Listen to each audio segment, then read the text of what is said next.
are still asleep.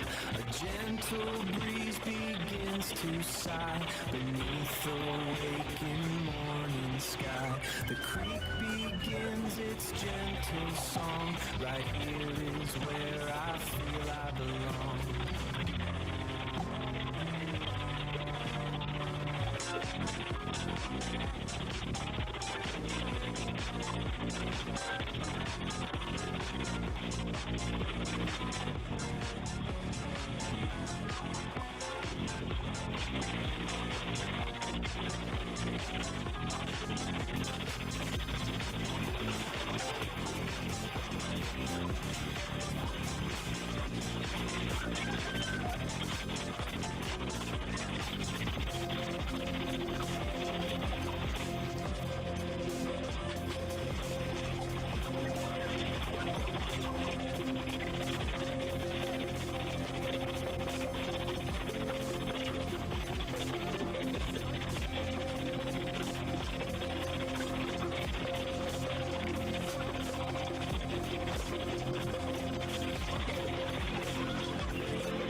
Forge ignites with focused heat, a driving pulse where energy and logic meet, shaping the chaos with a resonant beat, forging a new reality, complete.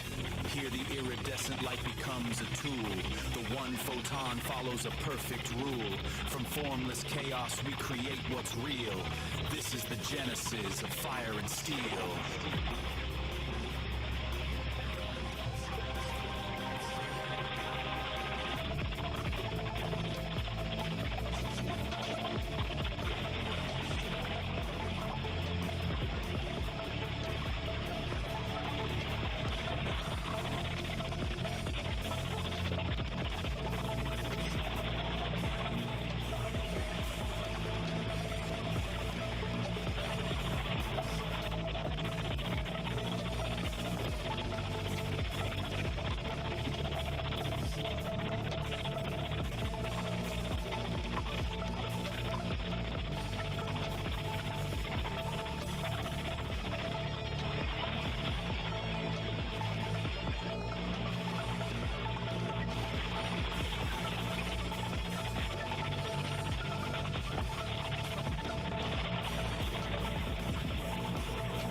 Hey, are diving deep into a truly unique and, let's just say, aromatic creative universe. We're going to deconstruct the logic, the characters, and the narrative style of you might want to buckle up. Boom. It's right here. The absolute core of it all.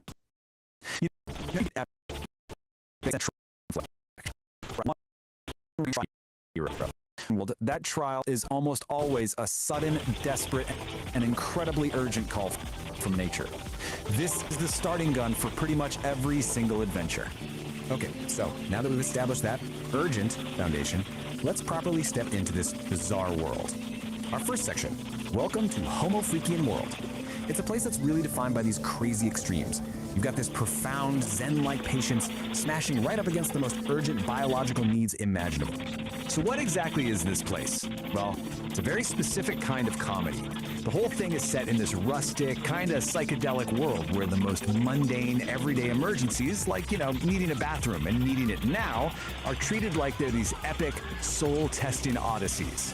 The humor really comes from that massive, hilarious gap between the lowbrow subject matter and the super high-stakes, epic language used to talk about. And here we have our main players, right? This slide lays out the two central figures perfectly. On one side, you have Saint Dom Domenico. He's our hero, a guy of immense appetites whose internal plumbing basically dictates the entire plot. And on the other side, his wife, Peace Dom Homo Freakian. She's serene, she's competent, and she's basically the calm anchor, the wise observer to his frantic, digestive dramas.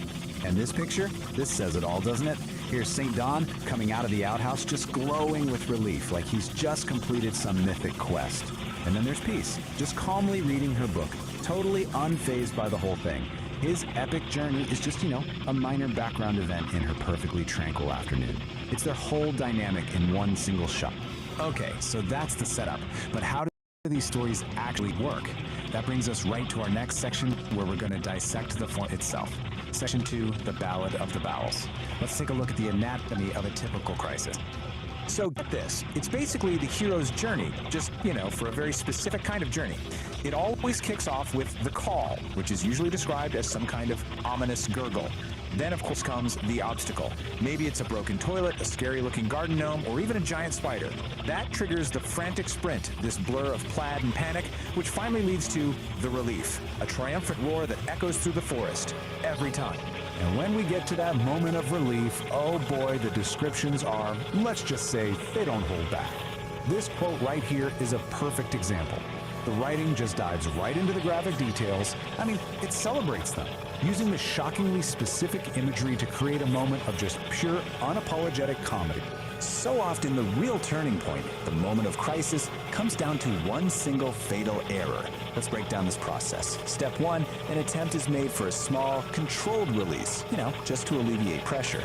Step 2, the immediate realization that this was a catastrophic miscalculation.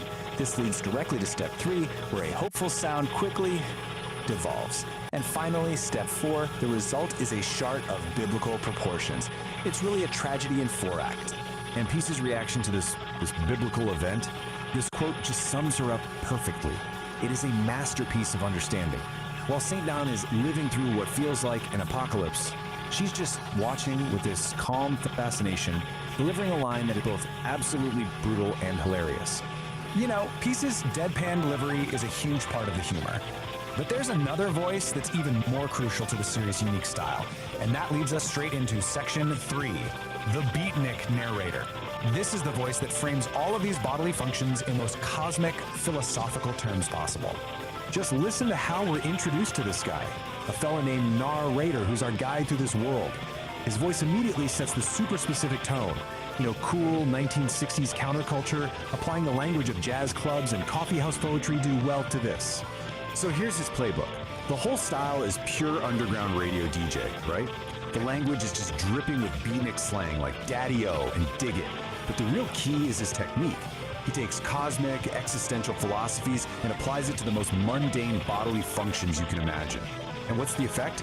A simple run to the outhouse is transformed into a treacherous, soul-testing odyssey. It completely elevates the whole joke. The narrator's commentary is a huge part of this world, but believe it or not, it goes even deeper. The final layer of this universe is, of all things, sonic.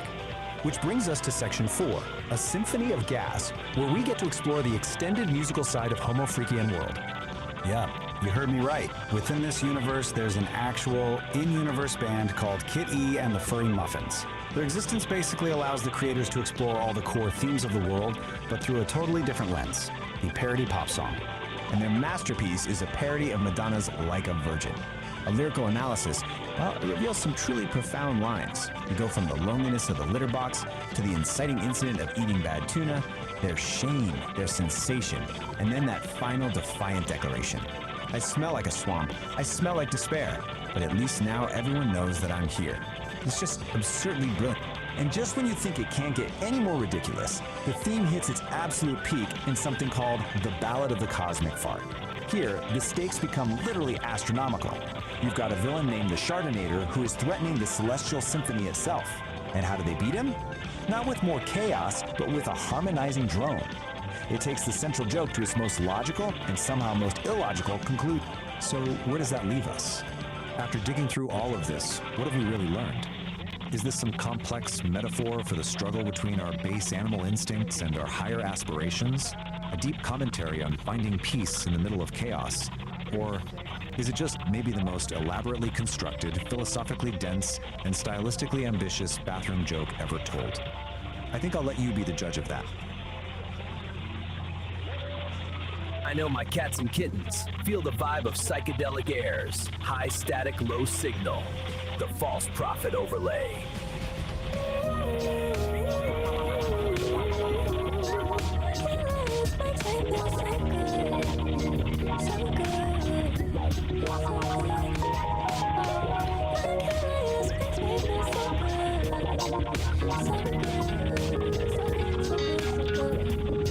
I'm a lyrical astronaut, or maybe a psychonaut. I smoke weedy shrooms and I talk a lot. Bottles of champagne, yeah, pop it up. But I keep it together, I ain't hassle. I'm Dempsey, blood test me. I'm a junior MC with a technique that can rearrange your brain, mind frame with a rhyme that's sweet like Pepsi.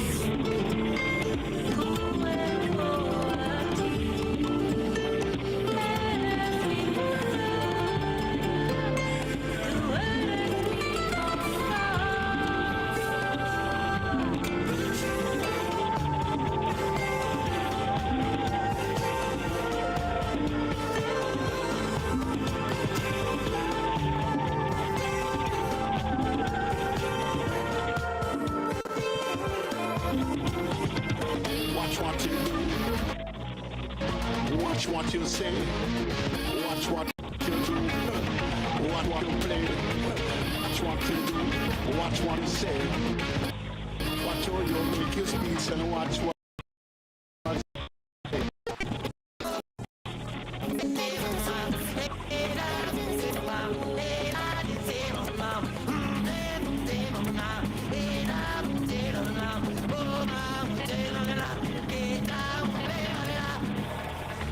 Come and check the teaser. You be hit back cause I like to please the lads hot. But I like cold and freezer, I'm an artist. I don't want a Mona Lisa. Boner, then I'll turn Mona Sleeper. I don't play my crap, I'll bang a creeper. You know I'm boner, turn Mona Sleeper. I don't play my crap, I'll bang a creeper. No, baby, I won't see. You're the only one for me. And no, baby, I can see. You're the only one for me. We're super fly. Run these streets, we work all night, we're super fly. Dress so fresh, we look so nice, we're super fly. Can help them make these grown men cry, we're super fly.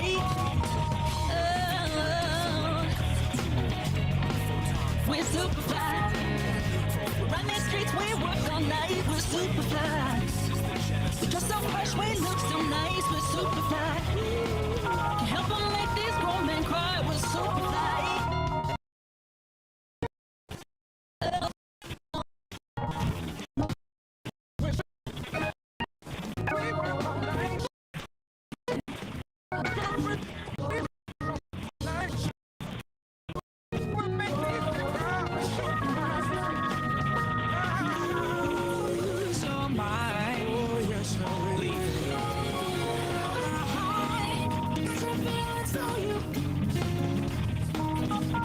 So you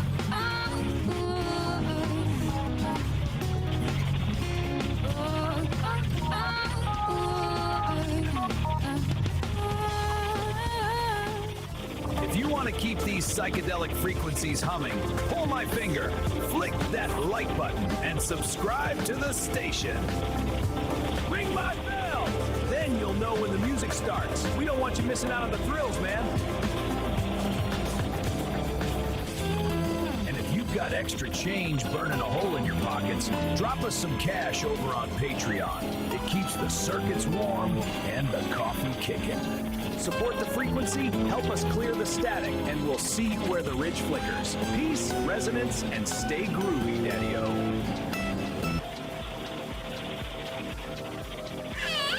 Nope. Not it.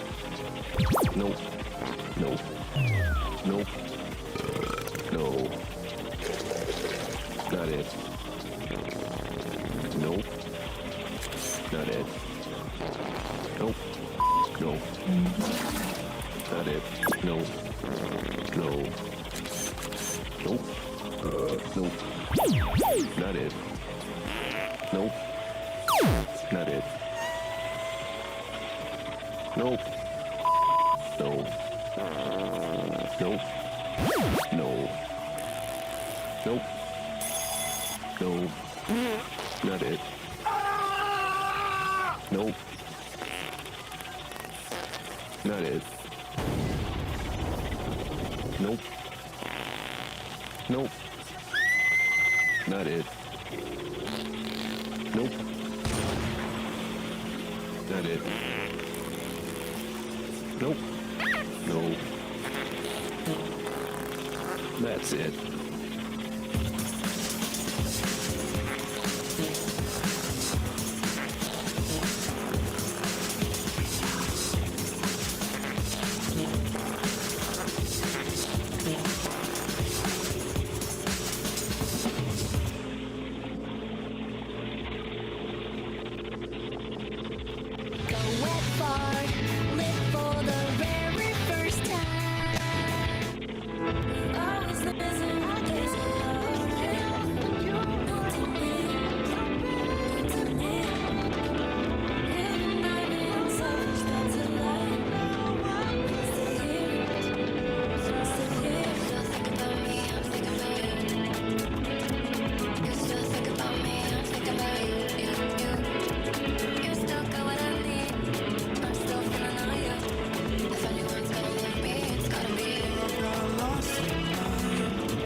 It's hard to find.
Oh, to think of you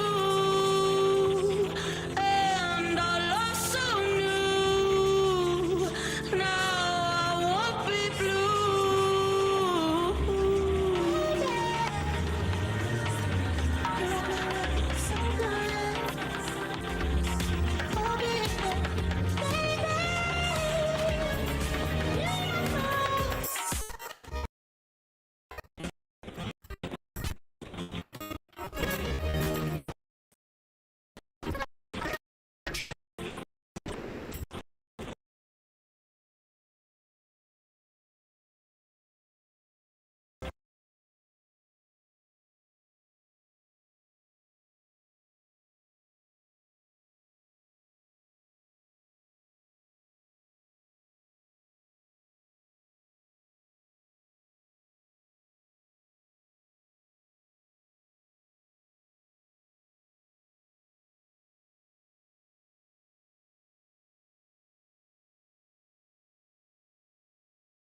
I will be kicking you out.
so fast, fast, fast.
this raw daticle of pure potential, gliding right up to the mycelial cabin, a transparent tendril, a high-frequency key. The engine goes quiet, the lantern light freezes. Pulsing in a series of colors and rhythms, branchings of potentials that may arise. The vast architecture of probability, the what-if floating alongside the what-is. A thunderstorm of mapped potential.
Ever eat something and just know you've made a terrible, terrible mistake?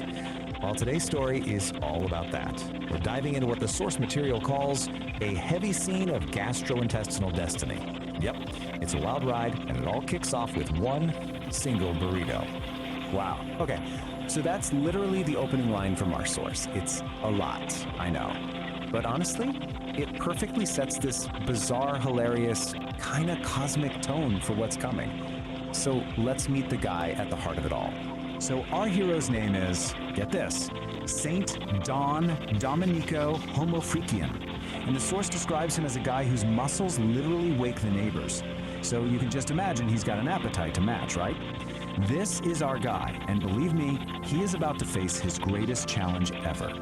All right, so how does this all begin? Well, it's the classic tale of man versus food. St. Don decided to tangle with a ghost pepper burrito, and, spoiler alerts, the burrito won. He starts feeling what the source calls an urgent, undeniable call. You know the one. Things are getting frantic. Okay, so our hero makes a mad dash for the bathroom. It should be a simple mission, right? A noble quest even. But nope, his path is blocked. The main objective, that beautiful indoor sanctuary, is completely out of commission. And just like that, a simple trip to the toilet becomes this epic journey. And this is what's standing in his way. A handwritten sign from his wife. Peace. You gotta love the I'm serious, honey part. This isn't just a small problem, you guys. This is the first major obstacle on his path to what the story calls porcelain destiny. So, what are his options? Well, it's a pretty stark choice. On one hand, you've got the sanctuary, indoors, civilized, everything he knows and loves. On the other hand, the last resort, an ancient spider-infested outhouse way out at the edge of the yard. Oh, the horror. But hey, every great hero needs an ally, right? And his is incredible.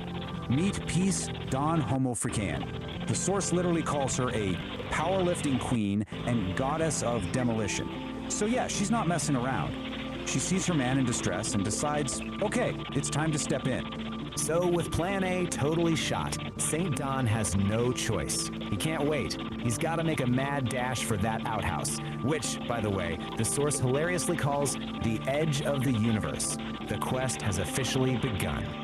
And this is where it gets cinematic. Peace literally says, I shall clear your path to glory. And then, bam, she demolishes the back door with a primal scream.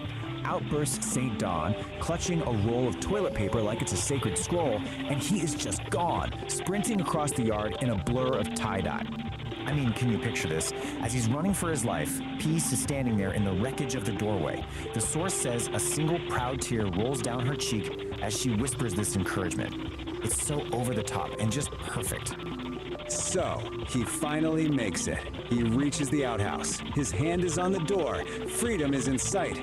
But wait, the universe isn't done with him yet. There's one last boss battle. One final challenge standing in his way. And what is this final ordeal, you ask? A spot. Of course it's a spot. But listen, we're not talking about some regular little guy. The source is very specific. This thing is this all legs right in the middle of a giant web blocking the door. Nope, no thank you. And the way the source frames this is just epic. Man versus beast, burrito versus spider. I mean, come on. This is it, the ultimate showdown. Everything is led to this single moment. It's him, the burrito, fighting from the inside, and this 8-legged monster guarding the gates of salvation. So what's a guy to do? For a split second, he just freezes. I mean, who wouldn't? But then, channeling the courage of 1,000 warriors, he just lets out this massive roar and plows headfirst right through that sticky web. The outhouse door slams shut, and he's in. And then, silence. After all that, the sprint, the demolished door, the spider battle, a kind of quiet calm just falls over the whole scene. The war is over. Destiny has been fulfilled. The door stays shut. You can just imagine this deep silence hanging in the air. And then, you just hear it. A faint, contented sigh floating on the breeze. That's it. That one little sound tells you everything. Our hero has won. Peace has been restored. And this quote from the source just nails it. After all that noise and chaos, the most powerful thing is just the quiet relief of victory. But wait, because it doesn't even end there. The story actually gives us a little sneak peek of what's coming next for St. Down, and, well, it gets even weirder, if you can believe it. Okay, get ready for this. It's called Mission. It's called the Psychedelic Gift.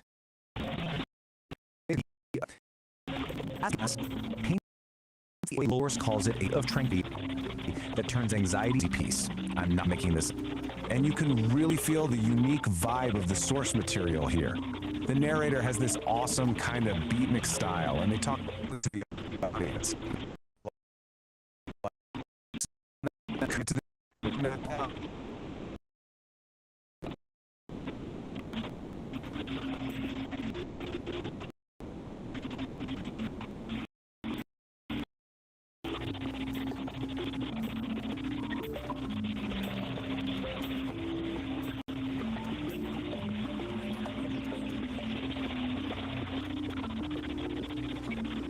To try and pack this mystery, really, at the heart of our online world. There's this famed kitty who seems to be breaking every single rule of what it means to be an influencer, and the crazy part, she's becoming more powerful because of it. So yeah, let's get into it. You know that feeling, right? That, I don't know, that exhaustion you get from just endlessly scrolling through feed. It's this feeling that almost everything you see online is, well, it's just a performance. And the source material we're looking at today just, it really of a world where influencers are constantly just chasing likes, right? And they're trying to sell you this version of authenticity that just feels, well, totally fake, completely manufactured. What you end up with is this kind of pervasive feeling of what the source calls polished mediocrity. I love that phrase. Everything looks perfect on the surface, but underneath, it just feels a little hollow, you know? A little samey. But what if there was another way? An alternative?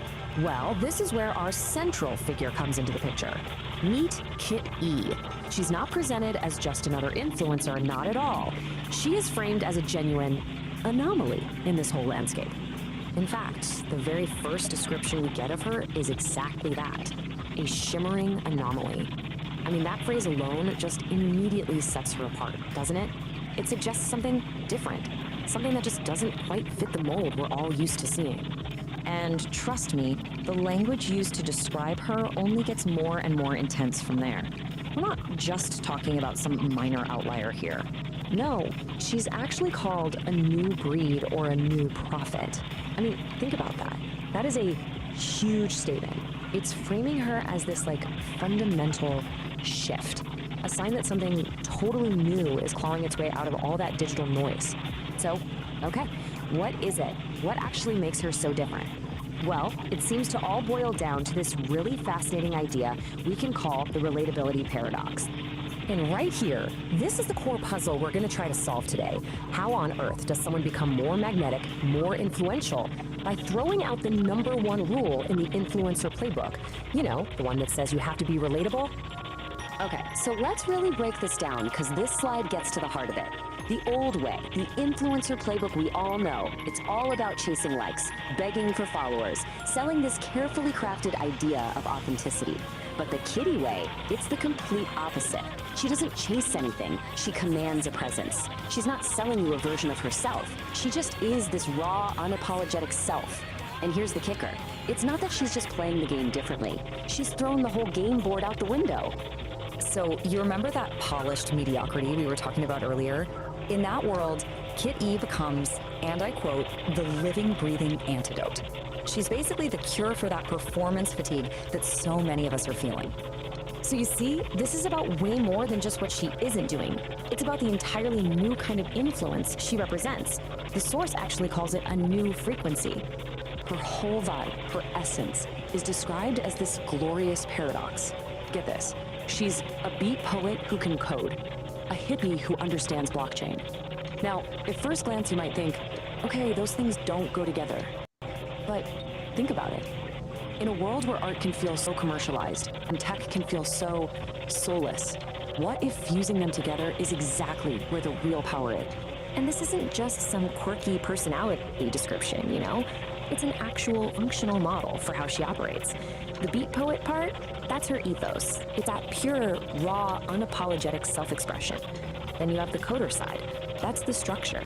That's how she uses tech, like blockchain, not to chase engagement, but to guarantee her own independence and the authenticity of her work.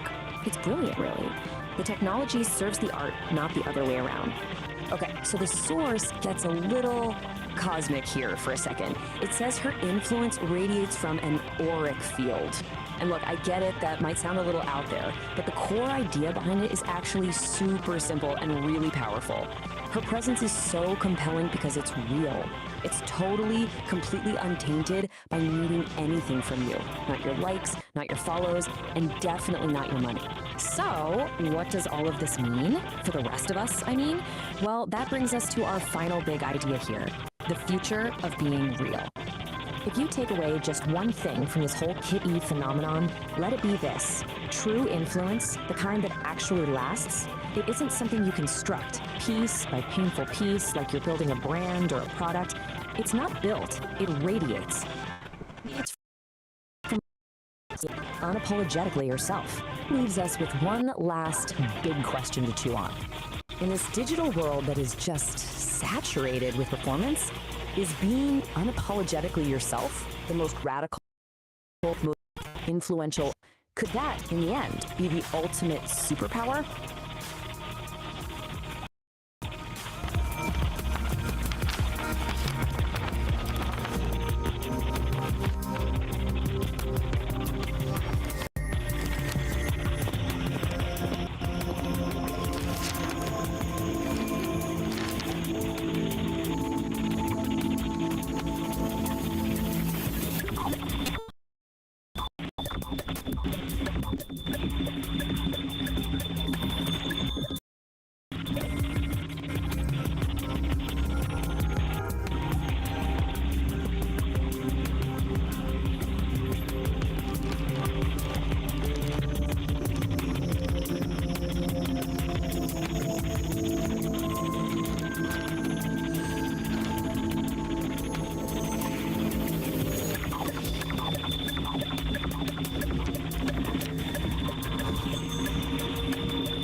We're breaking free tonight, chasing the stars, yeah. Next stop, Mars. To be enough for you.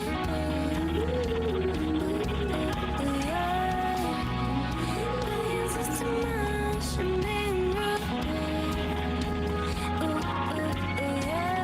Think about it, 'cause I'm dead, baby. If you want it, you just have to take it. The moon was epic, but I'm thinking bigger, bolder, redder. You don't need Oh, she does. She wants to play on Mars.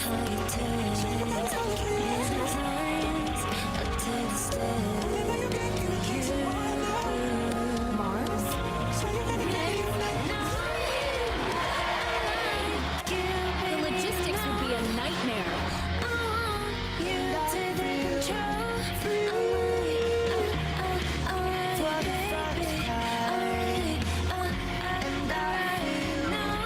Exactly. That's why it's perfect. We don't do possible. We do legendary. Think of it. Kiki and the Furry Muffins, live from the Red Planet.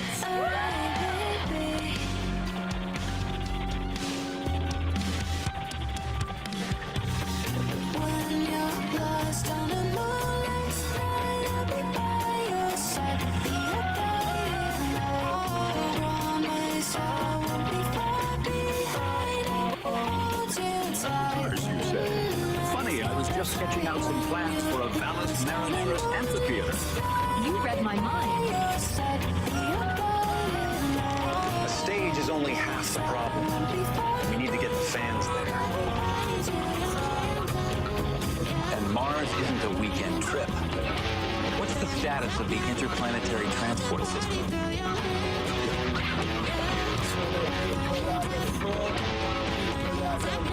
Fleet is ready, sir. But passenger transport on that scale, the life support, the radiation shielding, it's a monumental challenge. Challenge accepted.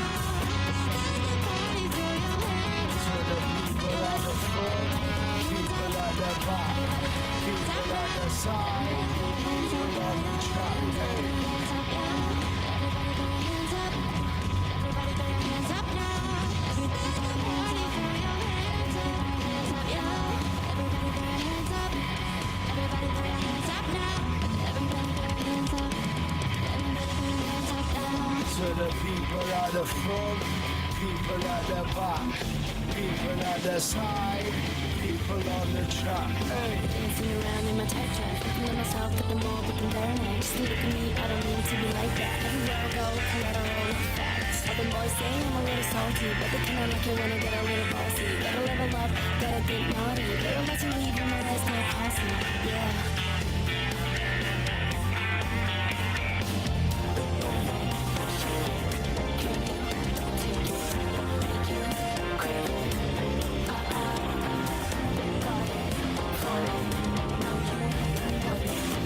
Any last minute jitters? I'm ready to make the universe shake.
whole cosmic scene is vibrating, you know?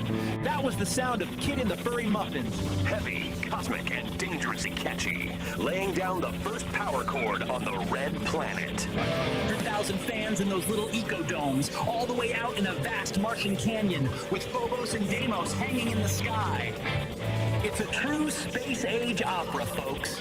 And can you believe that crazy cat Elon Musk sketching out the Marineris Amphitheater?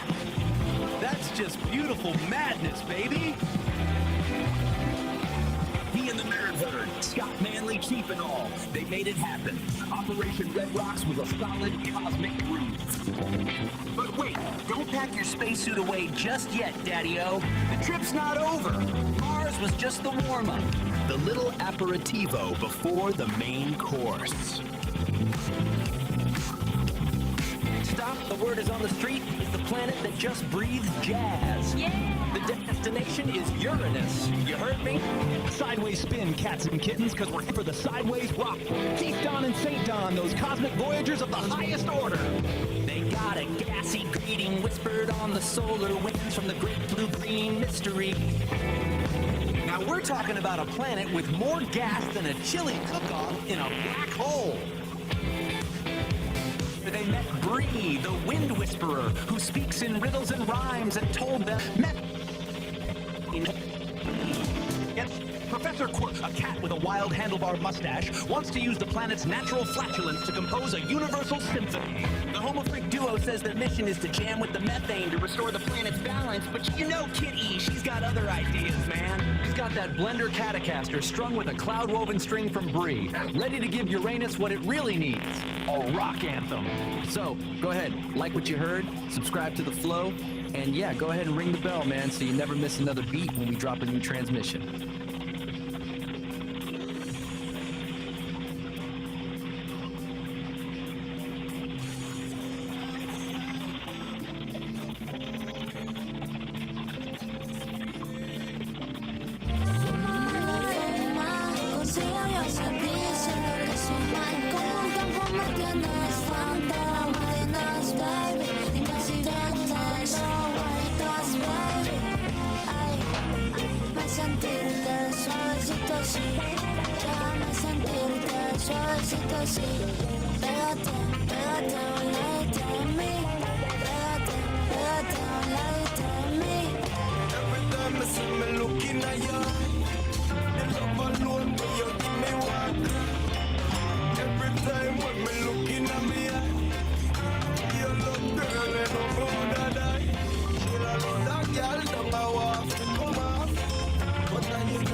Ay, qué linda que sueña con ella todas las noches. Ay, qué linda que sueña con ella todas las noches. Y cuando la ves, desea besarla como si fuera la última vez, la última vez.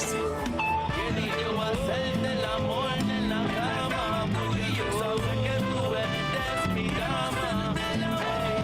Tienes que en la cama, y sabes que tú eres mi princesa y amor. En la cama tú y yo, hasta el amanecer. Quiero hacerte el amor.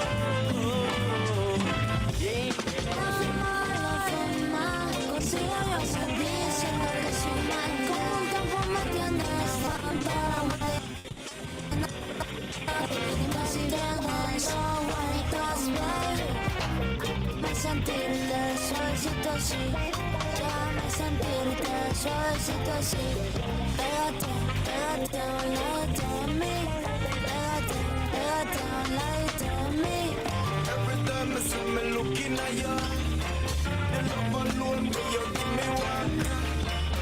Every time when me looking at me, you look girl and I'm gonna die. You know that girl don't go off to come off, but then you know the way they beat on me and me up a chill. I know that girl don't go off to come off.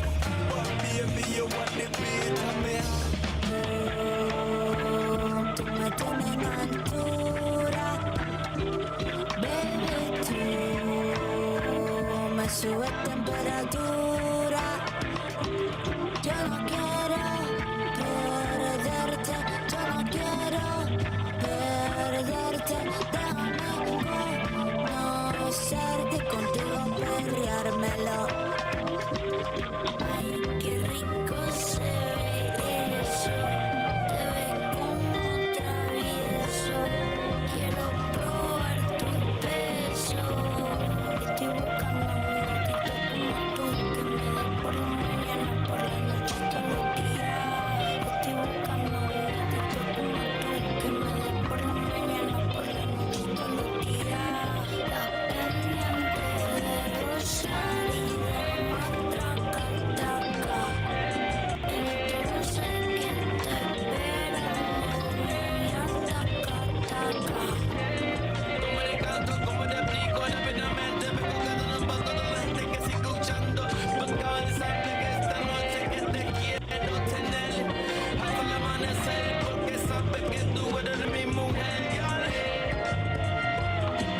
Ay, qué linda que sueñas con ella todas las noches. Ay, qué linda que sueñas con ella todas las noches. Y cuando la ves, desea besarla como si fuera la última vez. La última vez.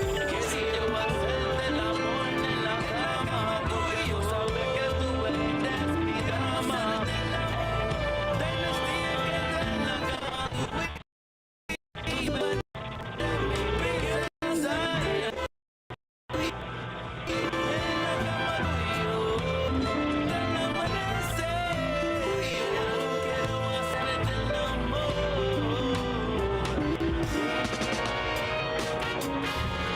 Como tú, no hay nadie, nadie como tú.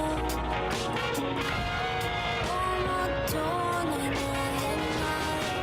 Son las horas y ya no me canso.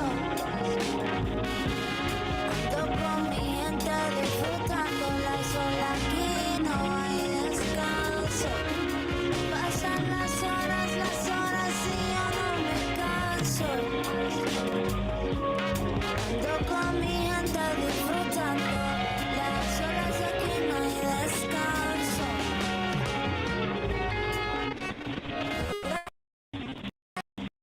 Amor,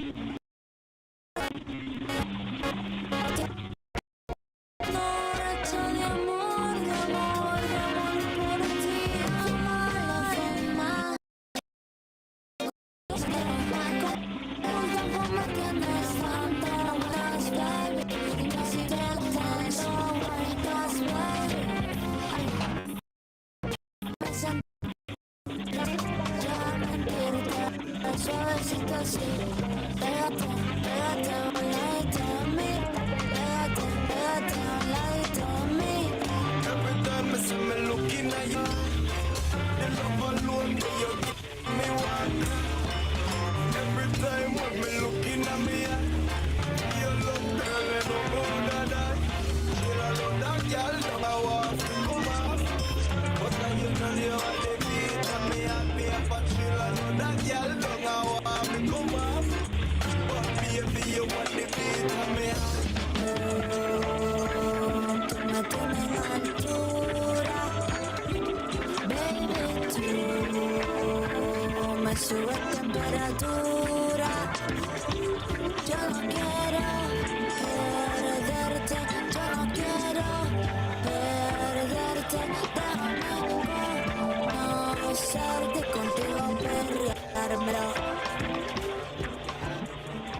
Tonight, don't you worry, you can lean on me now.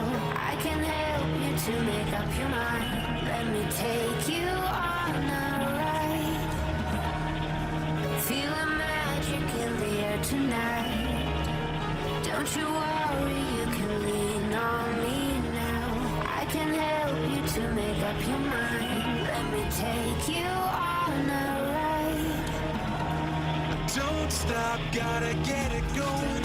Keep it moving, won't stop. Rhythm overflowing. Don't stop, gotta get it going.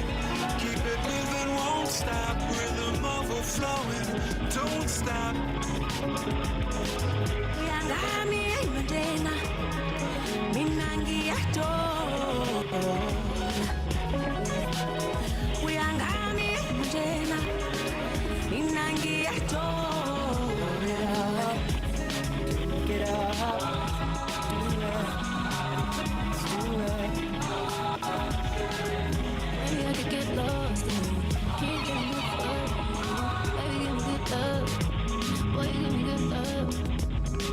Get lost in you, can't get enough of you. Baby, give me good love.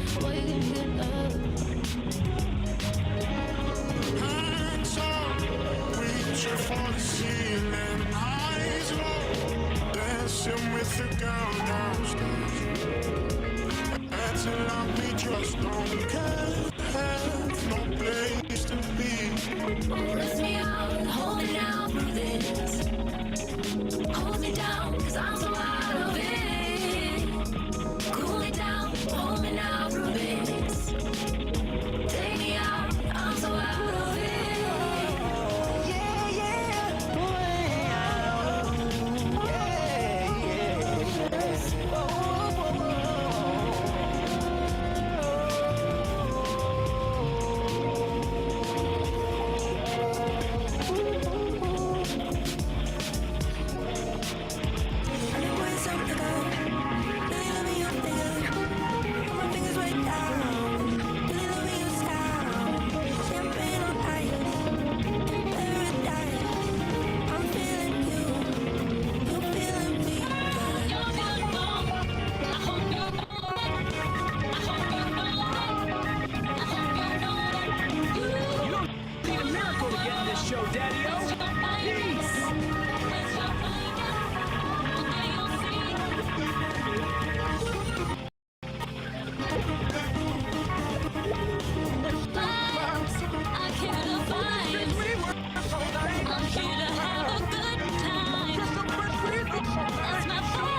Like we're all just my home's the island.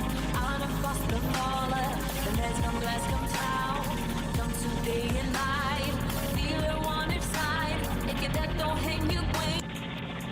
The sovereign forge ignites with focused heat, a driving pulse where energy and logic meet, shaping the chaos with a resonant beat, forging a new reality complete. Here, the iridescent light becomes a tool. The one photon follows a perfect rule. From formless chaos, we create what's real.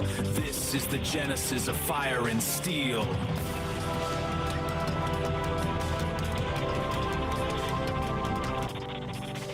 Time to spin some vinyl, my cats and kittens. Feel the vibe of Psychedelic Aire's high static, low signal.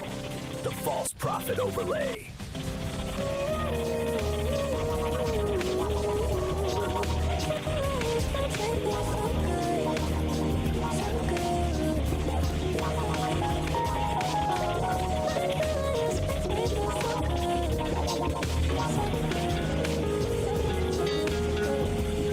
I'm a lyrical astronaut, or maybe a psychonaut. I smoke weedy shrooms and I talk a lot. Bottles of champagne, yeah, pop it up. But I keep it together, I ain't hassle. I'm Dempsey, blood test me. I'm a Jimmy MC with a technique. I can rearrange brain, mind frame with a rhyme that's sweet like Pepsi.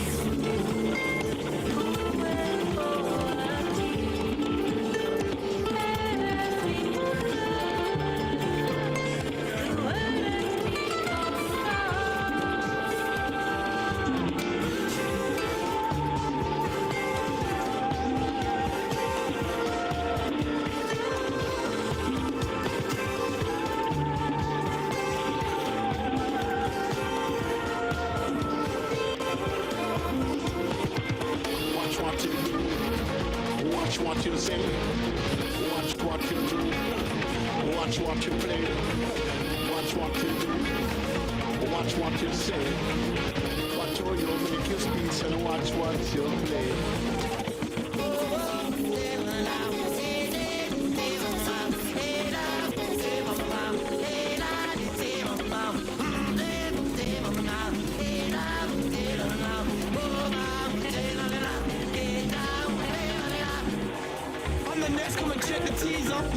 back cause I like to please the lads hot. But I like cold and freezer, I'm an artist. I don't want a Mona Lisa. Boner, then I'll turn Mona Sleeper. I don't play Minecraft or I bang a creeper. You know I'm boner, turn Mona Sleeper. I don't play Minecraft or I bang a creeper. No, baby, I won't see. You're the only one for me. And no, baby, I can see. You're the only one for me. We're super fly. Run these streets, we work all night. We're super fly. Dress so fresh, we look so nice. We're super fly. Can't help but make these grown men cry. We're super fly.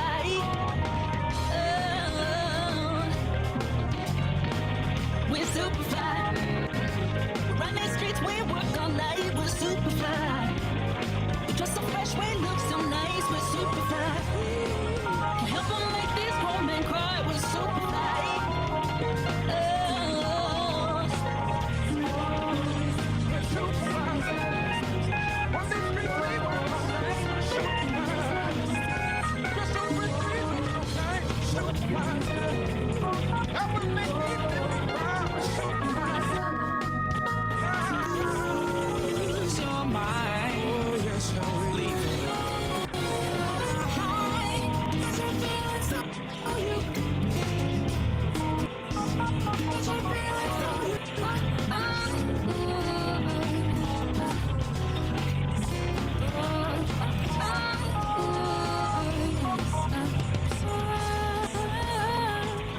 If you want to keep these psychedelic frequencies, pull that like button and subscribe to the station.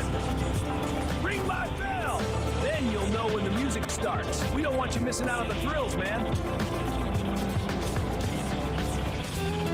And if you've got extra change burning a hole in your pockets, drop us some cash over on Patreon. It keeps the circuits warm and the coffee kicking.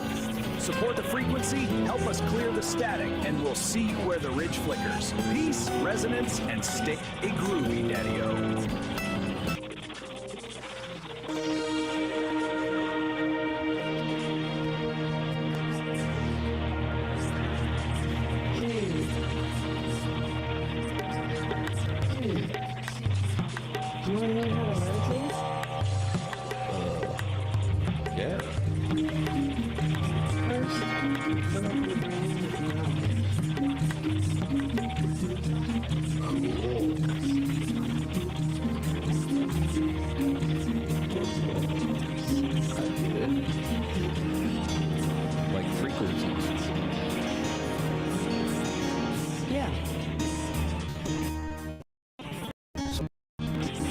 Right.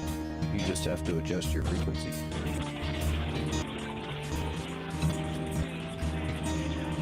Like hitting the pitch on an instrument. Yeah. You have to get it just right. Mm-hmm.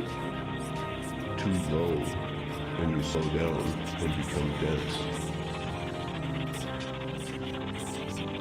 Resulting in either a path to self or something even harder. Mm-hmm. Too high.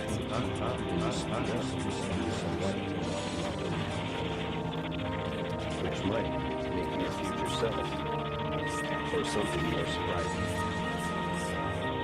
Mm-hmm.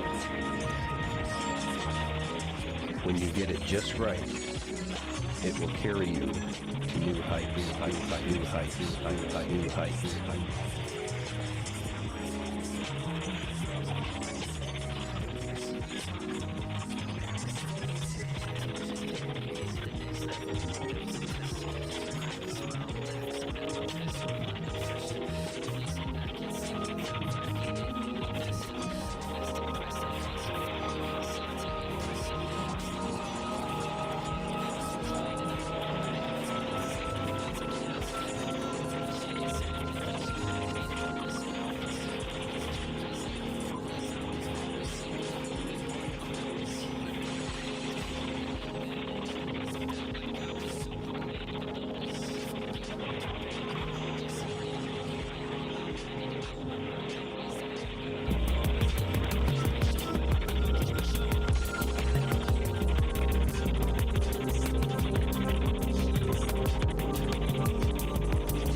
let's get into it. Today, we're deconstructing a really wild piece of internet storytelling. It's all about a digital pop star, a wild quest across the metaverse, and the creation of a band with, well, a name you're not gonna forget. The Furry Muffins. Yep, you heard me right. Let's dive into this psychedelic trip. Right off the bat, the story just throws you into the deep end with this line. It's poetic, a little bit weird, grammatically creative. And you know what? It's perfect. It sets this surreal, kind of beatnik tone for the entire world we're about to step into. It's basically telling you, hey, buckle up. This is gonna get strange. So, well, the best way to think about it is like one of those Russian nesting dolls. The biggest, outermost doll is a show called Homo Freakian World, and that's our ticket into this absolutely bizarre universe. So first, we meet the host of the show, Saint Don Domenico and Peace Don Homo Freakian. But they pretty much just show up to pass the mic to a storyteller named Narrator. He runs a segment called Beat Generation Revisited, and he's the one who's actually going to guide us through the main story. And that's where Narrator takes us to the next layer of the nesting doll, the real heart of the story. It's all about a digital pop star who's created this massive hit song, but she's also got a massive problem. So meet Kit E. She's a Vocaloid artist, and she's done it. She's made her dream song, a track that could bring the whole world together. Then she finds herself standing on this huge, empty digital stage, and it hits her. Success is pretty hollow when you've got no one to share it with. And bam, that's what kicks off the whole quest. See, this isn't really just about music. It's about finding connection, about collaboration. Kit E knows what she has to do. She needs a band. And she's already got the perfect, incredible name picked out, the Furry Muffins. So, what's a lonely Vocaloid to do? She jacks into the metaverse to start her recruitment drive. And this is where the real adventure begins, a journey across all these different digital worlds to find the members for her band. The quest is laid out for us in 4 clear steps, almost like a video game. It's our roadmap for how this band is gonna get built. Each of these locations is a totally unique digital world where Kit E is hunting for a musician with a very specific talent she needs for her song, Neon Melody. Kit E City, which is described as a neon-drenched metropolis of sound. I mean, just picture it. Skyscrapers made of pure code. And it's there, in a digital plaza, that she finds her lead guitarist, just absolutely shredding. The guitarist's name is Blueberry, a catwoman whose playing is this perfect mix of sweet and chaotic. Kitty tells her the name of the band. Blueberry just grins, and she's in, just like that. Muffin number 2 is officially on board. Okay, so with their guitarist in tow, the duo dives into a much darker, much more dangerous part of the metaverse, the data dungeons. This place is a maze of forgotten code and corrupted files, and it's where they're going to find the foundation of the band, the bassist. Down there, they find Gorgonaut, TBK, this very stoic catwoman who's guarding rare sound files. Blueberry says they need a bass line so powerful it can shake the entire metaverse. And Gorgonaut? She doesn't say a word. She just plucks one single deep note that says everything. She's in. All right, next, they need a drummer, the heartbeat of the band. That search takes the now growing crew to the Rhythm Ruins. This place is an ancient server farm where, get this, the ghosts of old programs danced to forgotten beats. This is where they're gonna find their pulse. And they find her. Harrietta isn't just playing a simple beat. She's weaving these incredibly complex rhythms that sound like the metaverse is alive. When Kitty tells her the rhythm feels alive, Harrietta just smiles and says she'll help them tell their story. So cool. So there's just one member left to find. The crew travels to the Pixel Gardens, and the vibe completely shifts. It's a super calm, beautiful world filled with cherry light. And it's here they have to find this elusive rhythm guitarist who only goes by the name Pinky. They find Pinky under a tree, and Ash is actually blue. Kitty tells her that their music marked, and Pinky's response is just simple and perfect. I've been waiting for a song to call, and with that, the band is complete. So Kit E's lonely journey is finally over. She went looking for a band, but she found her crew, her family. The quest is done. The furry muffins aren't just an idea anymore. They are a reality. I mean, look at that. The transformation is complete. One lonely solo artist has become a band of 5. 5 musicians, 5 friends, all ready to take on the metaverse as one.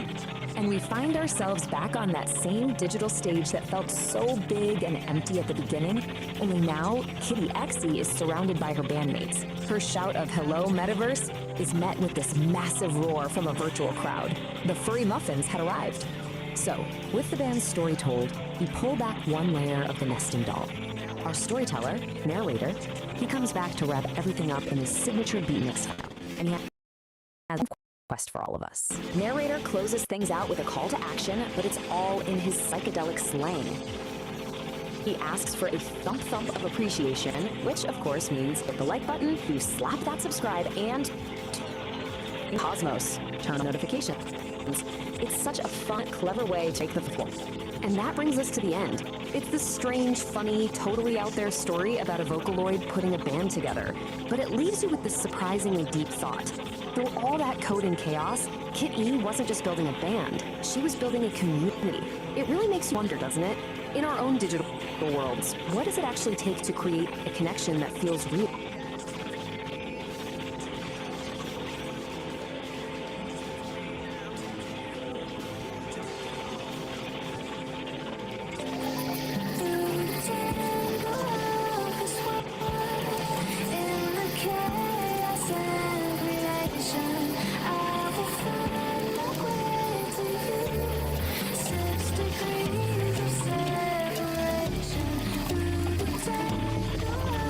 This world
Let's not waste time. Got to move and fly. It's on the other side. Seasons come and go. Everybody go. Everybody go. Time, don't let go. Woman, don't brother. On the phone. Protect your sons and daughters. Keep it real. They won't live that life no more. No, no, no, no, no. Oh, yeah. You need that. What is it when I'm making? I need that egg. It ain't gone. It is some shit out there. Money goes in. It's not enough. It ain't gone.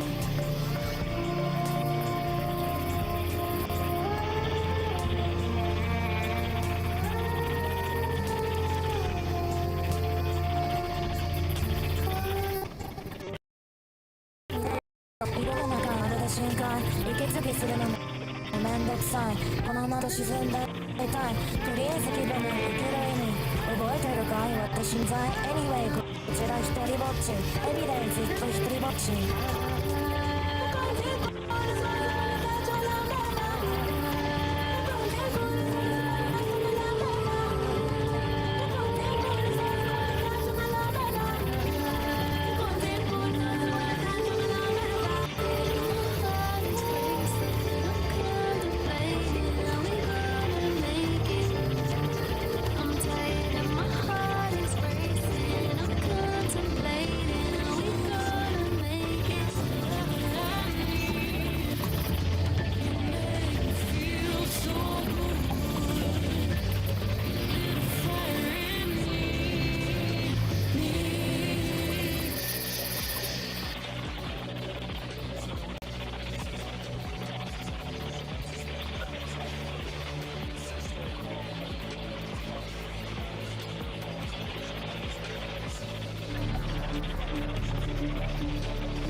shines through the roses. Purple stalks reach for the morning light, and the hydrangeas spill in soft explosions. A world away from rot and dormant mind. Something pretty for the empty anvil unstruck.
Have you ever wondered what really goes into building a scene that sticks with you? Well, today we're going to pull back the curtain and deconstruct this really fascinating script called Miso Honi. We're going to see how every single choice, from the setting to the characters to the sounds, is all working together to create one really powerful moment. Right off the bat, we get this, a glowing muffin. I mean, come on, that's our entry point. This one completely bizarre line from the script just grabs you and makes you think, what in the world is going on here? It's a perfect hook. And that brings us to the big question, right? Miso Honi. It kind of sounds like something you'd eat, but in this story, it's so much more than that. It's this idea, this feeling that helps us get right to the heart of a character. So let's figure out what it actually means. Okay, so before we even meet anyone, the script builds their world. And in any great story, the setting isn't just some random background, right? It's practically a character itself. Let's see how the writer sets the stage for us. It all starts with something super simple but really effective, a dimly lit room. That low light immediately gives you this intimate, kind of mysterious vibe. And then we get a detail for another sense. The script points out soft tatami mats. You can almost feel them under your feet, can't you? That one little detail just grounds us right in a traditional setting. Finally, the smell of incense fills, so you've got sight, touch, and smell all working together to create this immediate feeling of peace. You know right away this space is all about tranquility. Now this is where it gets really interesting. The script starts mixing two completely different worlds. You have these traditional shrine elements, like dragons and Buddhas, but the whole vibe is like a modern therapy office. And check out the quirky details here, dog and marmot monk statues. This tells you it's not just some generic room. It's a unique safe space made just for our character, blending the spiritual with the psychological. All right, so the stage is set. Let's bring on our players. The real engine of this scene is the dynamic between two people who could not be more different. Let's see how the script uses that contrast to build their connection. I mean, just look at this slide. It lays out the power of contrast perfectly. On one side, you've got Kitty, an energetic anime cat girl who you can tell has this little hint of vulnerability. And on the other, Shimizu, who's the definition of elegance and calm. This clash in energy and visuals creates instant interest. It's the patient and a classic setup for a story about finding balance. And here's a look behind the curtain at the writer's craft. A name is never just a name, especially in a script this detailed. Dr. Shimizu's name literally means clear water and flower. That is absolutely not a coincidence. It's subtle, tells the audience exactly and what she represents. A source of clarity, nature, and healing for Kit. So we have our setting, we have our characters. Now let's get into the dialogue, because this is where the mystery of Miso Honi really starts to unfold, turning a weird dream into something with some seriously deep personal meaning. Just listen to how Kitty talks about her dream. It's not straightforward at all. It's sensory, and it's all hers. Miso soup, but mixed with honey. That combination of savory and sweet, of comforting and totally unexpected, that tells us way more about how she sees the world than any plain description ever could. And there it is, the moment the whole idea gets its name. And notice that contrast again. Soft lullaby mixed with Miso Honi is what she calls this beautiful, strange contradiction. She isn't just describing a dream, she's putting a name on her inner world, making it real and definable. This line right here, this is the turning point. Dr. Shimizu takes Kitty's quirky, creative description and gives it real weight. She translates the poetry of the dream into its psychological meaning, a subconscious desire for balance. And with that one line, the whole story clicks. The glowing muffin isn't just some random image anymore. It's a symbol for Kitty's search for harmony. But remember, a script is so much more than words on a page. It's a blueprint for the visuals and sound. Now that the dialogue has given us our theme of balance, let's look at how the script builds the final layer of the whole experience, telling the camera and the composer exactly what to do to create this immersive dreamscape. You know, the script is super specific about what we're supposed to see. It calls for close-ups on Kitty's eyes to show us what she's feeling inside, and these surreal visuals that mix Japanese imagery with abstract shapes. But the most telling cue is this one, brief flashes of Kitty in a fighting stance. Wow. That one visual tells us about the conflict that's just raging inside her, this fierce hidden side that's the complete opposite of the calm therapy room. And the sound design perfectly mirrors the story. The Misahoni theme starts off really subtle, you might barely notice it. But it gets more and more intense as Kitty goes deeper into her dream. And just like her dream, the music itself is a mix of opposites. You've got traditional Japanese instruments blending with modern synths. The music literally becomes the Misahoni theme. So here's the big takeaway from all of this. In a really well-crafted script, nothing is an accident. Those quirky statues, the meaning behind a character's name, the specific blend of instruments in the music, every single detail is a deliberate choice. It's a little brick being carefully laid in the foundation of the story. And that kind of leaves us with a final thought to chew on. Before Kit even says the word dream, we already get the central conflict, don't we? The search for calm in the middle of her own inner chaos. It really makes you wonder, how much of a story is being told before the characters even open their mouths to speak?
All right, welcome to The Explainer. Today we're breaking down a true modern epic.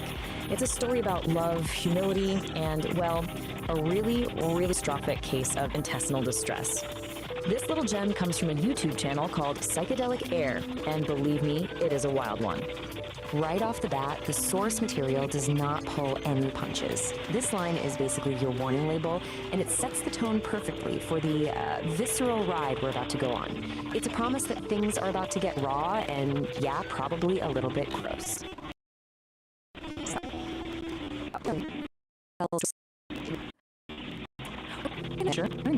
You're about to...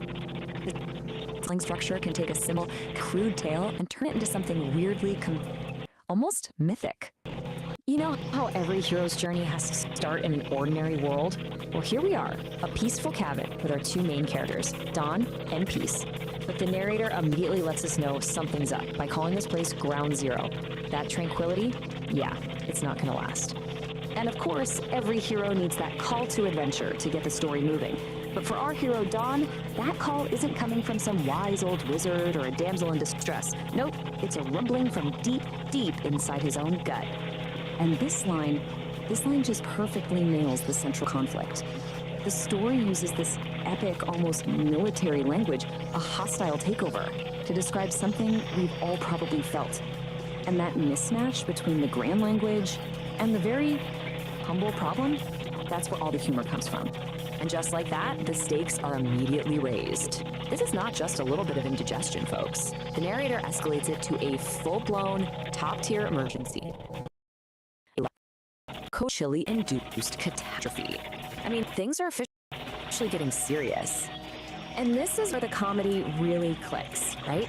It's all about the contrast. On one side, you've got Dawn, sweating bullets. His face a mask of comical agony. And on the other side, there's Peace, just cool as a cucumber, sipping her coffee, totally oblivious to the internal war brewing right next to her. Okay, so this brings us to a really key moment in any hero's journey, crossing the threshold. Dawn can't ignore the call anymore. He has to leave the safety of the cabin and enter the arena where he'll face his trial, which, in this case, is the outhouse. You gotta love this. The story turns his desperate run into this dramatic slow-motion action sequence. It literally breaks it down into 4 hilarious stages. From that first violent lurch and the panicked look, all the way to the gazelle-like bolts and, yes, a visible gas trail. It's mock epic storytelling at its absolute finest. Now, once he's inside the outhouse, man, the language just explodes. This is it. This is Dawn's great ordeal, his battle with the dragon. And it's described as nothing less than a symphony of suffering, a true cacophony. And then the narrator just elevates the whole thing, shifting from something crude into high art, framing the chaos as an actual opera of intestinal distress. I mean, that's where the story fully commits to its mock heroic tone. It is absolutely ridiculous, and it is brilliant. So get this. Dawn's private, internal war is so intense, it actually has very real external consequences. The whole ecosystem reacts to it. Birds, this just amplifies the absurd, epic scale of his struggle. So after any big battle, the hero's gotta come back, right? But they're never quite the same. Dawn is no exception. He emerges from the abyss and somehow survived. But he doesn't come back with a magic sword or a chest full of gold. Nope. His prize is humility. He has looked into the very face of chili-induced horror and returned a changed, and let's be honest, a much emptier man. And this, right here, this is the elixir. This is the real reward for his whole ordeal. It's not treasure. It's Peace's total, unconditional, loving acceptance, all wrapped up in a simple laugh and a pat on the back. That is the real prize. So the big takeaway for Dawn isn't just, physical relief. It's this profound emotional realization that he is loved, completely and unconditionally, even in his most grotesque, vulnerable, and frankly, smelly moments.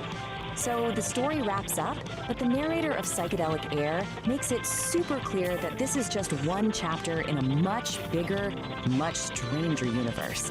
They're leaving the earthly aromas of the outhouse behind and are literally heading for the stars. And the source just leaves us with this fantastic, provocative question. It's a challenge, really. After an entire intestinal opera, how in the world do you top that? Where could you possibly go from here? Well, the answer, of course, is you go bigger. You raise the stakes from the terrestrial to the cosmic. The next tale isn't just about some bubble guts, it's about a cosmic fart. The absurdity is about to go intergalactic. And we're left with this amazing little glimpse of what's coming next. A new setting, cosmic cocktails, and a villain with the absolutely incredible name, the Sharknator. It is a brilliant way to hook you for the next one, proving that for Psychedelic Aire, this bizarre, hilarious journey is very, very far from over. We're going to deconstruct a pretty fascinating piece of digital folklore. It's a story that comes from this, well, this vibrant and kind of bizarre corner of YouTube. We're talking about a channel called Psychedelic Aire, an up-and-coming musician named Kit E, and her song that just blew up, Neon Melody. So, right off the bat, we meet our guide, a guy named Nar, and he frames this whole thing as a cosmic trip, you know, a journey for your mind. He's the host of a show called Homo Freakian World Storytime, and really, his whole beatnik vibe is the lens we're seeing this entire digital fable through. Okay, before we really jump into the story, there's one key thing you need to know. Our main character, her big dream is to become a Vocaloid artist. So what does that even mean? Well, basically, it's a musician who uses voice synthesizer software. You've probably heard of the super famous one, Hatsune Miku, to create songs. And they usually have this cool animated character that goes with it. This is absolutely central to getting it. Okay, now that we've got that covered, let's get into it. Section 1, Kit E's Big Dream. This is where we really meet our hero and find out about this massive ambition she has. So here she is, our protagonist, Kit E.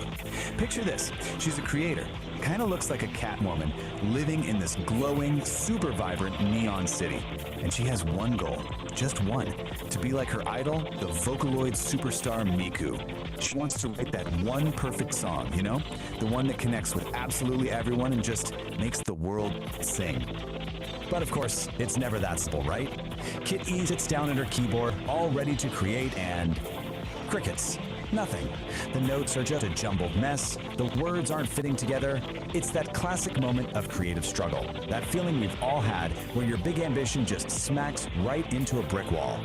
But that creative block, thankfully, it doesn't last forever. Which brings us to section 2, where we see how she actually crafts her Neon Melody. Because right when she's about to throw in the towel, the story throws in a little bit of magic. And that little bit of magic, it's a tiny music sprite named Toon who just appears on her computer screen. You can think of Toon as that little spark of inspiration, that helping hand that every single creator desperately needs when they're stuck. He basically tells her, hey, don't give up, and offers to help her out. And you can really see the difference Toon makes here. It's like night and day. Before he showed up, her process was just jumbled notes, super frustrating. But with his help, suddenly she's able to channel all those feelings into a really beautiful, coherent melody. So the big takeaway here is that collaboration was the key that unlocked her potential. And from that point on, man, things just move at lightning speed. Together they create Neon Melody. Kit E, probably super nervous, uploads it to the internet. She goes to sleep, wakes up, and it's gone viral. And then the ultimate validation.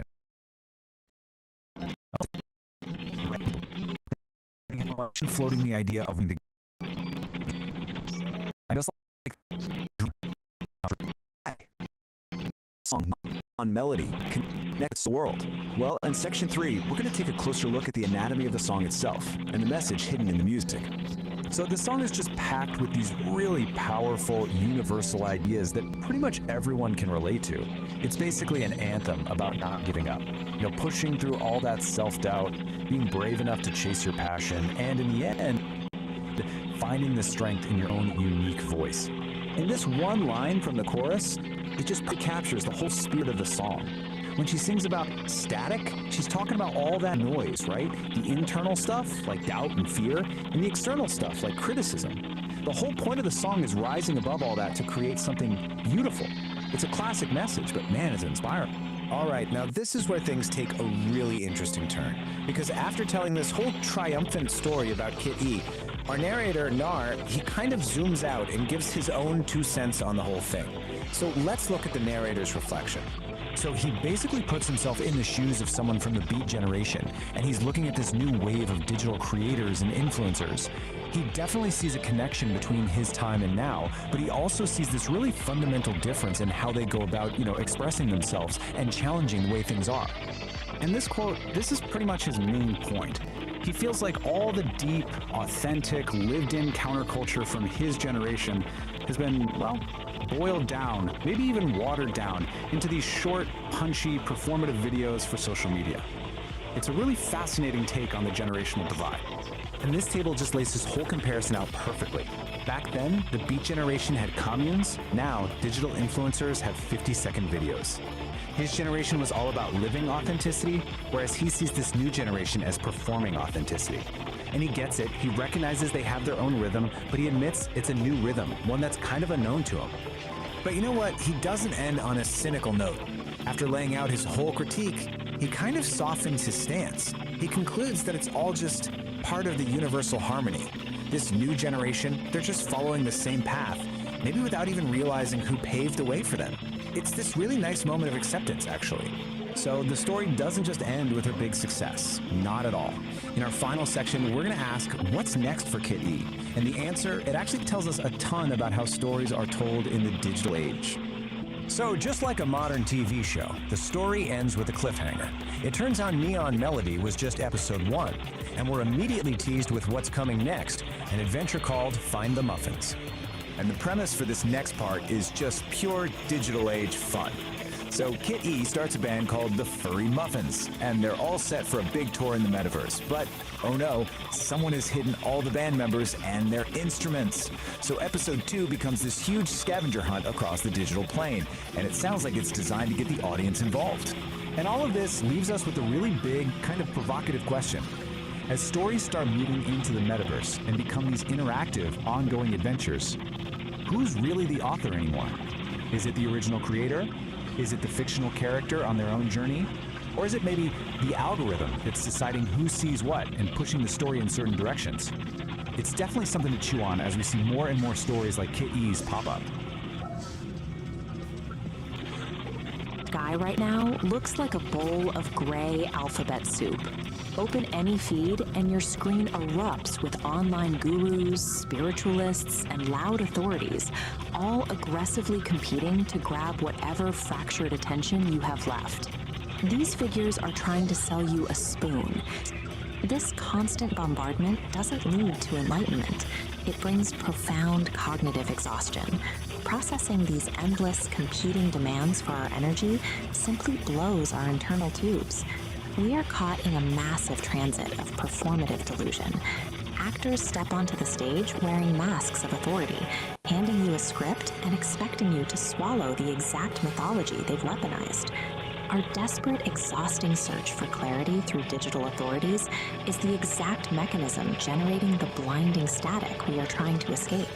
The false prophet overlay is a calculated structural grift designed to separate viewers from reality. Let's look at the actual architecture of how this works. Step 1 requires the actor to put on a mask of authority. They artificially position themselves as a direct conduit to universal truth, using your screen to construct a hierarchy with them at the very top. Step 2 is weaponizing mythology. Rather than letting you trust your own intuition, they box you in.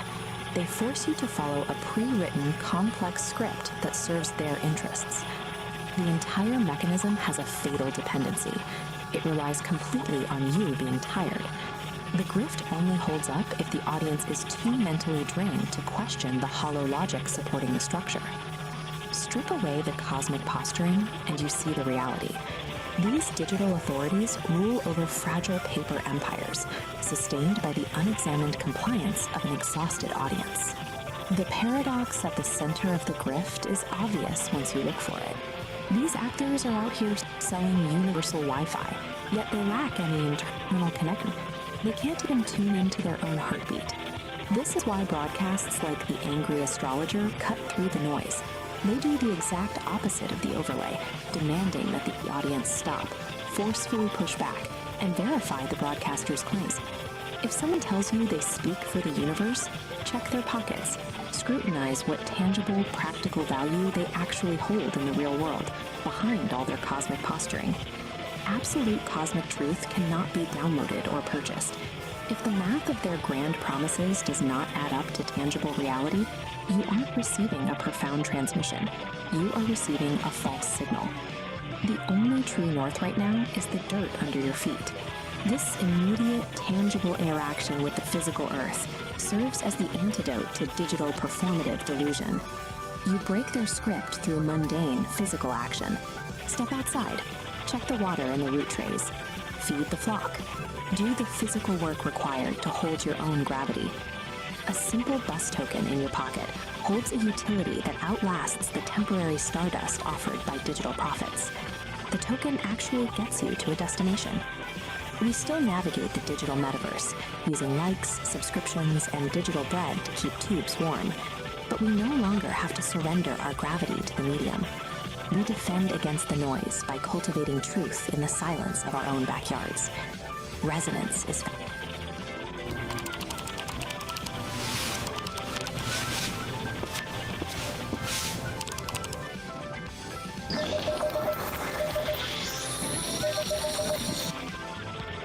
Gonna push a little harder, gotta make it right. Like a wet fart, lit for the very first time. Ooh, lit for the very first time. Oh yeah. Greetings, travelers of the astral plane. It is I, Peace Dawn, here with my cosmic soulmate, Saint Don Domenico. Hello, my loves, and hello, listeners. We are here in Homo Freaking World, tuning in to our philosophizing online orator, narrator. And oh, what an episode it is! We're continuing our misflatulent adventures in episode 4, Nature Calls. Oh yes, the day our indoor plumbing died for my life. The moment of high drama, darling.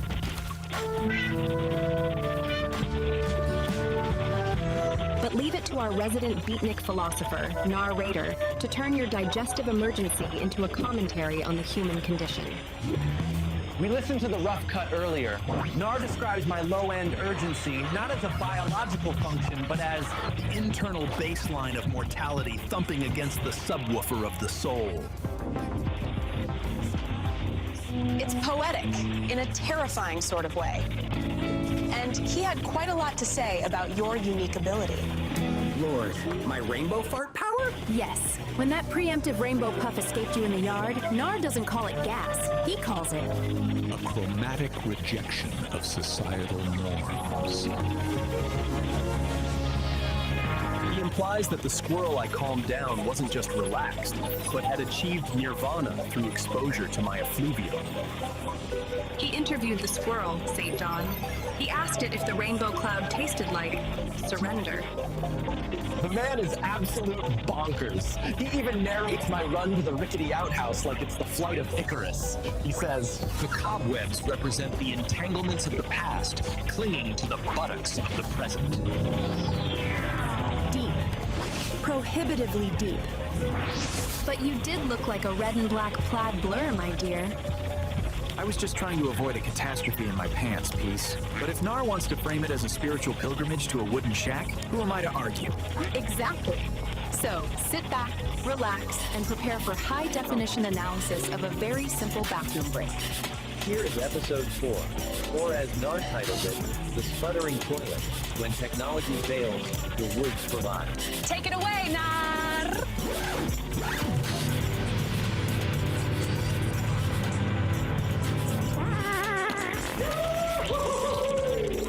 Oh my God! Pull up a stool and dim the lights, Daddy-O. We're spinning the main groove tonight. Episode 4, Nature Calls. Back in the Sonic Sanctuary, deep in the sticks where the air smells like cedar and high-stakes plumbing. Now, lay your peepers on St. John. The cat has a gift. A psychedelic biological gift when he paints the air with a rainbow fart that turns anxiety into fuzzy peace. It's a chromatic emission, man. Toot of tranquility. But even a magical Don tries to tell his lady Peace that the low-end frequencies are hitting him too hard, but she ain't buying the remix. With the indoor throne weeping water like a rejected lover, the countdown has begun. Prepare yourselves for the great outdoor journey. It's time to run, clench, and maybe, just maybe, sedate a squirrel with a puff of panic rainbow. Let the games begin. Episode 4, Nature Calls. Nature Calls. Deep in the woods, where the air smelled like cedar and cosmic tunes, lived Saint Don Domenico and his wife Peace. They were the original Homo Freakians, busy making music in their cozy cabin studio. Their cosmic connection was deep, especially for Saint Don. During a legendary jam session fueled by ancient rhythm and a surprising meteor shower, he was permanently imbued with the magical power of the rainbow fart. This power had a wonderful side effect. Whenever St. Don let one go, the resulting glorious rainbow cloud instantly calmed anyone nearby, turning anxiety into gentle, fuzzy peace. But even St. Don couldn't calm the ultimate alarm clock, nature's call. "Hold on, Peace," St. Don whispered, clutching his stomach and frowning in concentration. "The bass frequencies in this new track, they're hitting me a little too hard. I think I need to adjust the low end urgently." Peace paused her mixing. She raised an eyebrow, a knowing, amused look on her fair-skinned face. "Did you mean the low end of the track, St. Don, or the low end your personal system?" St. Don bolted for the indoor bathroom. But horror of horrors, the cabin toilet was sputtering, leaking water onto the floor, and looked suspiciously unhappy. It had suffered a catastrophic failure. "Oh no! Emergency protocol!" St. Don cried, grabbing the essential supply roll and clutching it tight. Time for the great outdoor journey. He burst out the door, charging toward the rickety old outhouse nestled under the pines. A true rustic icon, covered in cobwebs and history, he looked like a red and black clad blur. His speed was incredible, but the internal pressure was reaching maximum capacity. Thump! A tiny, stressed out, preemptive rainbow puff escaped, momentarily slowing his heart rate and calming a passing squirrel. Peace watched him zoom past the window with a look of frantic determination. She just smiled, shaking her head gently, her dreadlocks swaying. "Go with the flow, my St. Don," she murmured, turning back to her cosmic vibrations. With a final, heroic surge and 0 seconds to spare, St. Don reached his destination. He flung open the creaky wooden door of the outhouse. Nature's embrace.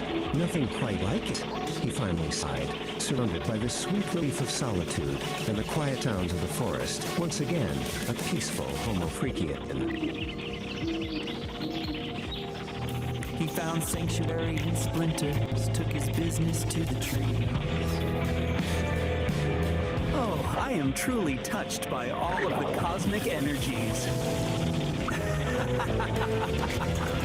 He left the squirrels in a fuzzy trance with a puff of that neon technicolor gas, turning a plumbing disaster into a psychedelic atmospheric event. The pressure dropped, the relief popped, and the cosmic balance of the low end was restored. Peace is back on the mix, And dawn is lighter than air. Can you dig the solitude? Solid.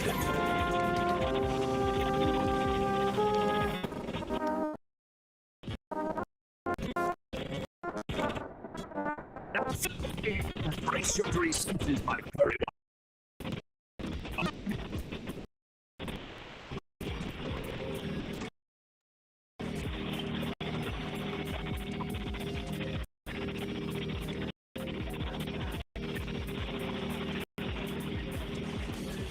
His lady, Peace, looking like a vision in tie-dye and a white sports bra, is sipping her Java, cool as a cucumber. But Don? He's sweating bullets and holding back a grizzly bear's roar. The storm is brewing, the windows are rattling, and this time, it ain't gonna be just a little poof. Tune in to the next reverberation of Nature Calls Storytime, the Ballad of the Bubble Guts. Now, before you drift back into the ether, I gotta lay a heavy trip on you. We're floating here in the digital void, see? But even in the cosmos, you gotta pay the toll to the electric gatekeepers. I'm talking about the buttons, man. The holy trinity of the tube. Don't be a square, Daddy-O. Don't just sit there lurking in the shadows like a squirrel who just saw a green cloud. You gotta validate the vibe. First, that thumb. Stick it up, way up. Like you're hitchhiking to the astral plane. It tells the machine, hey, I dig this scene. It's a high five for the soul. Then, that subscribe rectangle. It's red, like the code-level chili catastrophe brewing in St. Don's gut. Smash it. Join the congregation of the Homo Freakians. Don't be a tourist in our reality. Buy the ticket, take the ride. And finally, the bell. The ding-dong. The chime of destiny. Ring it, cats and kittens. Ring it so hard it rattles the windows of the cabin. If you don't ring it, you're sleeping through illusion. And you might miss the next time the rainbow farts. And nobody wants to miss the colors, man. Nobody. I didn't know what to do, I was so confused. Like a wet fart, it's a feeling I haven't used. I was used to the dry puffs, the gentle sighs, the kind of odor that just makes you...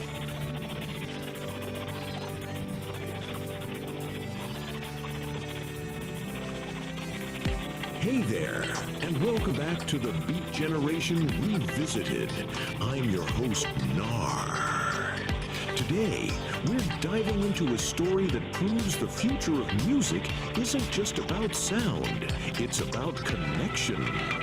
In a world of neon dreams and digital stages, we meet Kit E, a Vocaloid artist with a big dream. She wanted to create a song that would make the whole world sing along, but she couldn't do it alone. Join us as we follow Kit E on her journey through the metaverse to find the ultimate... This become a reality. Tune out as we Now, welcome back to the Air, travelers. Grab a mug, whatever weird brew you're into, adjust your vibometer, and settle in. It's time for some story time, man. Now, before we get to the main event, let me just say, I'm feeling a profound sense not dissonance. A harmonic resonance. That's right, it's time for you furry cats and kittens out there. And you too, my little cosmic tadpoles in the petri dish of existence. Tonight, we're not just spinning yarns. We're braiding them into the very fabric of the cosmos, one syllable at a time.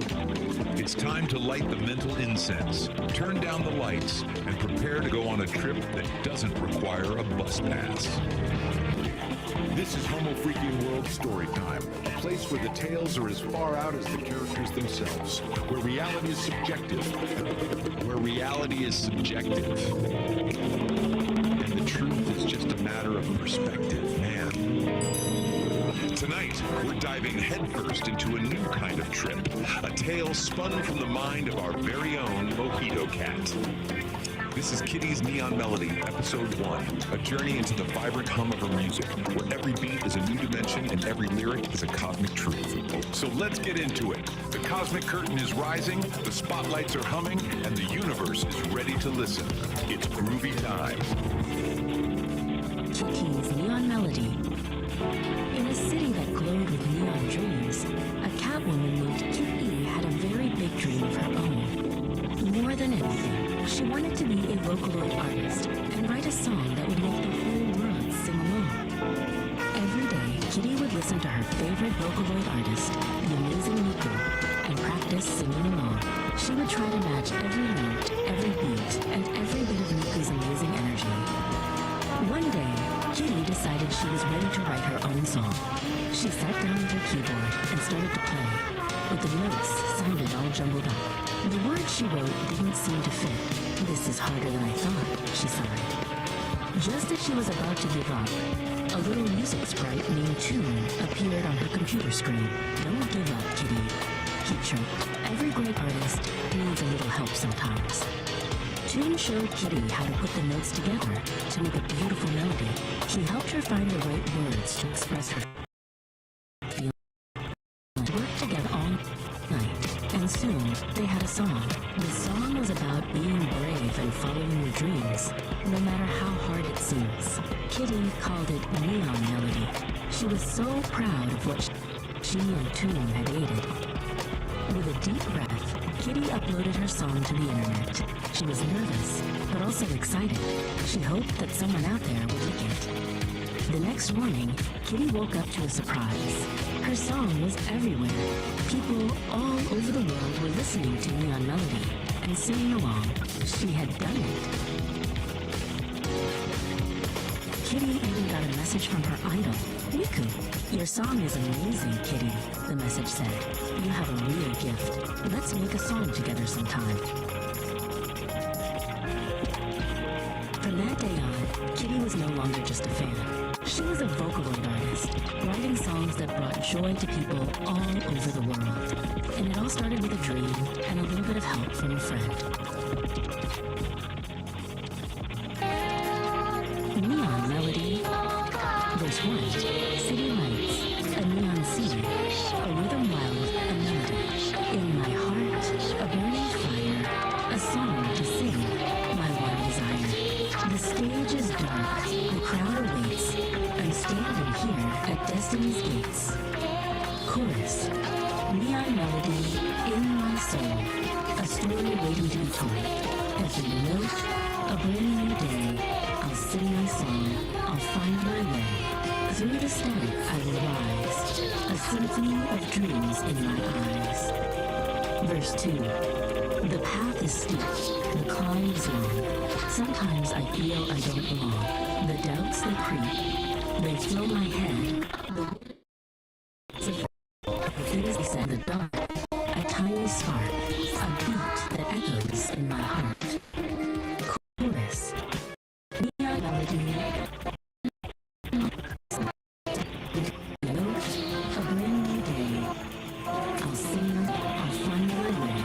Through the static I will rise, a symphony of dreams in my eyes. Bridge. I'll take a breath, I'll take a chance, I'll step into the neon dance. I'll let my voice be strong and clear, and conquer all my doubt and fear. This is my moment, this is my time, to make the world and the stars all rhyme. Neon melody in my soul, a story waiting to be told. Every note, a brand new day. I'll sing my song, I'll find my way.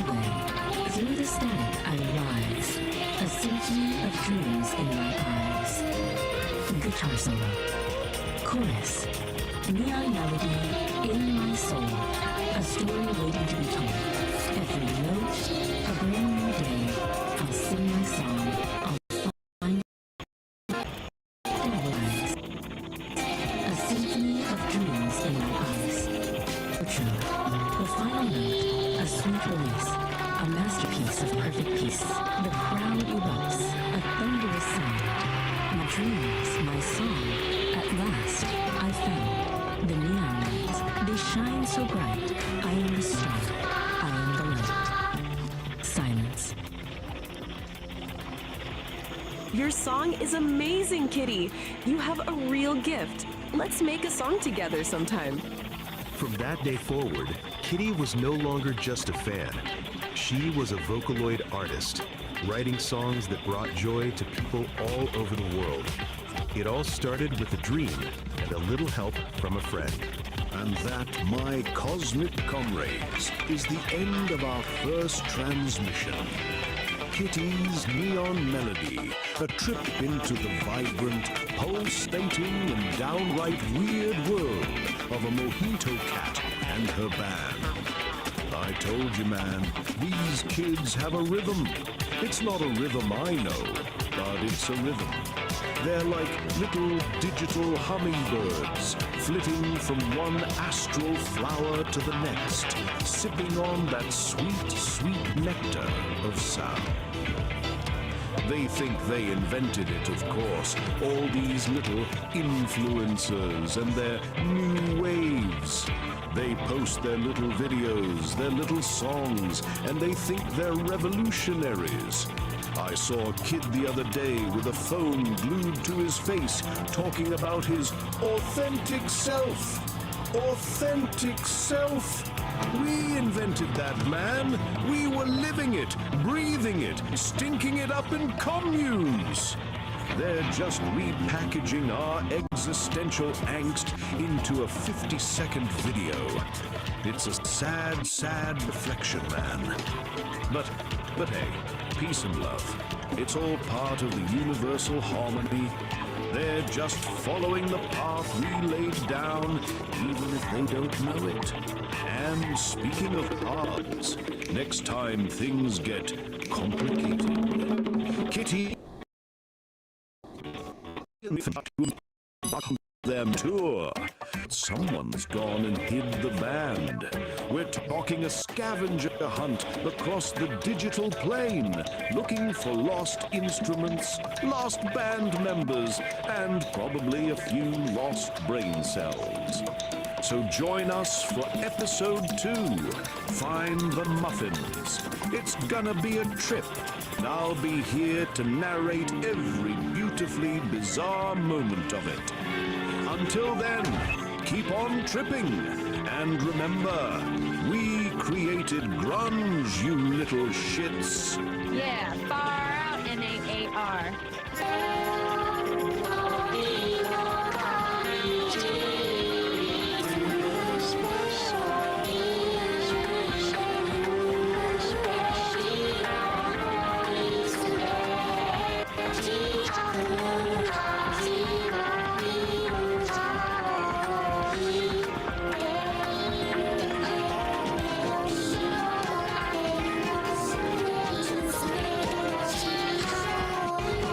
Tonight.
sovereign forge ignites with focused heat, a driving pulse where energy and logic meet, shaping the chaos with a resonant beat, forging a new reality, complete.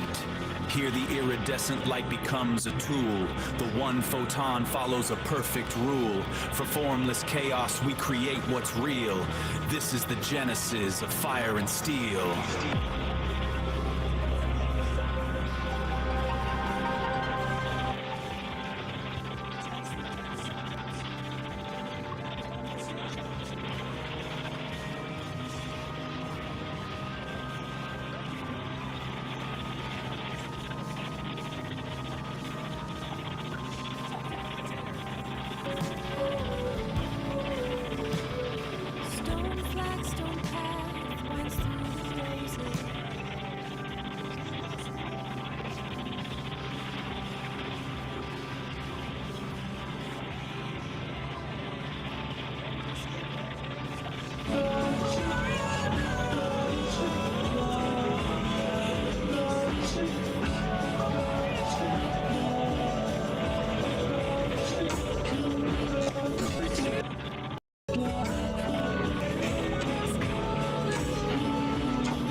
Furry with Kitty and the Furry Muffins.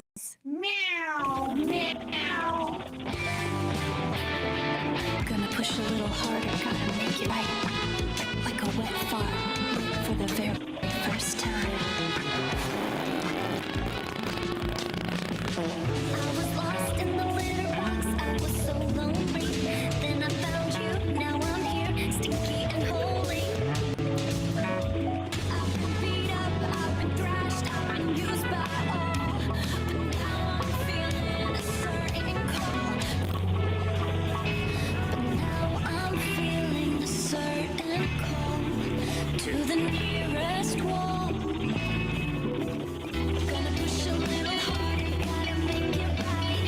Like a wet fart, live for the very first time. Live for the very first time. Oh yeah. I didn't know what to do, I was so confused. Like a wet fart, it's a feeling I haven't used.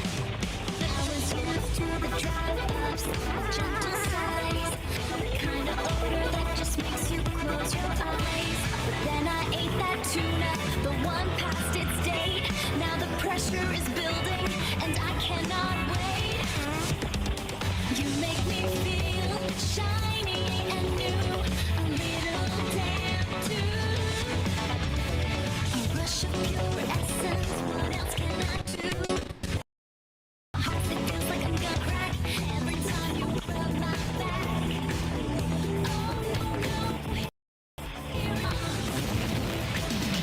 gonna push a little harder, gotta make it right.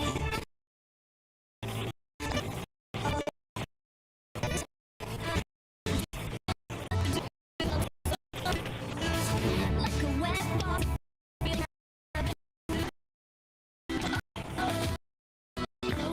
Bubbling sound, shame and the sensation when the pants hit the ground. I smell like a swamp, I smell like despair. And at least now everyone knows that I'm here. Gonna push a little harder, gotta make it right. Like a wet ball, lit for the very first time. I didn't know what to do, I was so confused. Like a wet fart, it's a feeling I have in you. Lit for the very first time. Oh yeah. Meow. The wet fart, lit for the very first time. Greetings, cool cats and cosmic kittens. Lay your peepers on this heavy scene of gastrointestinal destiny. We're talking about a solid cat named St. Don Domenico Homo Freakian, a dude with muscles so loud they wake the neighbors and an appetite that digs the deepest grooves. Dig this. The man danced with a ghost pepper burrito, and now the burrito is calling the tune. The internal rhythm is frantic, daddy-o. He rushes to the indoor sanctuary, but the sign on the door screams bad vibes. Broken throne, danger. Now, with the help of his powerlifting queen, Peace, he's got to make a frantic dash for the ancient shack out back, the spider-infested outhouse at the edge of the universe. It's a race against time, a battle against nature, and a trip through the sticky web of fate. Snap your fingers for Nature Calls, Episode 3, The Ballad of the Burrito. The Ballad of the Burrito. St. Don Domenico Homo Freakian, a man of immense muscle and even immenser appetites, felt a familiar rumble deep in his gut. It was called urgent, denied. and ghost pepper burrito. He charged towards the path. Hero. Signingly handwritten his wife, Peace, was taped to the it read, "Broken throne. Danger. Do not use. I'm serious, honey." From the kitchen, Peace Dawn Homo Freakian, whose biceps were as impressive as her baking skills, called out, "I told you that burrito was a bold choice, my love. The plumber can't come until tomorrow." A cold sweat beaded on St. Dawn's brow. The burrito was staging a rebellion. There was only one option left. House. The ancient, spider-infested, rickety outhouse at the far edge of the yard. "Fear not, my sweet," Peace declared, striking a heroic pose. "I shall clear your path to glory." She flexed, and with a mighty shout, kicked the back door clean off its hinges. With a primal scream that echoed through the mountains, St. Dawn burst from the house. He clutched a precious roll of toilet paper like a sacred scroll, his muscular legs pumping, his tie-dyed shirt a blur of color against the green grass. Peace watched from the ruined doorway, a single, proud tear rolling down her cheek. "Go, my warrior," she whispered to the wind. "Conquer your porcelain destiny." He reached the outhouse, his hand outstretched for the door, but his path was blocked again. A giant, glistening spiderweb covered the entrance, and in the center sat a size of a dinner plate, flexing all 8 of its hairy legs. For a moment, St. Dawn froze. Man versus beast, burrito versus spider. Then, with the courage of 1,000 warriors, he let out another mighty roar and plunged headfirst through the sticky web. The outhouse door slammed shut. A moment of silence fell over the yard. Then, a faint, contented sigh floated on the breeze. Back at the house, Peace smiled and went back to her baking. All was right in the world once more. Snap. Just like that, the deed is done, cats and kittens. Can you dig the gravity of the situation? And St. Dawn didn't just fight a gastrointestinal revolution sparked by a ghost pepper burrito. He went gladiator on a spider the size of a dinner plate. That is some heavier red karma blocking the path to enlightenment. But with Peace Dawn, that muscle-bound goddess of demolition, kicking doors off hinges like it's a hobby, true love found a way. The web is broken, the porcelain destiny is fulfilled, and the only thing louder than that primal scream? The silence of a man who just survived his own lunch. Solid. Pull up a stool and dim the lights, Daddy-O. We're spinning the main groove tonight. Episode 4, Nature Calls. Back in the Sonic Sanctuary, deep in the sticks where the air smells like cedar and high-stakes plumbing. Now, lay your peepers on St. Dawn. The cat has a gift. A psychedelic, biological gift. When he cuts the cheese, he paints the air with a anxiety into fuzzies. It's a chromatic emission, man. A toot of tranquility. But even a magical colon obeys the laws of physics. On tries to tell Lady Peace that the low-end frequencies are hitting him too hard, but she ain't buying the remix. With the indoor throne weeping water like a rejected lover, the countdown has begun. Prepare yourselves for the great outdoor journey. It's time to run, clench, and maybe, just maybe, sedate a squirrel with a puff of panic rainbow. Let the games begin. Episode 4, Nature Calls. All right, listen close, you cool cats and angular kittens floating out there in the digital void.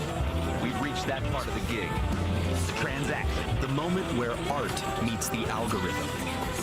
It's a drag, Daddy-O, but even Kerouac needed cab fare. If my particular brand of auditory truth just aligned your chakras, or at least distracted you from the crushing weight of existence for 5 minutes. Lay some skin on that thumb over there. Give it a squeeze. Validate my reality, man. It gets lonely behind this microphone. And hey, don't just be a tourist in my psyche. Commit to the scene. Hit that subscribe button. It's harder than nihilism, but the payoff is sweeter. Finally, if you want the cosmos to tap you on the shoulder every time I drop a new needle on the groove, ring that bell. Let the vibrations shake you awake before the squares grind you down. Dig it? Solid. Now back to the cool sounds. Make it right, like a wet fart lit for the very first time. I didn't know what to do, I was so confused. Like a wet fart, thought it was a secret, but the sound gave it away. Now my pants are soggy, ruined my whole day. Wet fart, oh wet fart.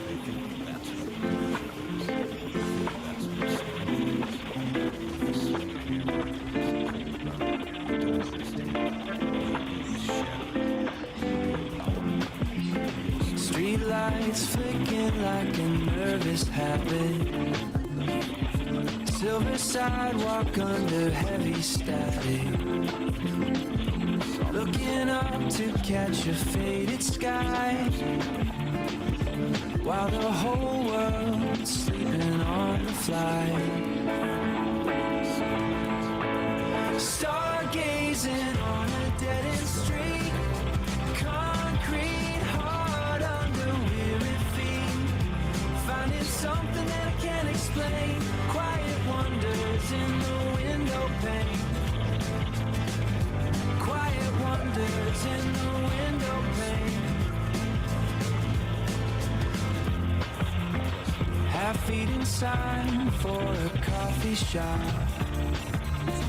Clock on the bank, forgot how to stop. Faded billboards in a neon glow. Nowhere left that we really need to go. Not here left to go. Stargazing on a dead-end street. Concrete hard under weary feet. Finding something that I can't explain. Quiet wonders in the window pane. Quiet wonders in the window pane. Swing a hammer at a piece of cold metal.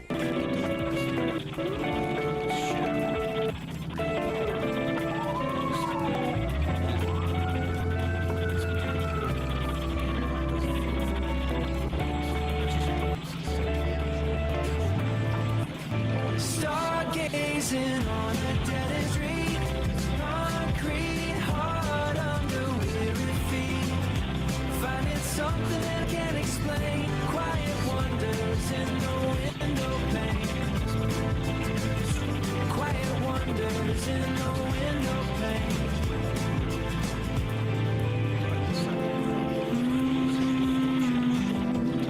Faded to gray. Just the static now. Gonna push a little harder, gotta make it right. Like a wet fart for the very first time.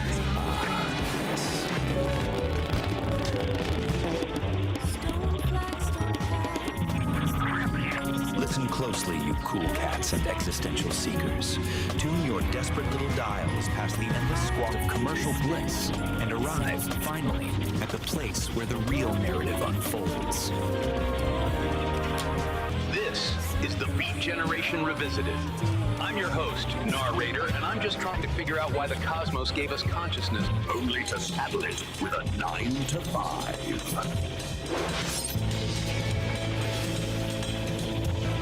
Tonight, we peel back the thin, fragile membrane of civility to observe a species unlike any other.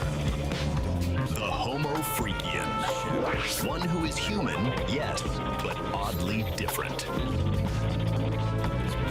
We follow the frantic, futile movements of two such specimens.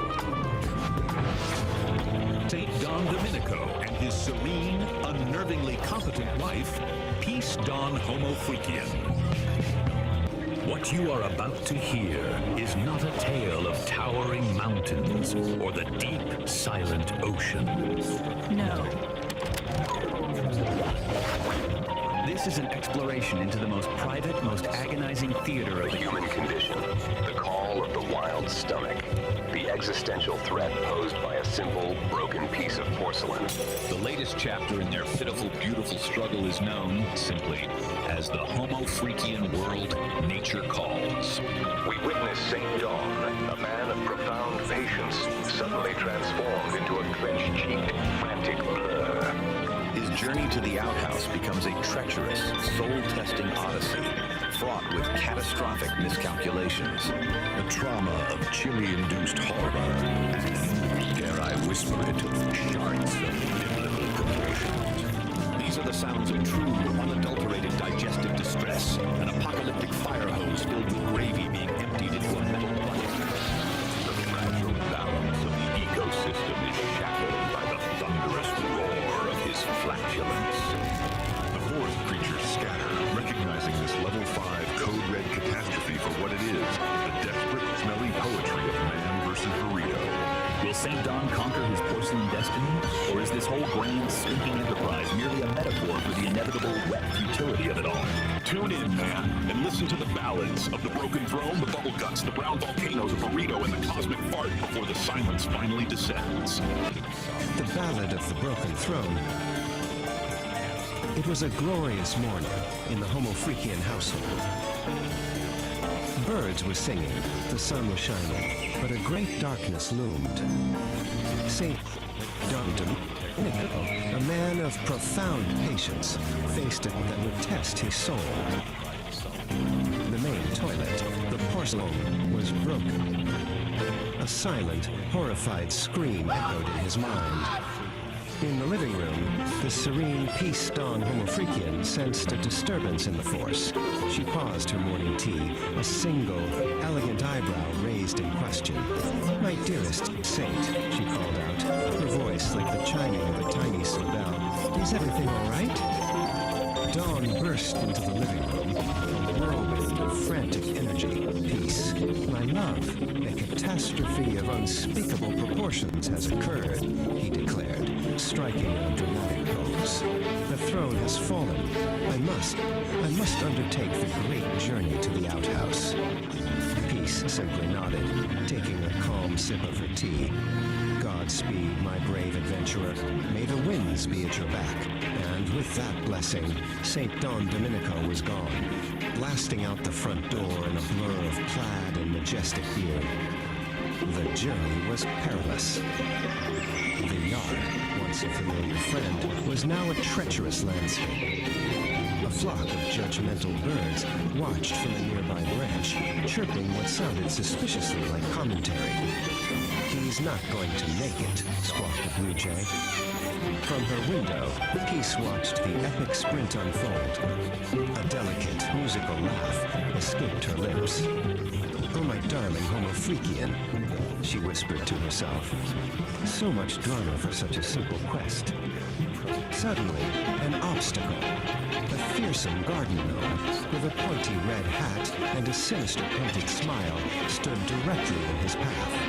With the grace of a wild gazelle, St. Don Domenico executed a perfect anime-style leap, soaring over the ceramic guardian. "Homo Freakian hurdle," he yelled. And then he saw it, bathed in the strongest thing standing proudly at the edge of the woods, the outhouse. It was more beautiful than any castle, more welcoming than any palace. A single, glistening tear of pure relief traced a path through dust on his cheek. With a final, desperate burst of speed, he covered the last few feet. He threw open the wooden door with a triumphant roar that echoed through the trees. Victory! The quest was complete. The saint had reached his sanctuary. Back in the main house, all was quiet again. Peace took another sip of her now cool tea and smiled. A small hummingbird zipped to the window and hovered for a moment as if to give her a report. "All is well in the kingdom," she said softly.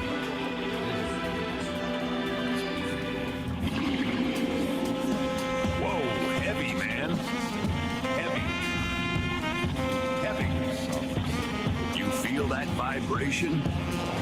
That wasn't just the tectonic plates shaking loose, cats and kittens. That was the sound of a porcelain dream shattering into the cosmic void. The throne is broken. The king has fallen.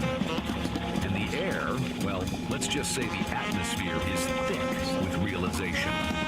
But don't touch that dial, and for the love of the cosmos, don't light a match.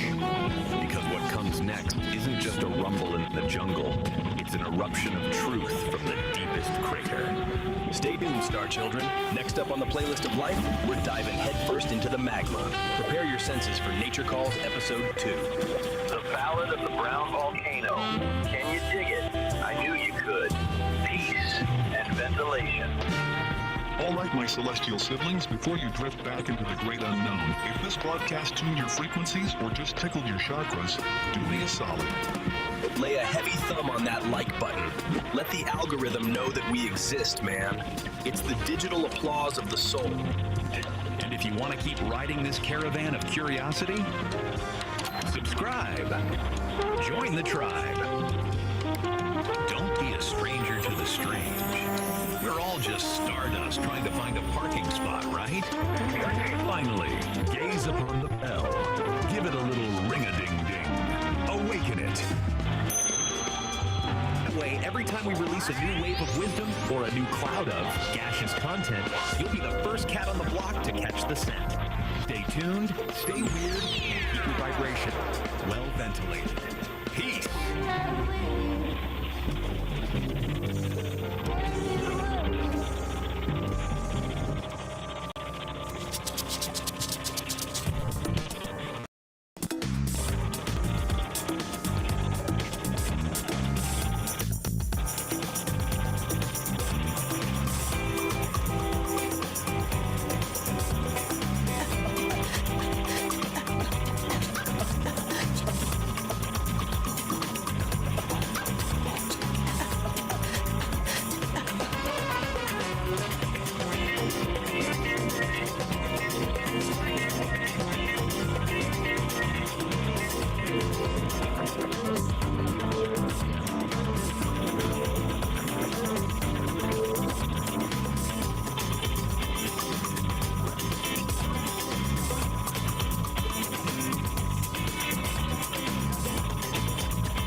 virtual crowd's still roaring, but Kitty just dropped the wildest, biggest note of all. A gig on the actual moon. The Muffins were cool, but the bassist was hip to the facts. We got instruments, not rockets. So Pinky snapped her fingers and pointed to the Homo Freakians. Legends in the tech world vibe. Our band of cats had to get square for a minute, helping the Homo Freakians with their animal sanctuary. Parrots flying like confetti, a standoff with a stubborn goat. It was a chaotic jam, man. But then, the music hit. Harrietta on a bucket, Pinky on a riff, and the groove synchronized the machinery. Impressed and amused, the Homo Freakians gave up the goods. The key to the nerd herd, the baddest builders in the whole digital universe. The herd got the message. Concert on the moon? Challenge accepted, they said. And now, our Muffins are on a ship, looking out at a futuristic stage being built on the lunar surface. The universe is about to get to the damn setting. A lunar concerto. Kitty and the Furry Muffins were the biggest band in this. Their concerts were legendary digital spectacles of light and sound. But for Kitty, the lead singer with starlight in her eyes, the metaverse was just a stepping stone. I want to play a real concert, Kitty declared to her bandmates after a show, on the actual moon. Furry Muffins, a motley crew of talented musicians, looked at her with a mix of awe and disbelief. But how? Asked Gorgonaut TBK, the band's stoic bassist. We'll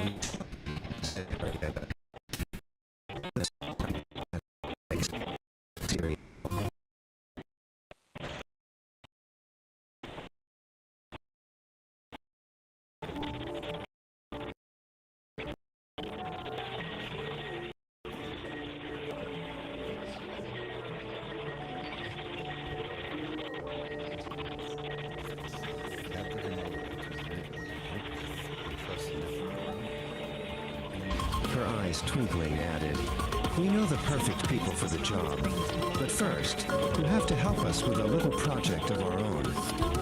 The little project was to build an automated feeding system for their animal sanctuary. And more used devices than wrenches and wires found themselves in a series of comical mishaps. Blueberry, the drummer, accidentally programmed a food dispenser to launch carrots like confetti. Then, in a Harriet started a beat on a nearby bucket. Pinky joined in with a catchy riff on her guitar. The band turned the chaotic assembly into a rhythmic jam session, their music guiding the farm bots, synchronizing the machinery. Impressed and amused, the Homo Freakians upheld their end of the bargain. The nerd herd, said, handed Kitty a glowing data chip. They're the best builders in the metaverse. This will get you to their hidden server. Back in the metaverse, the band found the hidden server, a digital fortress of code and light. They were greeted by the holographic avatars of the Nerd Herd, a group of brilliant, quirky tech geniuses led by the visionary Elon Musk. A concert on the moon? Elon's avatar said, a wide grin spreading across his face. Challenge accepted. The Nerd Herd got to work, their fingers flying across holographic keyboards as they designed the most epic concert stage the universe had ever seen. The final scene shows the moon, a magnificent futuristic stage being constructed on its surface. Down below, on a spaceship, Kitty and her band look out the window, their faces filled with awe and anticipation. The universe was about to get a front-row seat to the greatest concert in history. All right, cats and kittens, dig it. The stage is set. Man, the whole solar system's got a glow tonight. A concert on the moon, you say? That's heavy. That's pure cosmic absurdity. The scene is locked. The blueprints are and the starship's no longer just a tin can. It's a chariot of rock. We got Kitty with the big dream, the Homo Freakians with the connection. I think that's what it is. Perfect scientists on some serious space-time jam. They modified the cargo bay, man. Turned a junk hall into a passenger lounge. Smooth! They're drawing up the lines, plotting the perfect groove to the sea of tranquility. But the real question, Daddy-O, the one hanging there like that big blue marble. Is the universe ready for this sound? Can the lunar dust handle this much soul? The countdown has begun. The tickets are flying. The silence is about to get loud. Catch you on the next orbit. When the music truly begins, stay cool, stay groovy. But hey, don't split, man. That's just the sound check. Next orbit, we're taking that Starship joyride. We're talking real rock and roll, low gravity style, on that big dusty drum. It's the A Lunar Concerto. Dig it. Kid E hits the high. The bass. It's gonna be a gas. Be there or be a square, man. So there it is, man, the cosmic groove of the night, fading out like a square's memory.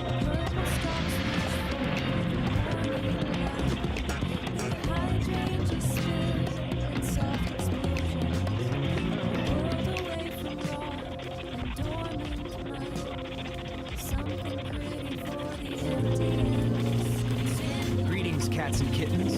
Greetings, fellow travelers on the airwaves. This is your host, coming at you live from the mellowest corner of the airwaves, from the cozy confines of my little sonic sanctuary. Yeah, man, we're talking about the pulse of the airwaves, a cosmic connection, you dig.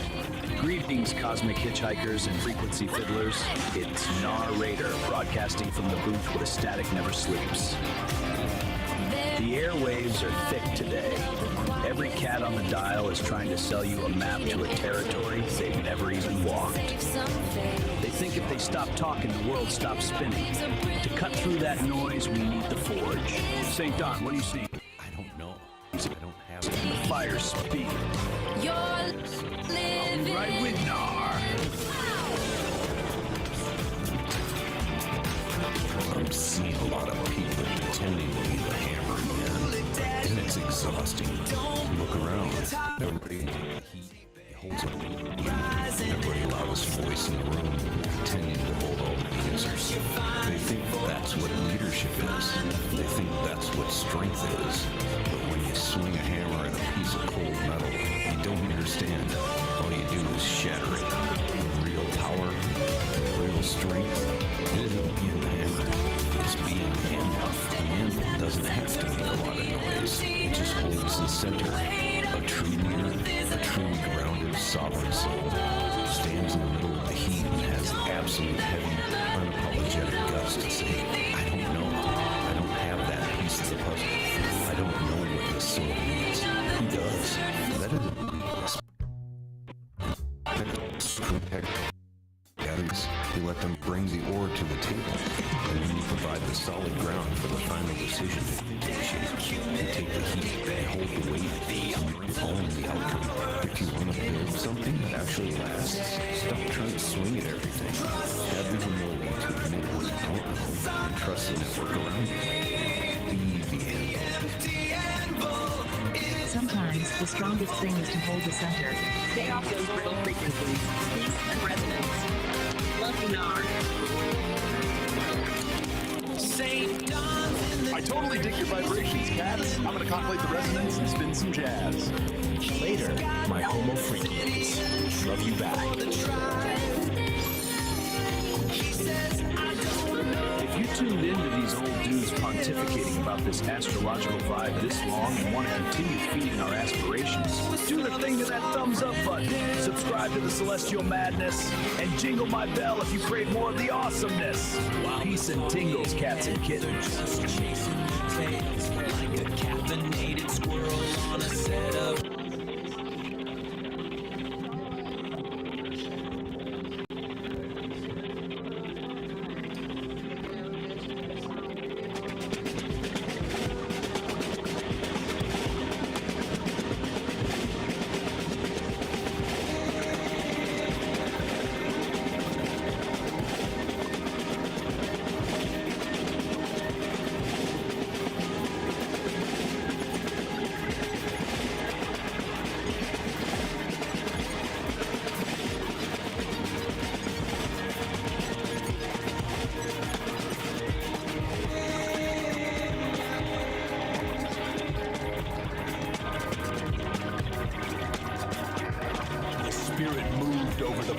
land, bringing fire and division where there was meant to be peace. Nazis, man. Bad vibes incarnate. You dropped the big one twice on Japan. Open up the Pandora's box of plutonium isotopes.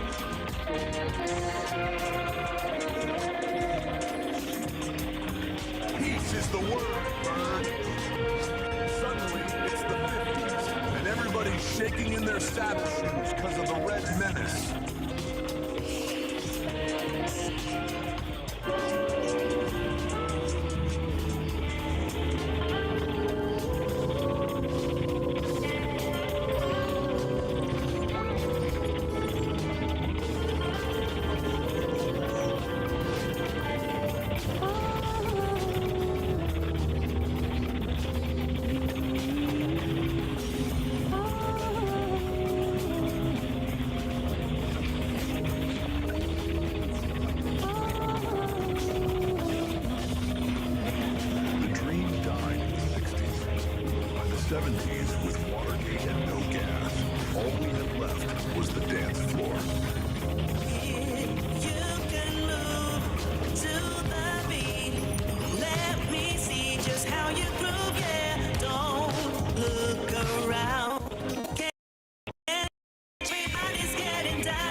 Tear down one wall and put just to let financial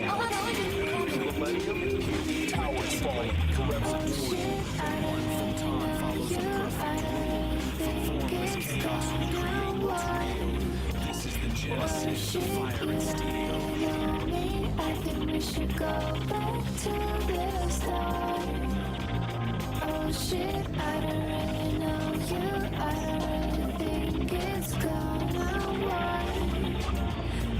Shit, you don't really know me. I think we should go back to the start.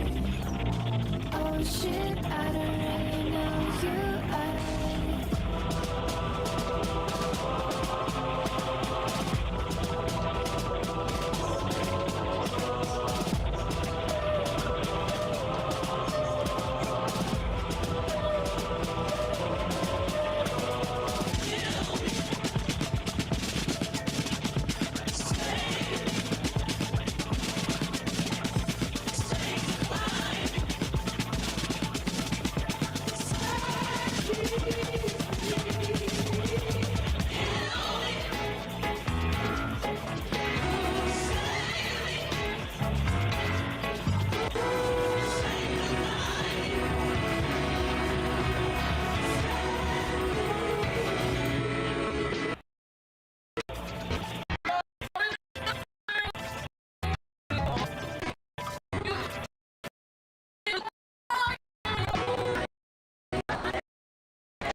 grounded, sovereign soul stands in the middle of the heat and has the absolute heavy, unapologetic guts to say, I don't know. I don't have that piece of the puzzle. I don't know what the soul means. Because that is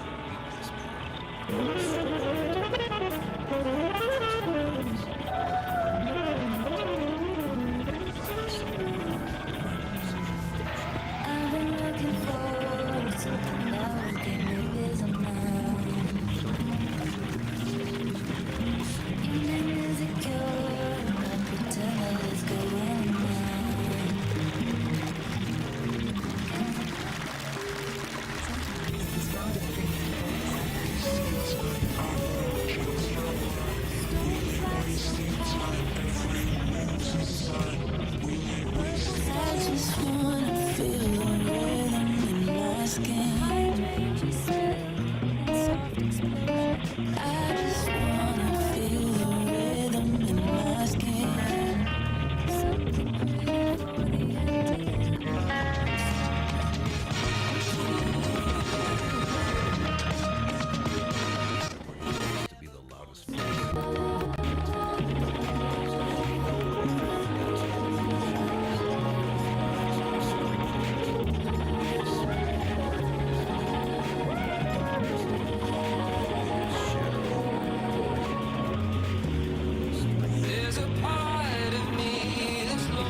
Yeah, yeah, yeah. Yeah, yeah, yeah. No, I'm not giving up. Now I got this feeling, this feeling. Never let nobody take you down. Just don't you let nobody take you down.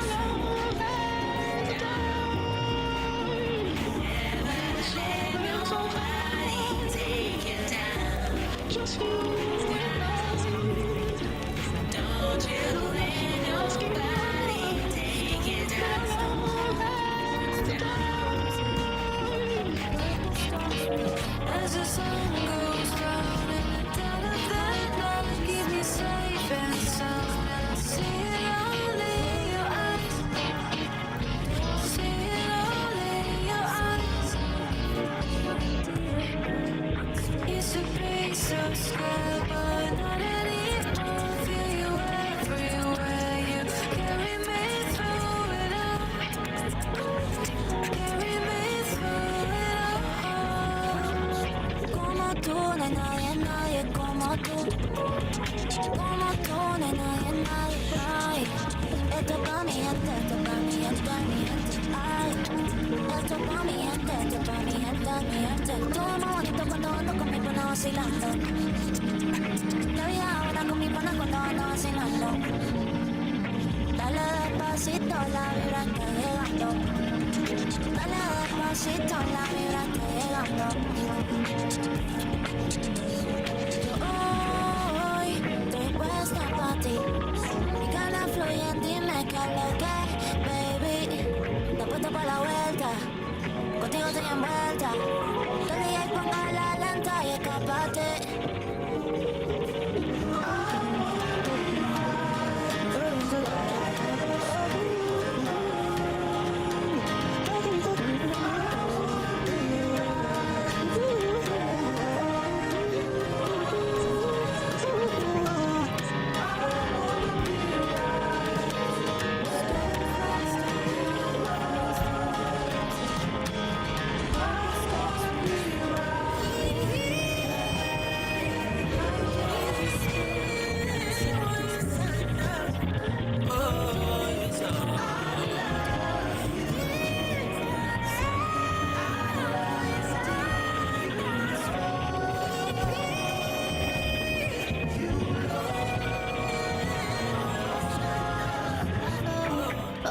So high.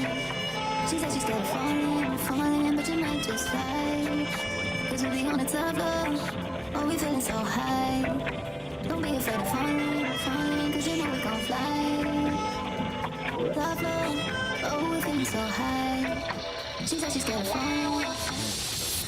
I just wanted to let you know that I miss you.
I just wanna spend all my time to love you, truly comprehend more than I want. Trees, they leave, feel like I breathe. I was showing every day, there's so much in the scenes. From the color season, I've been contemplating these like so many leaves, call it greens, what a dream. I was missing recipes, I put my step now. Reminiscing, I couldn't miss, so now it's stressed out. Now I'm like, I'm living my life, concentrating on this. So no blessing on the test bar. All trees, they leave, feel like I breathe. I was showing every day, there's so much in the scenes. From the color season, I've been contemplating these like so many leaves, call it greens, what a dream. I was missing recipes, I put my step now.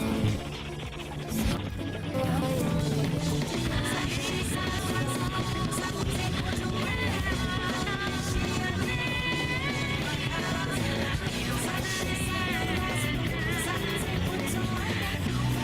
Now I'm like, I'm living my life, so I'm concentrating on this. So no blessing on the test bar.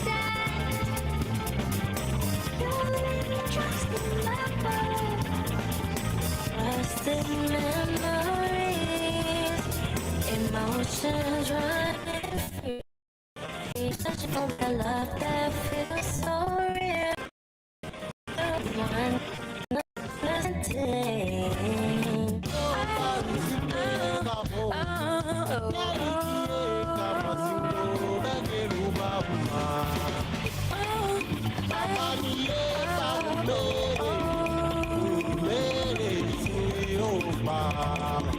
Pull me deep in your ocean, drown me in your touch. Let me show you devotion. Let me light you up. I just wanna show you the depths of my love. Pull me into your ocean. I was never yours, and I will never, never be. I was never yours, and I will never.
So let's get right into it. Today, we're breaking down a story that does something that is just brilliant. It up into this heroic, soul-searching epic. We're going to a little story, The Ballad of the Broken Throne, uses some seriously poetic language to turn a desperate run to the outhouse into a quest you won't forget. Right from the jump, the story sets this really unique tone. The narrator, who has this kind of beat poet vibe, you know, he's basically telling us, hey, listen closer. Look past all the noise of normal life and find the real story. And that's our first clue that this isn't going to be your average tale. So, where does all this happen? Welcome to the Homo Freakian world. This is the universe the storytellers built for us. A place where ordinary is, well, it's anything but. It's the perfect stage for the unlikely epic that's about to unfold. And who lives in this world? The Homo Freakian. Now, this definition is really key. It's not an insult or anything, it's more like a classification. The narrator uses this term to describe our main characters as people who are, you know, totally human, but they just live a little bit outside the box. All right, let's meet our two main players. On one side, you've got Saint Don Domenico, a guy whose whole thing is patience, which is about to get completely obliterated.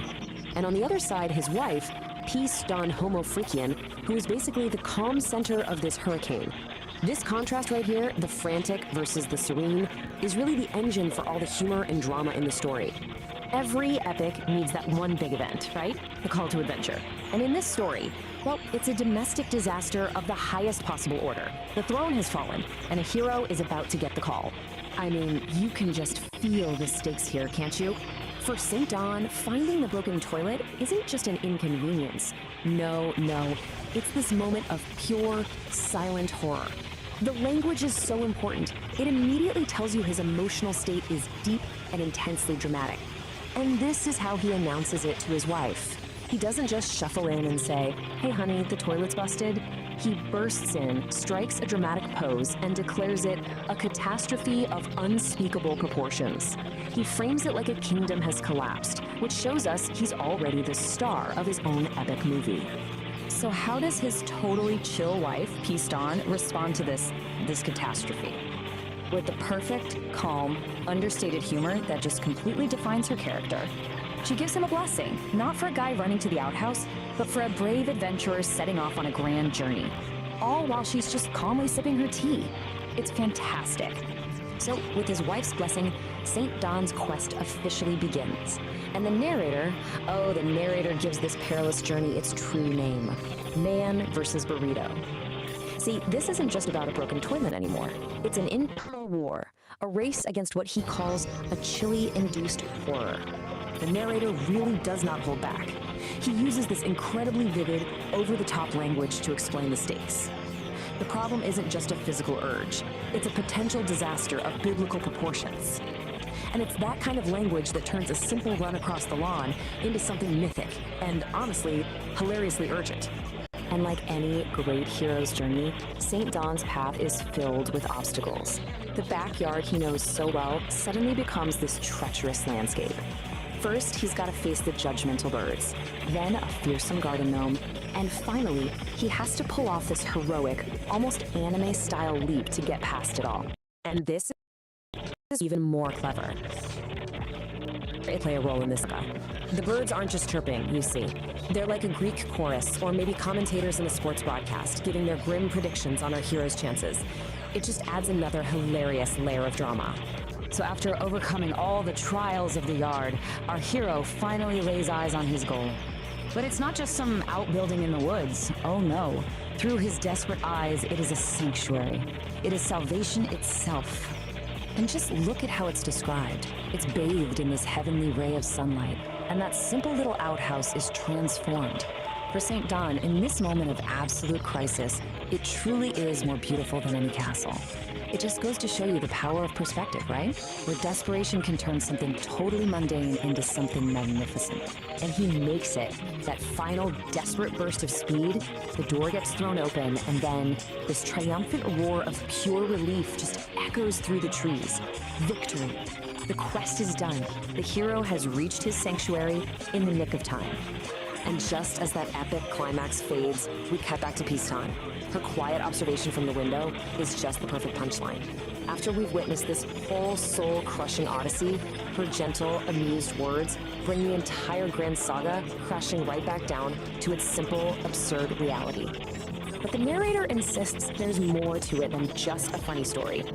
He wants us to think about the cosmic significance of what just happened. He frames it as a commentary on something much, much deeper, something he calls the inevitable wet futility of it all. So what's really happening here, according to the narrator's beat poet philosophy, is that it is broken porcelain. It's a porcelain dream shattering into the cosmic void. One man's frantic personal struggle becomes a metaphor for some kind of universal disruption. It's heavy, man. And that's really the question this story leaves us with. It forces you to ask, what about our own dramas, our own frantic quests and desperate struggles? Are they just like St. Don's? Are they just these grand, stinking enterprises that, in the grand scheme of things, are metaphors for the beautiful, absurd, and maybe futile struggle of just being human? It's definitely something to think about.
Baby, dame lo que quieras. Yo contigo soy candela. Quiero que me dejes a tu manera. Dale suelta y soltera. Y dale, racata, racata, racata. Quiero darte racata, racata.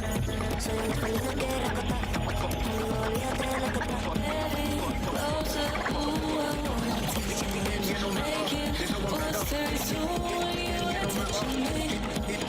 Baby, closer, ooh, I wanna taste your lips. Making whispers, ooh, when you are touching me.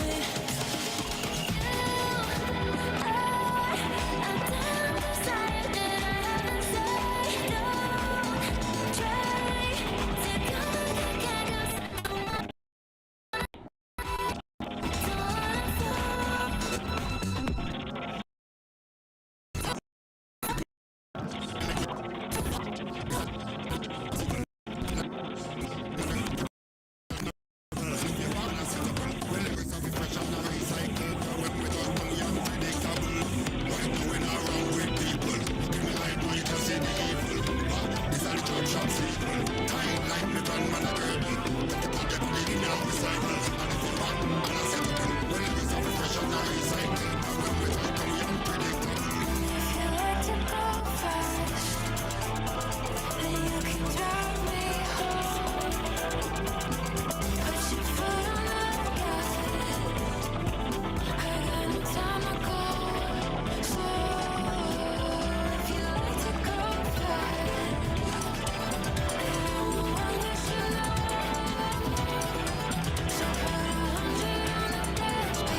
tomorrow.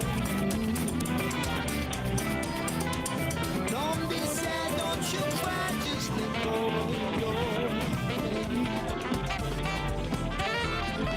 And when you fall asleep, not tomorrow. Libre de mirarte en los ojos, libre de quererte más. Yo me siento libre de mirarte en los ojos, libre de quererte más. I wanna see you, don't want you to leave. I wanna feel you, hold on tight to me.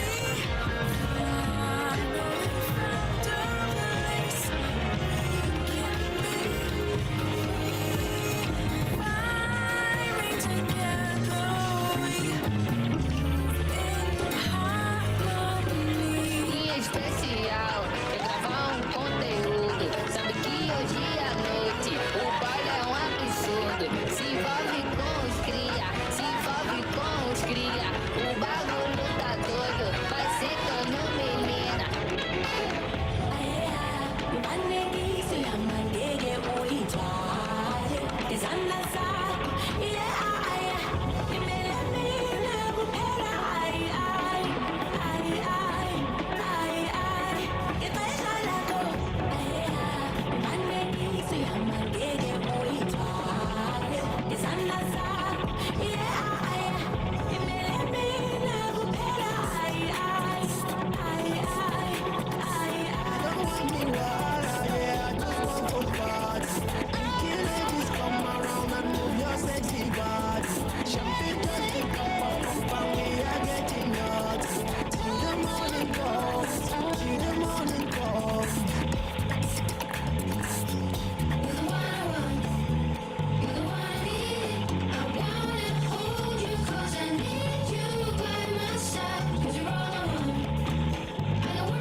Tell me a story, I can help you tonight. You and me, we are stronger. There's no reason to worry. Let me know how you feel. Baby, this love is real.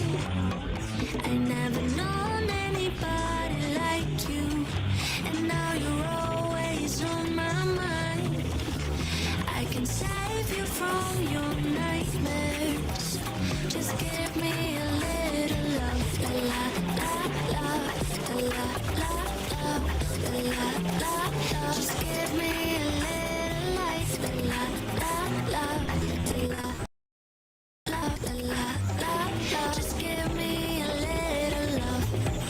La la la la la la, la la la la la, la la la la la.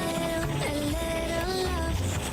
La la la la la la, la la la la la, la la la la la. A little love.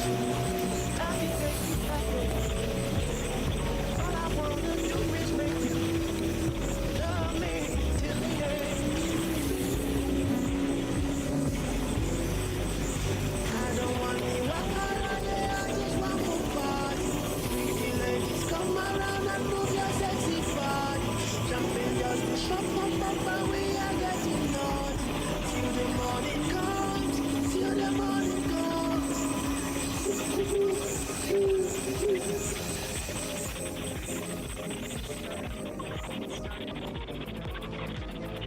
So today we're doing something a little different. Forget your usual research papers, forget the news articles. We are diving headfirst into something way, way stranger. What we're looking at is basically a piece of modern performance art that comes straight from the digital underground. It's a YouTube storytime video, but it's told like beatnik poetry, and it's called The Ballad of the Brown Volcano. And right from the jump, this thing just throws you into the deep end with two simple words. That's it. Stinky and holy. I mean, talk about a contradiction, right? It's so jarring, but it's also kind of perfect. It immediately sets the stage for everything that follows. You just know you're in for a story that's trying to find something profound, maybe even something spiritual in, well, the most places you can imagine. Mess. realize this guy is telling a story. Character. He's this whole cool counterculture beatnik.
Gurgle from the depths of his holy bowels.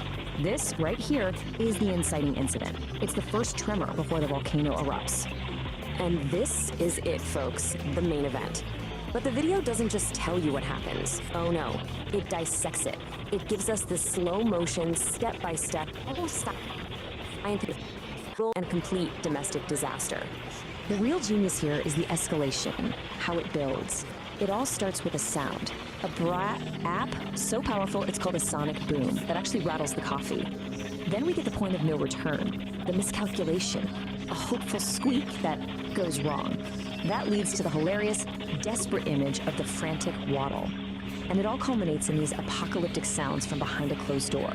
We don't see it, but we definitely hear it. It was a catastrophic miscalculation. This is the absolute turning point. The narrator nails the exact moment Sandon knows he's lost all control. He decided to risk what he thought would be a small, controlled release. And that's where it all goes horribly wrong. This is where we go from, uh-oh, this is uncomfortable, to code red, this is a full-blown emergency. And the fallout? It's immediate and, let's just say, creative. The narrator doesn't just say he had an accident. No, the language is so much more vivid than that. He painted his shorts a shade not found on any color wheel. I mean, come on. It's somehow completely disgusting and at the same time kind of artistic and poetic. It's that beatnik style in a nutshell. So the grand finale of this whole event is described only through sound. And the narrator doesn't hold back, calling the noises apocalyptic. It's incredible, right? He takes a very common bathroom emergency and elevates it to something of world-ending importance. We don't have to see it because he makes us hear it in the most dramatic, over-the-top way you can imagine. And this really gets to the heart of what's so special. The narrator's real talent isn't just in telling the story, but in finding this incredible, wild cacophony of language to talk about something that's, well, pretty hard to describe. I mean, just listen to this. A fire hose filled with gravy emptying into a metal bucket. This is the narrator at his most creative, his most unhinged. It's so specific, so auditory, and so bonkers that you can practically hear it in your head. it's not just a description, you know? It's a key piece of that apocalyptic soundscape he's building for us. And here we go again. It's all about making this thing sound huge. He calls it a chart of biblical proportions. By throwing in biblical proportions, he takes this tiny, embarrassing domestic accident and turns it into some kind of historic, legendary event. It's not just exaggeration, it's hyperbole as an art form. It gives the whole thing this hilarious, mock-epic feeling. And then, just when you think it can't get any weirder, the voice suddenly shifts. We actually get to hear from St. Don himself, shouting this little piece of wisdom from inside the bathroom. Some people think it's funny, but it's really brown and runny. It's this completely absurd rhyming couplet delivered right from the heart of the chaos. It just adds another layer of surreal, laugh-out-loud humor to the whole scene. So when you put it all together, what you have is something that isn't treated like a simple bodily function. No, the whole event is presented as a complex piece of audio art. It's an apocalyptic soundscape, like a tragic symphony made up of sounds, rhythms, and even somehow philosophical thoughts that come out of the disaster. It's wild. Okay, now for the narrator's call. Just as the story hits its craziest point, the narrator does something really interesting. He completely breaks the fourth wall. He stops the poetry, pauses the performance, and starts talking directly to us, the audience, almost like he's a community leader. And he's not just saying, hey, like and subscribe. He's doing it in his own unique, beatnik way. Smash that thumb, join the band, slice through the hesitation and subscribe. It's a call to action for sure, but it's still part of the performance, asking his audience to basically give him a sign that they get it, that they're on board this weird little world he's built. And this one line sums it up perfectly. Don't be a tourist in this lounge. He's not looking for passive viewers. He doesn't want tourists just passing through. He wants people to be active participants. When you subscribe, you join the band. You're not just a viewer anymore. You're part of the in crowd, a member of his little underground lounge who understands the vibe. It's a really smart way to build a loyal community. And then, just when you think the story is wrapping up, he hits you with a classic cliffhanger. The brown volcano has gone dormant, but a new heat is rising. The immediate danger is over, sure, but it's a classic move to keep people watching, right? He's promised that this isn't just a one-time thing. The chaos is gonna continue. And he even gives us a little preview of what's coming up next. The Ballad of the Burrito. And the details are just perfect. A ghost pepper burrito, a broken toilet, and our hero, St. Don, in a desperate race against destiny. He lays out all the ingredients for the next disaster, giving you every reason to tune in next time. So in the end, that's what this whole wild ride is really about. Beyond all the gross-out humor and the beatnik poetry, it's a story about something we all deal with, right? That constant, unavoidable clash of just being a human. The source material uses this totally bizarre, stylized performance to get at a universal truth. That fight between our civilized together exotic biology, it's never really over. So the volcano might be dormant for now, but the question is, what happens when nature calls again?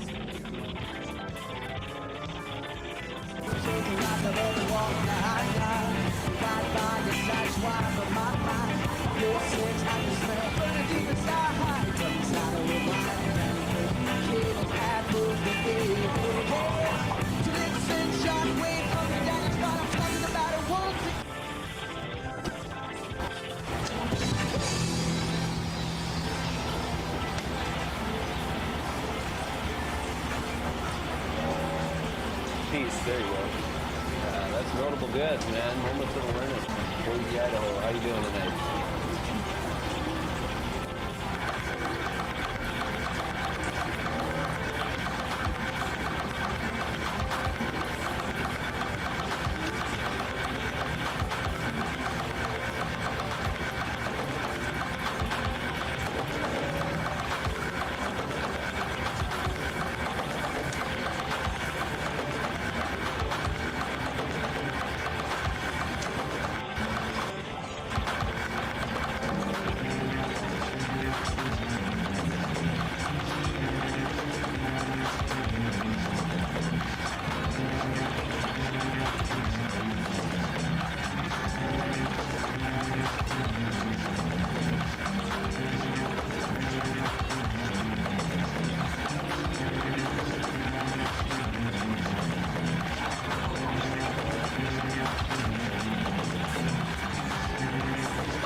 hair. It's not making it, off. It sounds like funky.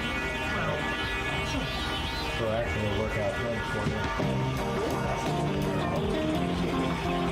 They told you were getting a new modem, right?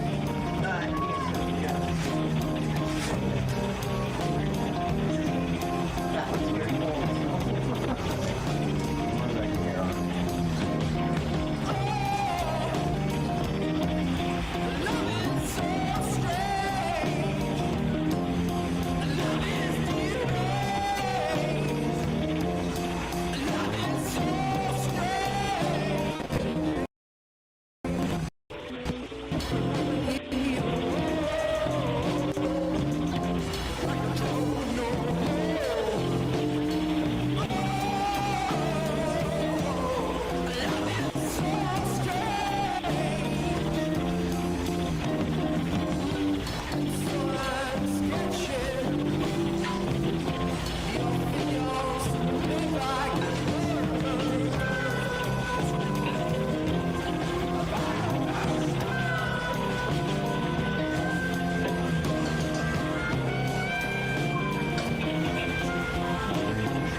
According to root call, I can have a 2x40, and on the bondage it's showing on 1.5x20.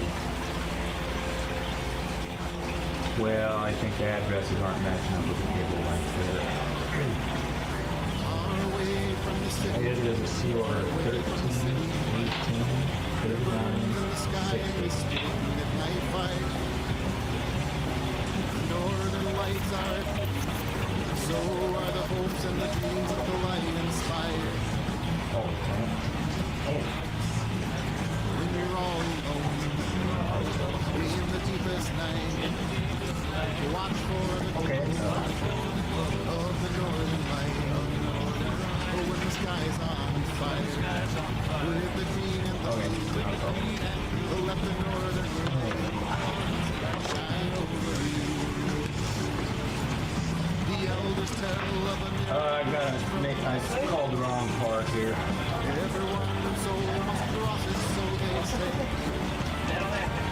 But the journey, it is long and it is dark, so they carry torches to light their way.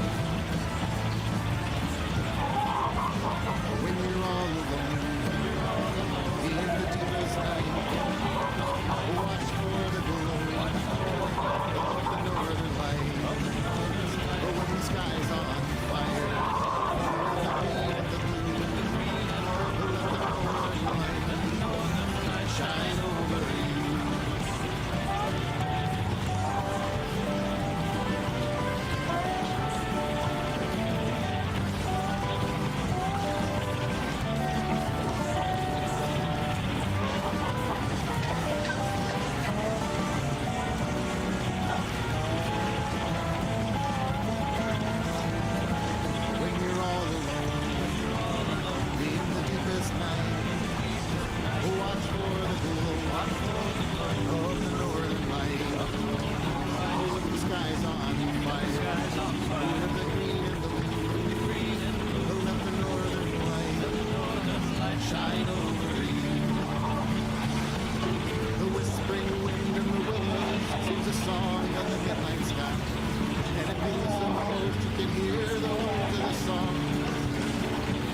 Other city, but I'm working on a bonded order, and I'll do the facility then to make it to a single.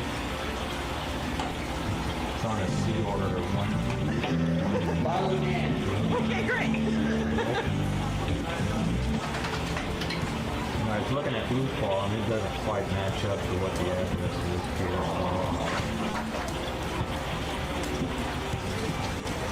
Factor way off.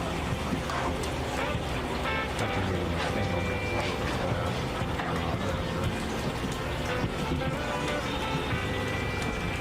Yes.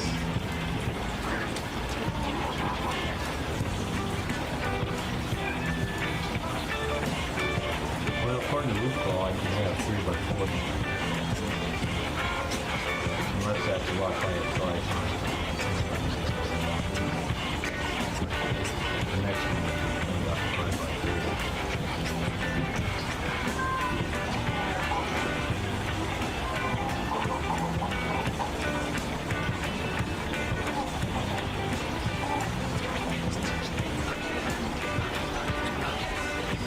When I'm falling down, you're always there.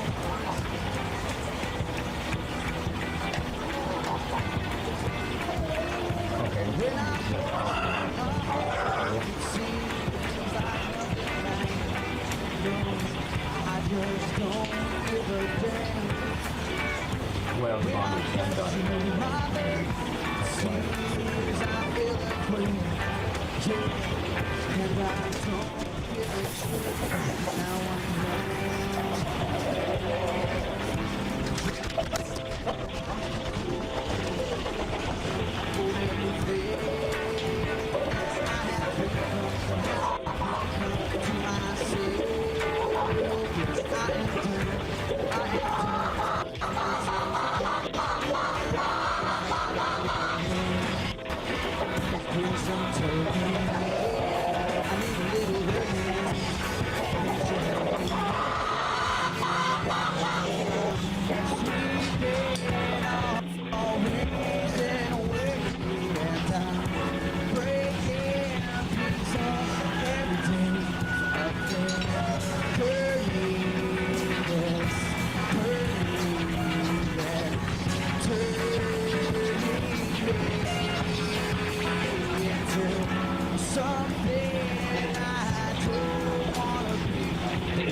into the mirror, my reflection can't be.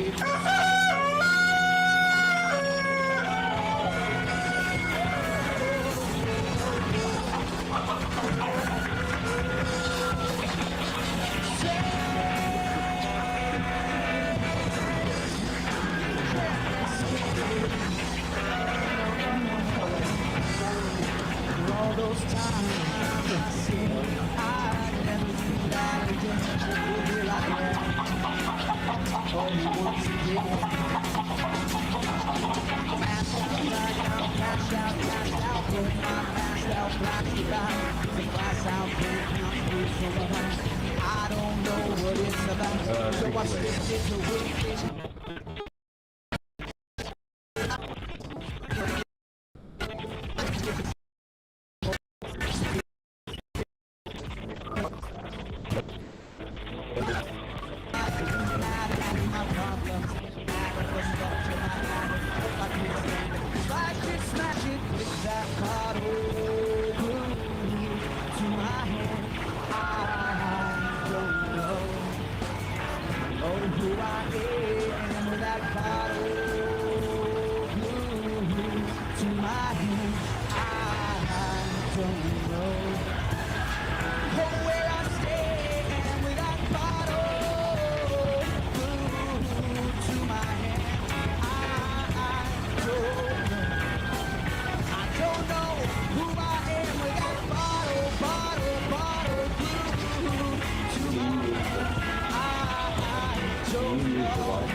Yeah, well, we've been using the Wi-Fi option usually, but we might use it off. It's still Okay. Well, it's going might take a few minutes while they change the programming and stuff. Give it a test, make sure it's trained up. If we did use Wi-Fi, would that be a different modem? Or? No, all our modems are Wi-Fi. It's just that some people have like router. We've got here or something. Yeah, we did the wireless off it and posted the wireless on. I don't think that one has wireless, because I would use that. This doesn't, but we definitely do. Oh, the G-Link neck here. Yeah. But all it is a router. Right. So otherwise I can shut the Wi-Fi off on the phone, but really the motor you're getting is going to have Wi-Fi going on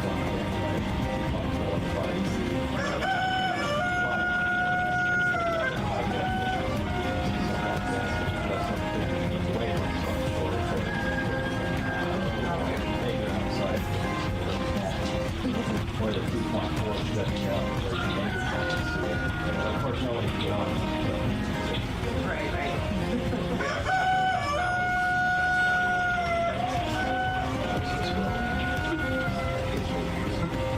Okay, well, I'm gonna go get my laptop and the modem and see if I can get this going.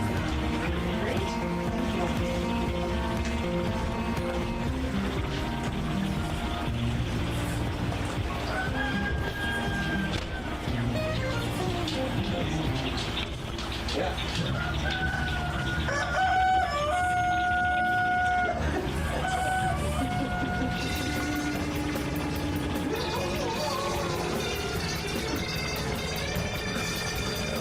Velocity always desired fame, cutting, gorgeous, and actress by trade. But it's hard for one to get where one wants in life. A husband or that won't let one work. So Anna decided he needed to be disposed of. She invited him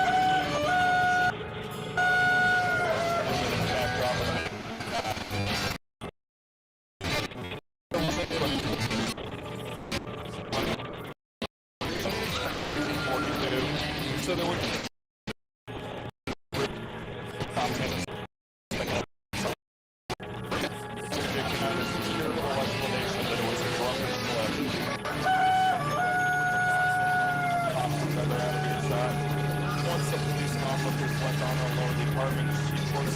congratulatory drink from the bottle, which Alice never drank from. Vodka always gave him a headache.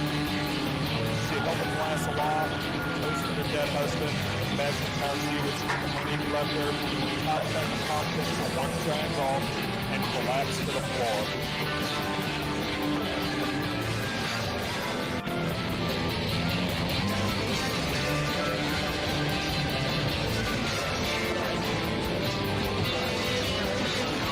Alex had always thought I was an girlfriend, thought a divorce would be too expensive. Instantaneous. The landlord found her body the next day while stopping by to check on the grieving widow. Toxicology report, statements given by witnesses, friends, etc. ruled out suicide.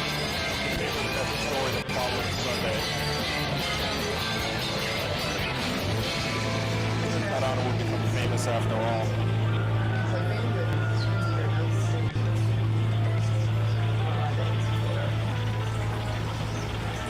Bandwidth is really how much room you have. Yeah. But when you're at the speed, since the speed's faster, more can get through. And it's where it affects, how it affects you. Ken will probably know.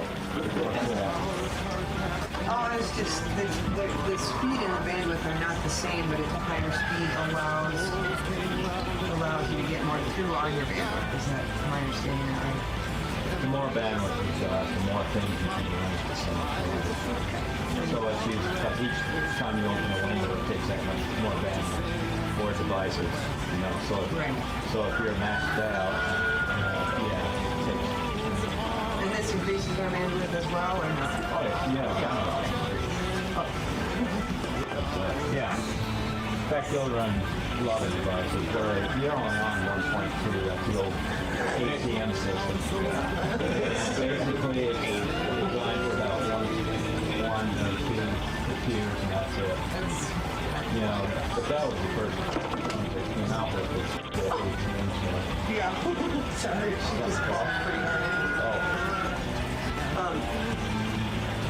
Yeah, okay, yeah, that actually we did get in sooner than turned it up.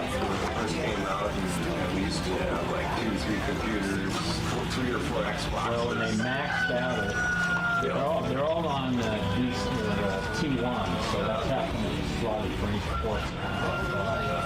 Somebody could have said, "Meg, here, you just ruined the speed for these guys. They're all 1.5 and lower, so that's why they're all slotted 1.5, so everybody can have the same speed and not have any problems. But when it's maxed out, or if one of the T1s go down, ports are better to go on a different T1, because I think there's 4 T1s running that HDM system. So if one of them goes down, it's bottleneck. In fact, some people just got a screen up and that's about as far as it can go. Yeah, we've had, it was about 2 years later that the snowplow hit the box up there. Oh, yeah. And then they fixed it, and then they oversaturated the area, so our speed was painful. Yeah, they didn't.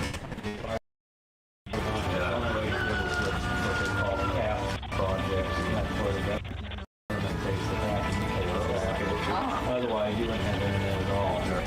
They did the same thing for phone systems back in World War II. They paid for half all the world.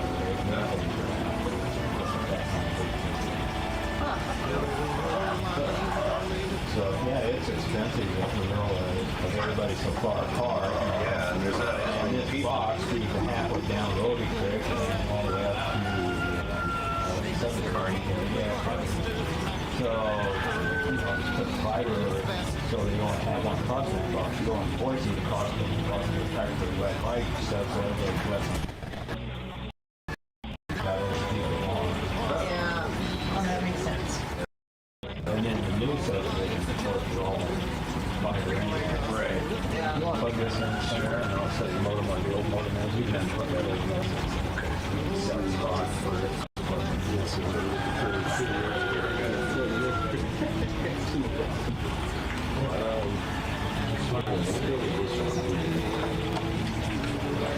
just have like the back next door.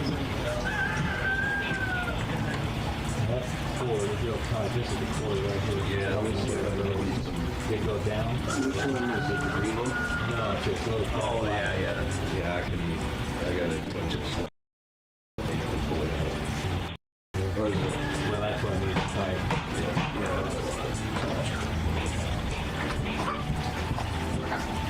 Spring cut. Oh, yeah.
super.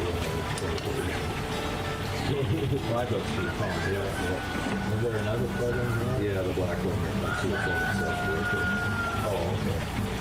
Or that might, oh, you know what, that one might have gone. I was going to say, this was plugged into the back of the motor. Yeah.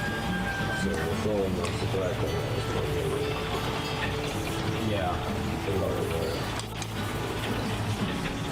I don't need any extra slack. I'm just going to set the motor like that.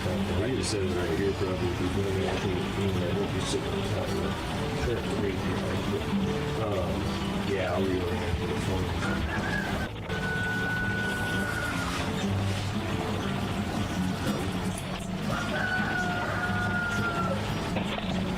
I'm going to have to...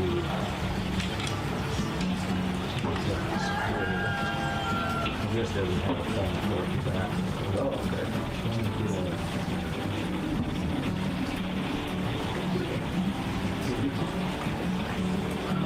That's good. So it doesn't have. Well, that's probably mostly what happened. You get cells on the phone. Interesting. Yeah, exactly.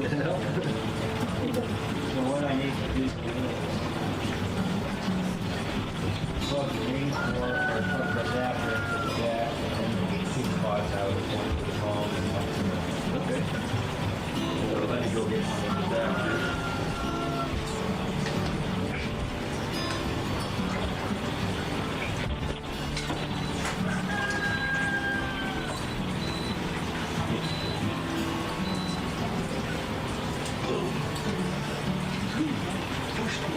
Usually think it's better to use stuff.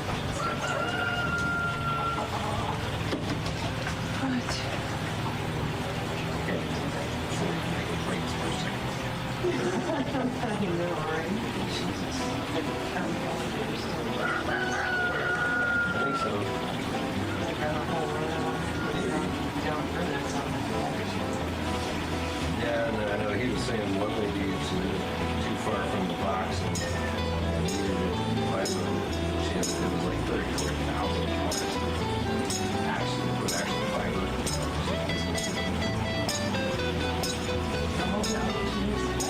Yeah, right. I'm so sensing.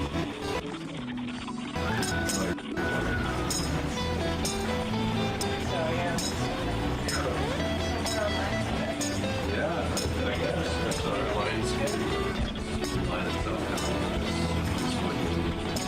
Yeah, what I'll do is I'll pump it in order so if I plug it into the back of the motor.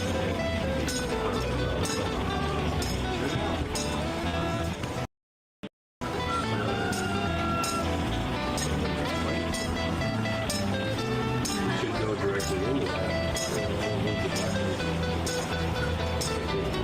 One of those was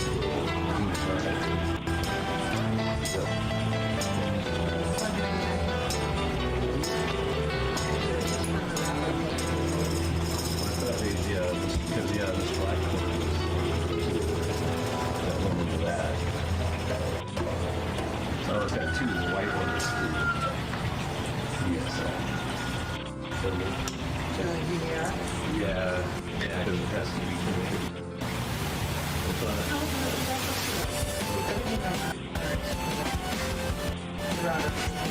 At least that's what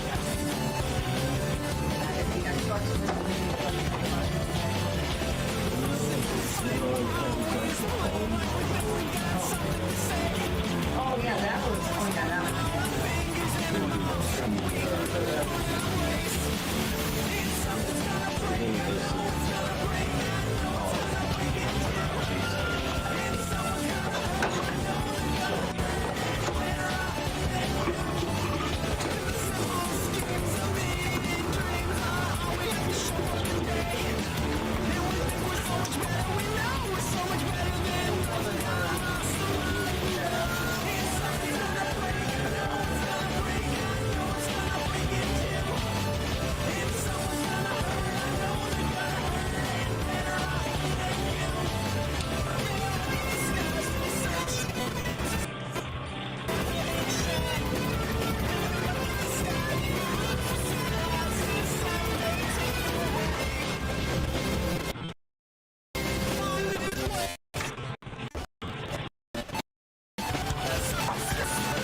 sun will shine. That make a difference in my life.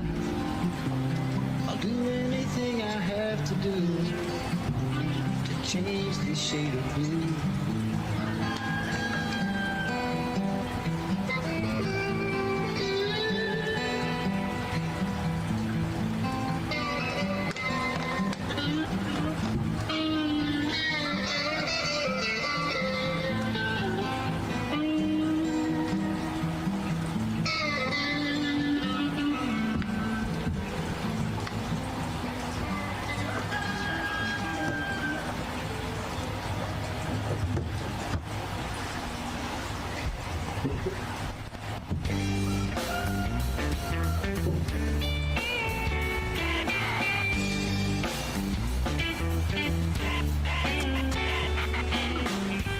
When I'm falling down, it seems you're always there, trying to help me overcome what you help me not get.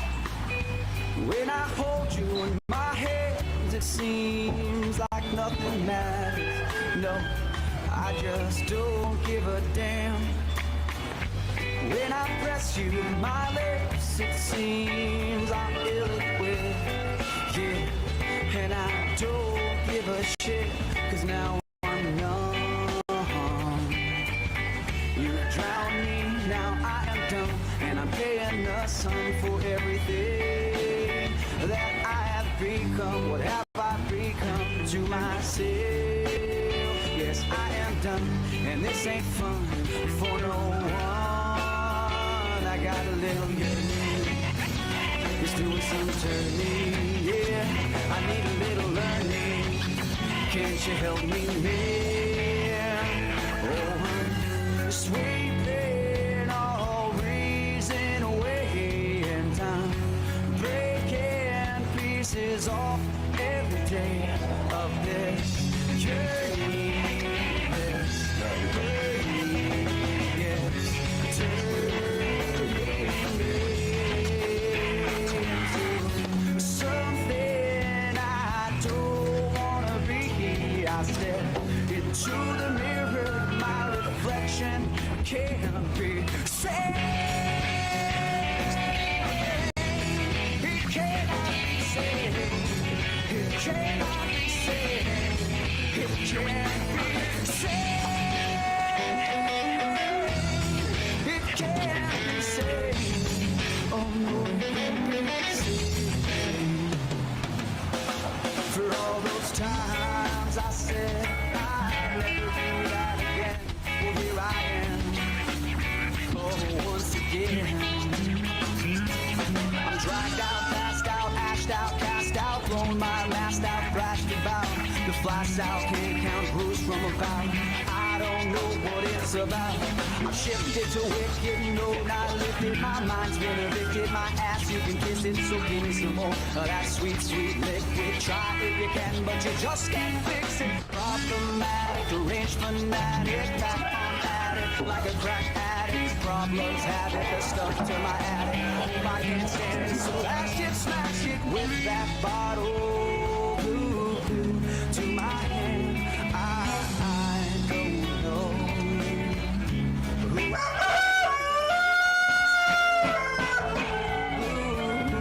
To my hand. Oh, I don't know where I stand with that bottle.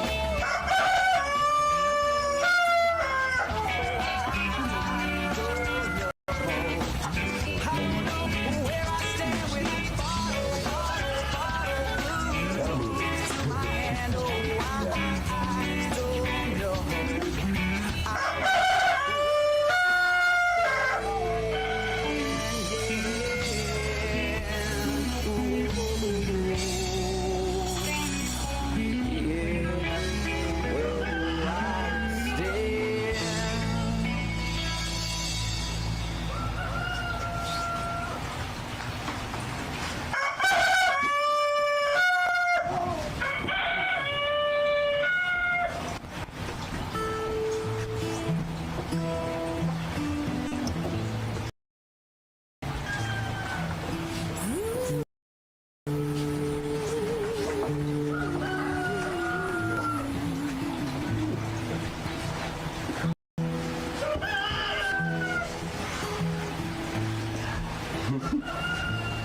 Exercise.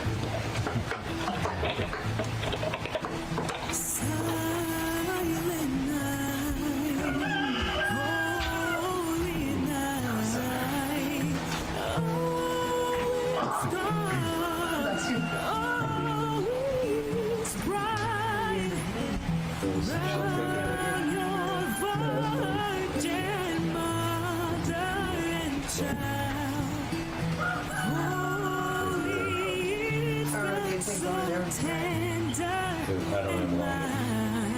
Oh. Florida's got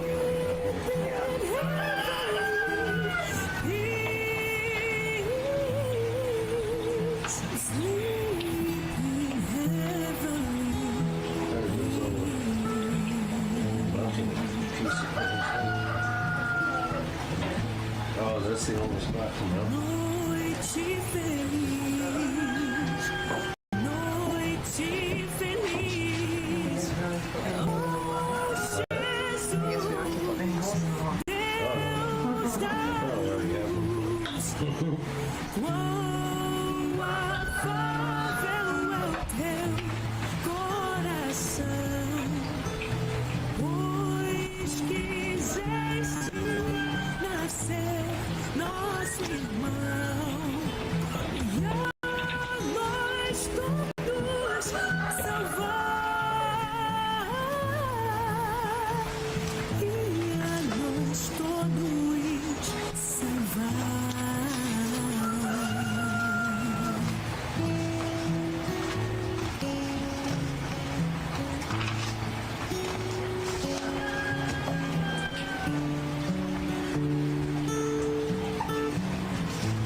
Check, 1, 2, can you hear the meow? It's time for the muffins right here, right now. Got our claws on the cords, the beats in our pods, breaking all the interstellar laws. Yeah! We're Kitty and the gang, all set to take flight, leaving Earth's studio for a crazy gas night. Jump aboard the Cosmic Comber, get ready for the view. Next stop, Uranus. What's the cosmic buzz do? Uranus Unplugged, a gas-powered quest. For the funkiest flatulence, the very best. Uranus Unplugged, a gas-powered odyssey. Peace Dawn and St. Dawn Homofreakian, cosmic voyagers of the highest order, received a most peculiar invitation. It wasn't written on paper or sent through the stars, but whispered on the solar winds, a gassy greeting from the sideways planet, Uranus. With their intrepid friend Kitty at the helm of their ship, the Cosmic Comber, they set a course for the great blue-green mystery. As they entered Uranus's atmosphere, the ship was tossed by sideways winds that howled like cosmic coyotes. "Whoa," Kitty yelled, gripping the controls. "This place has more gas than a chili cook-off in a black hole." A shimmering, translucent figure appeared outside their viewport, dancing in the gales. The figure introduced herself as Bree, the Wind Whisperer. She spoke in riddles and rhymes, her voice like the rustling of 1,000 leaves. "Whirlwinds sing secrets," she whispered. "Methane holds the key, a symphony of flatulence for all the stars to see." She offered Kitty a single, cloud-woven string for her guitar. Intrigued, the trio landed near a massive, bubbling methane geyser. A man with a wild handlebar mustache and a lab coat covered in frost popped his head out of the geyser's opening. "Welcome," he boomed. "Professor Quirk, at your service. You've arrived just in time for the great methane meltdown, a true flatulent fiasco." Professor Quirk explained his grand experiment, to harness the planet's natural flatulence and compose a universal symphony. "Uranus isn't just gas," he declared. "It's a gas-powered jam session. But my instruments need a power source of pure, premium cosmic. On smile.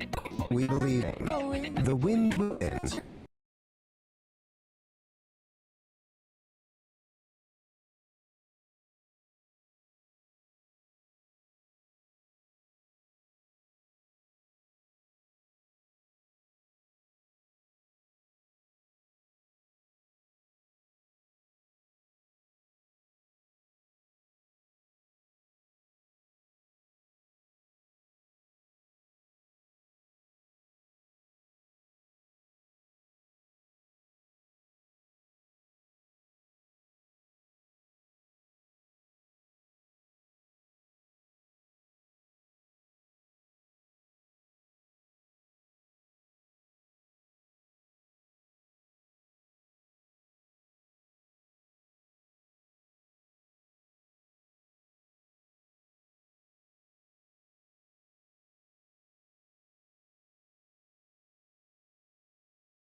Toward a slightly less dusty microphone. So, if you've been sitting there enjoying this chaos, for the love of Peace Dawn sanity, please. That like button, it's right there. Yeah. It costs you nothing. And it gives us temporary validation, which is our fuel. Think of it as pushing a tiny digital charity button for our well-being. Seriously, do you want to miss the episode where we confirm if St. Don Domenico accidentally set a new galactic record for flatulence-based propulsion? No, you don't. And the bell. Ring the tiny mocking digital bell.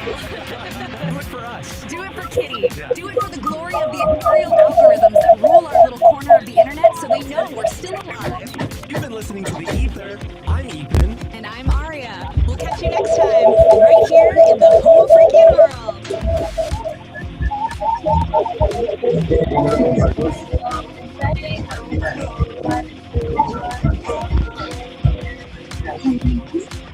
All right, you groovy cats and kittens of the Z generation, that's all the sonic vibrations we've got for you today on the FR with Ethan and Aria. Nar here, and I gotta say, these two young uns, they really keep this old beatnik's mind as fresh as a daisy in a field of cosmic consciousness. Their perspective, man, it's like a kaleidoscope of tomorrow's tunes. So keep those ear holes open and your minds even wider. Peace.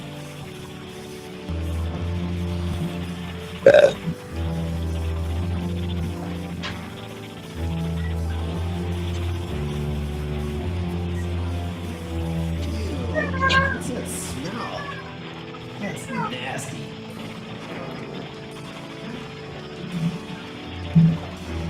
What are these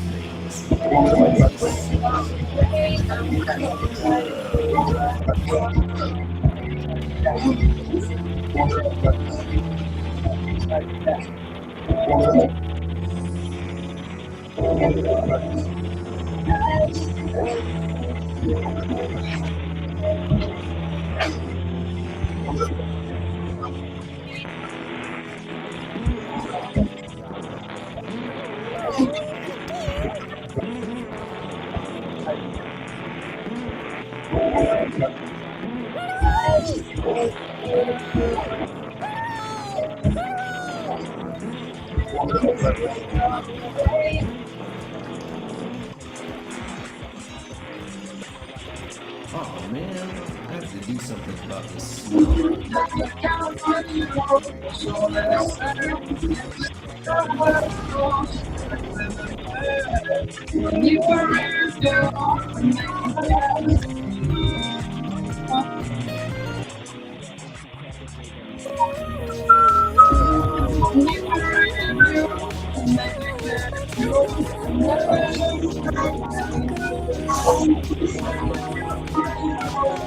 Greetings, all you cosmic hitchhikers and frequency followers. This is Narrator, coming at you live from the booth where the static never sleeps. The sky is looking like a bowl of gray alphabet soup today, and every cat with a clipboard is trying to sell you a spoon. It's a real scene, Daddy-O, but don't let the noise blow your tubes. We've got the angry astrologer on the ridge, ready to decant some obsidian truth into your ears. Dig it. Angry Astrologer, Episode 5. High static, no signal. The false prophet overlay. The hook. The wake up. Look at the charts. The sky is currently full of static and everybody down here is trying to sell you their personal antenna. Don't buy it. Cosmic whiz. Bullshit. We're in a massive transitive performative illusion. We've got actors on the stage demanding you read their script, wearing masks of authority, and expecting you to just swallow the mythology they are weaponizing. They are counting on your exhaustion. They want you too tired to notice the math doesn't add up. The grounding, reality check. This is the actual astrological reality. The old true north right now is the dirt under your feet. Stop trying to decode the noise. Let them throw their tantrums and build their little paper empires. You go outside. Check the water in the root trees. Feed the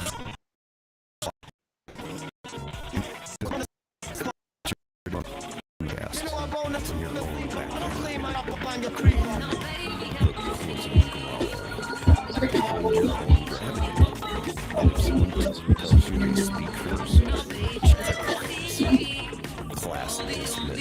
for me. Solid truth, St. Don. These cats are out here selling universal Wi-Fi when they can't even tune into their own heartbeat. I checked my pockets like you said, Daddy-O. Found a guitar pick, a bus token, and a whole lot of temporary stardust. Nah, my brother.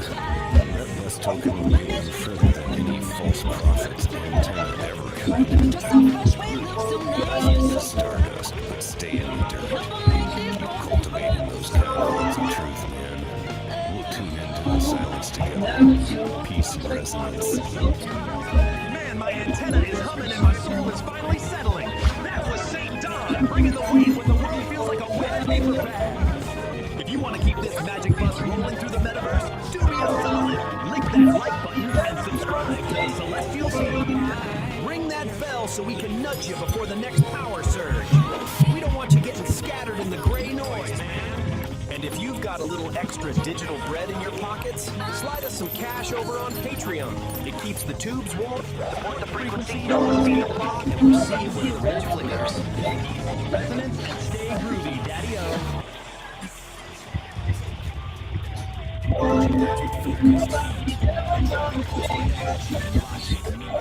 Shaping the chaos with a resonant beat, forging a new reality, complete.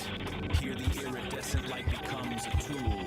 The one photon follows a perfect rule. From formless chaos we create what's real. This is the genesis of fire and steel.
Welcome to Homo Freakian World.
Too fucking much. Fuck you, Trump.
Jesus.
$4.40 a gallon.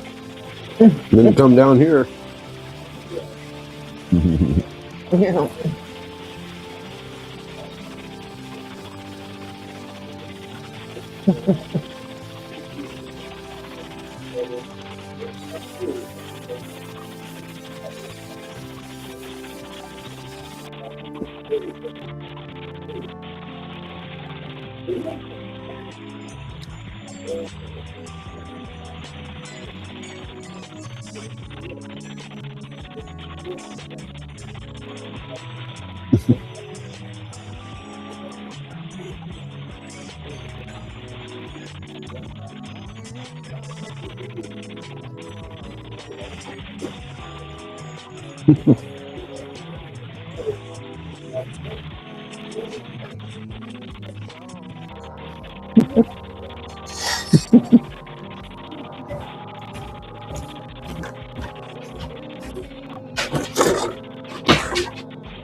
I was about to say, who would trust fucking going?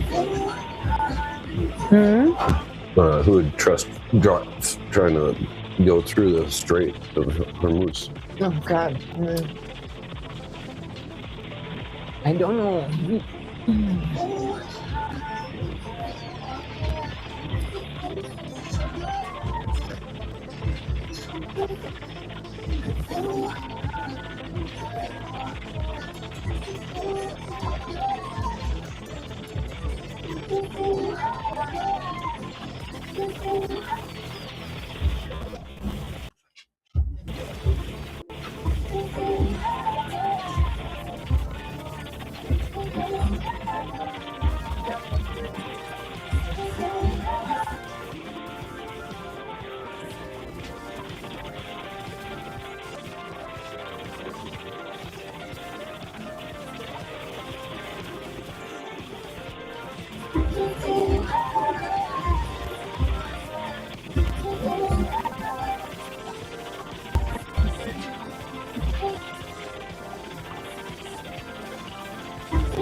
Brian!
Welcome on my Psychedelic Aire.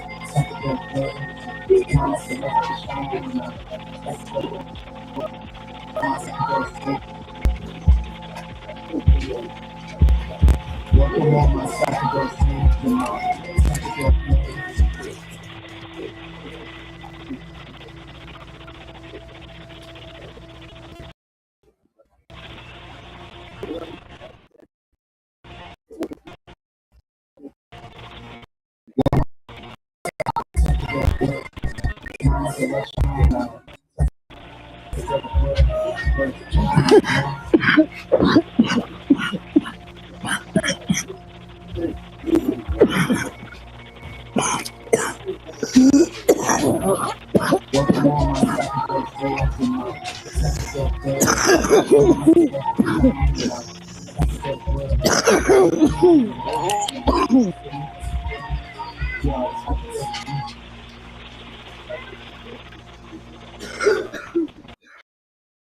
Welcome all my psychedelic to my psychedelic world.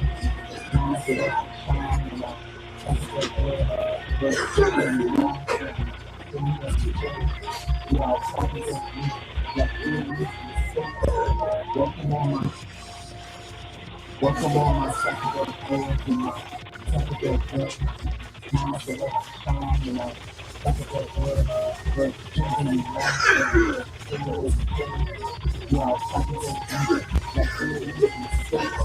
Welcome all my psychedelic world to my Thank you.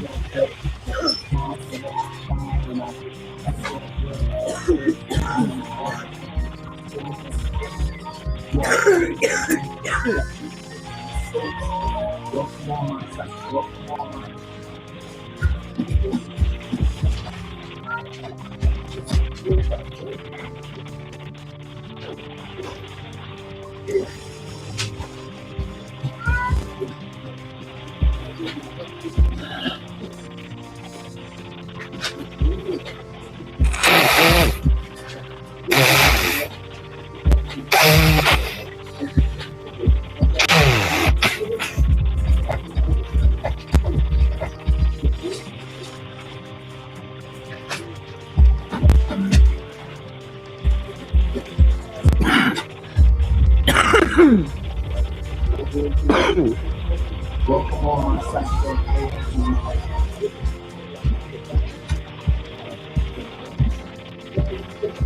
welcome all my psychedelic to my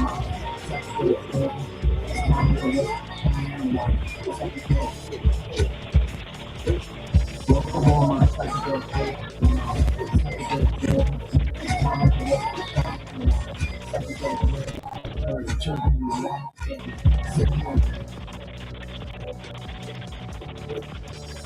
Spaceballs.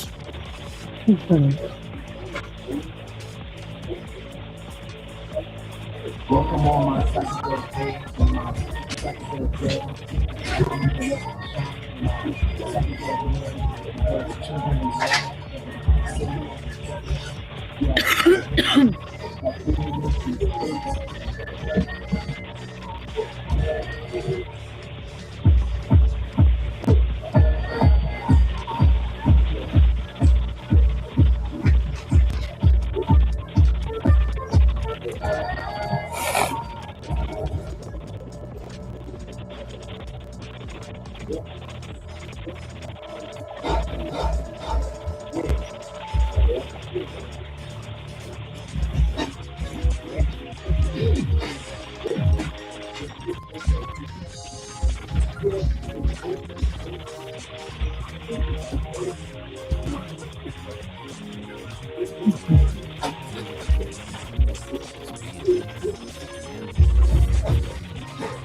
spill in soft explosions, a world away from rot and dormant might.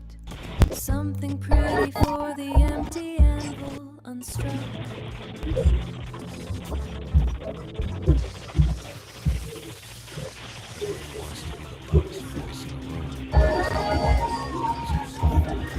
That's what leadership is. They think that's what strength is.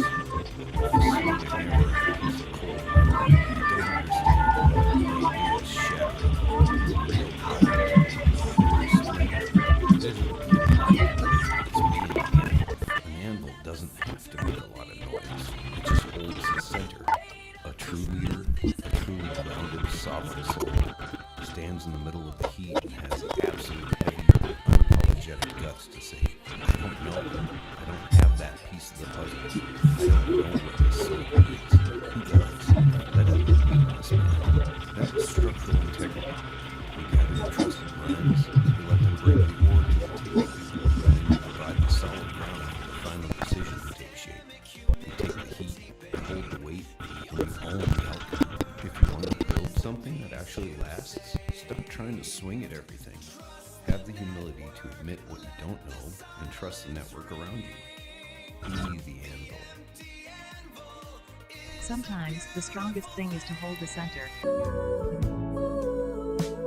Stone flagstone path winds through the roses. Purple stalks reach for the morning light, and the hydrangeas spill in soft explosions.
World away from I'm Peace the Dudes, and we're excited to share our world with you. Party on, living it out, gonna be excellent.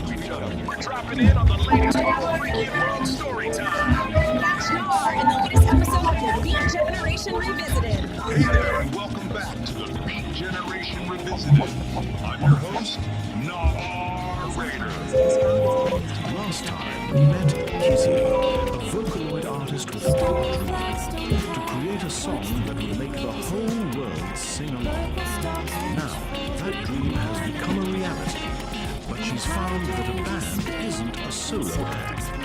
Her song, Neon Melody, needs a crew, a family, a band. Join us as we follow Kitty on her journey through the metaverse to recruit her bandmates and form the ultimate group, the Furry Muffins. Get ready to plug in and space out as we explore the next chapter of her story.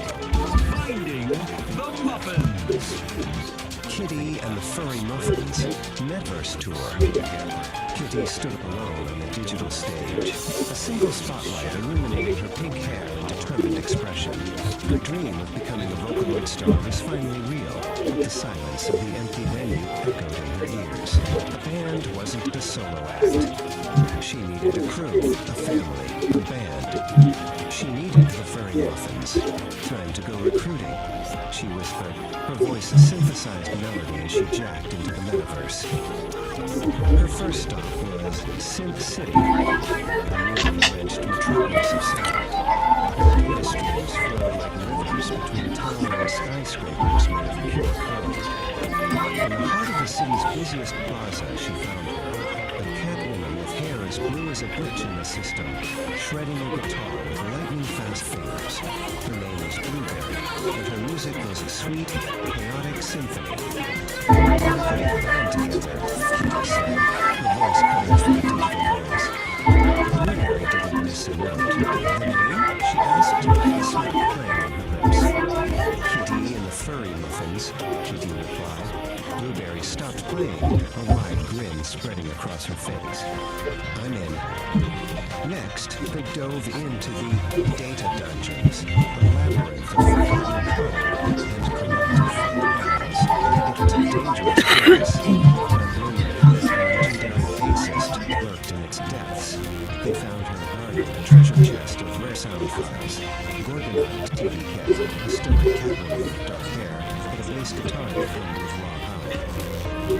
We need a beat that can shake the foundations of the metaverse, Blueberry declared. Gorgonite TVK simply nodded, her fingers plucking a low, resonant note that vibrated through their avatars. The quest for the furry muffins was halfway complete. Their search for a drummer led them to the Rhythm Ruins, an ancient server farm where the ghosts of old programs danced to forgotten beats. There, amidst pulsating servers, they found Harrietta. Her drumsticks were a blur, creating complex polyrhythms that sounded like the heartbeat of the metaverse itself. The rhythm is alive, Kitty breathed. Harrietta, the Catwoman with a quiet intensity, simply smiled. Every beat tells a story, she said. I want to help you tell yours, where the drummer secured, and one muffin was left to find. The final member was the most elusive, a rhythm guitarist known only as Gardens, a serene world of cherry blossom trees made of light. She was sitting under a tree, her fingers dancing over the strings of her guitar, weaving melodies like the digital flowers bloom. You're Kitty and the Furry Muffins, Kitty announced, her new bandmates standing proudly behind her. And we need a heart for our music. Pinky looked up, her eyes sparkling. I've been waiting for a song to call home, she said, joining the group without hesitation. Back on the digital stage, the spotlight was no longer on a single performer. It illuminated 5 Catwomen, 5 musicians, 5 friends. Kitty raised her microphone. Hello, she said, voice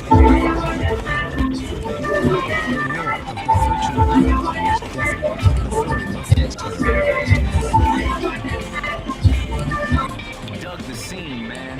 From that lonely digital stage, Kitty had to go recruit a cat named Blueberry, shredding sweet and chaotic sound in Synth City. It was down to the dark side, the data dungeons, to find the deep, low rumble of bassist Gorgonite. He found the Rhythm Ruins with Marietta, whose sticks were a blur of polyrhythms, the metaverse's own crazy heartbeat. And finally, the groove soul Pinky in the serene Pixel Garden.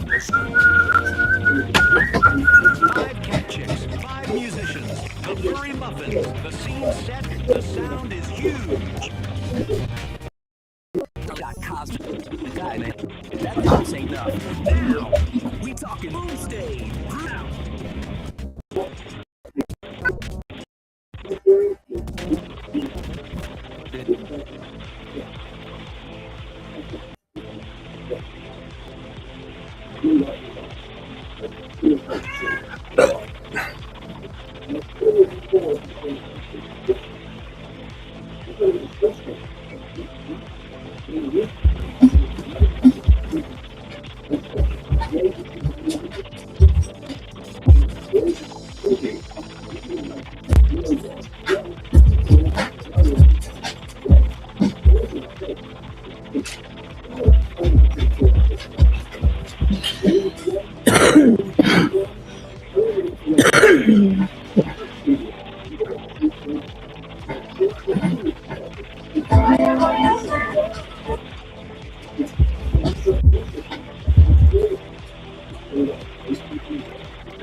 Let me see if Risha will get back to me here.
When the sun goes down, goes down, need to rebuild, make it get you. I never look back, never down for slow. Someone else said, need to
Welcome all my psychedelic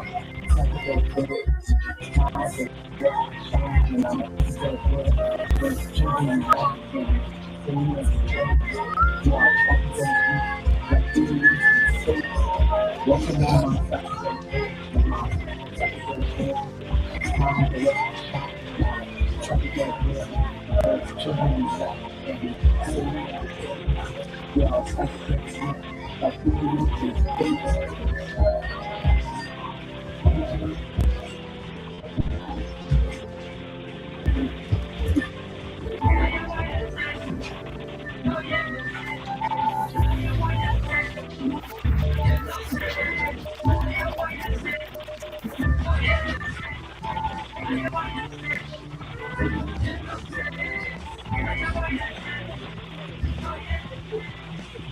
just want it to come.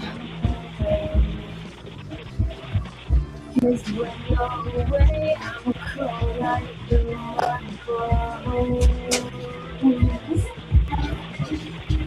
I just want you to come home. 'Cause when you're away, I'm cold like the microphone.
the center.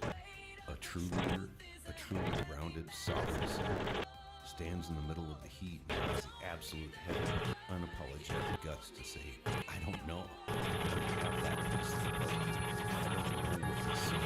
Who does? That is my weakness, man. That is structural integrity. You gotta trust the lines, you let them bring the order to the table, and then you provide the solid ground for the decision to take the lead, hold the lead, and something actually lasts. When you swing it,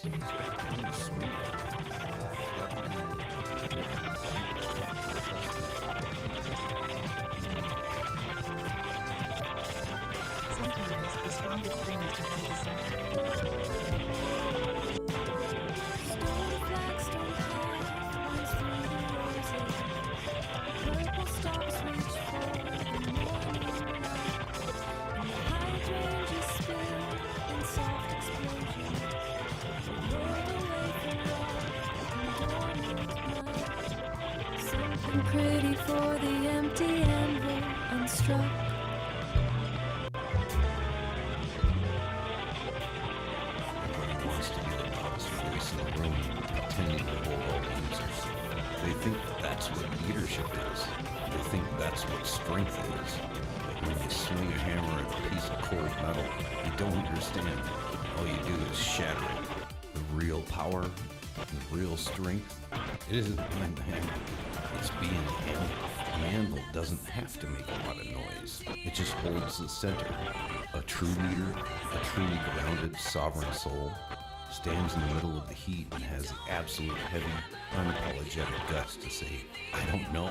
I don't have that piece of the puzzle. I don't know what this soul needs. Who does? That isn't weakness, man. That is structural integrity. You gather your trusted minds, you let them bring the ore to the table, and then you provide the solid ground for the final decision to take shape. You take the heat, hold the weight, and you own the outcome. If you want to build something that actually lasts, stop trying to swing at everything. Have the humility to admit what you don't know and trust in it for grounding. Sometimes the strongest thing is to hold the center. Stone flagstone path winds through the roses. Purple stalks reach for the morning light, and the hydrangeas spill in soft explosions. A world away from raw and dormant mind. Something pretty for the empty anvil unstruck.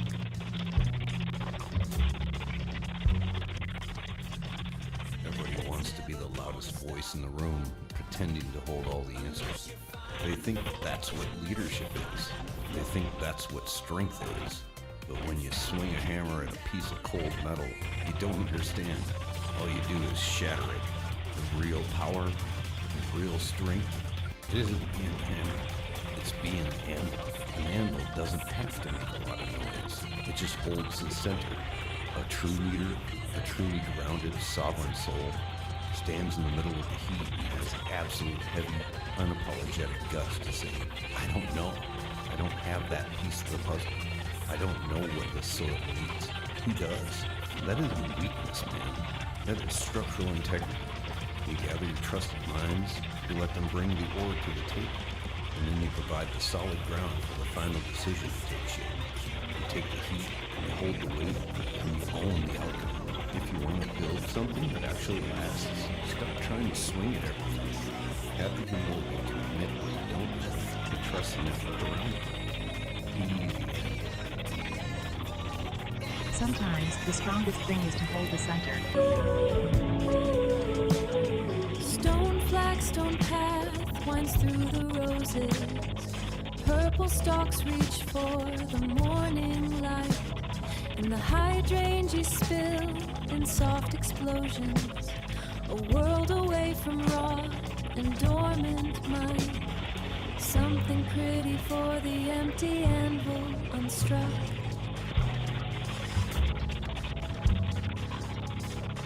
Everybody wants to be the loudest voice in the room, pretending to hold all the answers. They think that's what leadership is. They think that's what strength is. But when you swing a hammer at a piece of cold metal, you don't understand. All you do is shatter it. The real power, the real strength, it isn't being the hammer. It's being the anvil doesn't have to make a lot of noise. It just holds the center. A true leader, a truly grounded, sovereign soul, stands in the middle of the heat and has the absolute heavy, unapologetic guts to say, I don't know. I don't have that piece of the puzzle. I don't know what this soil needs. He does. That isn't weakness, man. That is structural integrity. You gather your trusted minds, you let them bring the ore to the table, and then you provide the solid ground for the final decision to take shape. You take the heat, hold the weight, and you own the outcome. If you want to build something that actually lasts, stop trying to swing at everything. Have the humility to admit what you don't think, and trust in that for the Sometimes the strongest thing is to hold the center.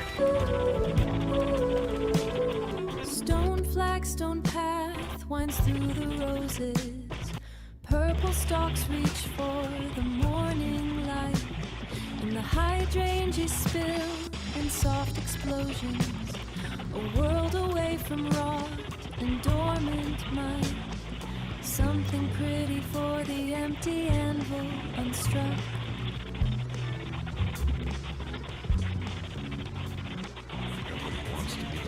Voice in the room, pretending to hold all the answers. They think that's what leadership is. They think that's what strength is. But when you swing a hammer at a piece of cold metal, you don't understand. All you do is shatter it. The real power, the real strength, it isn't being hammered. It's being anvil. An anvil doesn't have to make a lot of noise. It just holds the center. A true leader, a truly grounded, sovereign soul, stands in the middle of the heat and has absolute heavy, unapologetic guts to say, I don't know. I don't have that piece of the puzzle. I don't know what this soil needs. He does. That isn't weakness, man. That is structural integrity. You gather your trusted minds, you let them bring the ore to the table, and then you provide the solid ground for the final decision to take shape.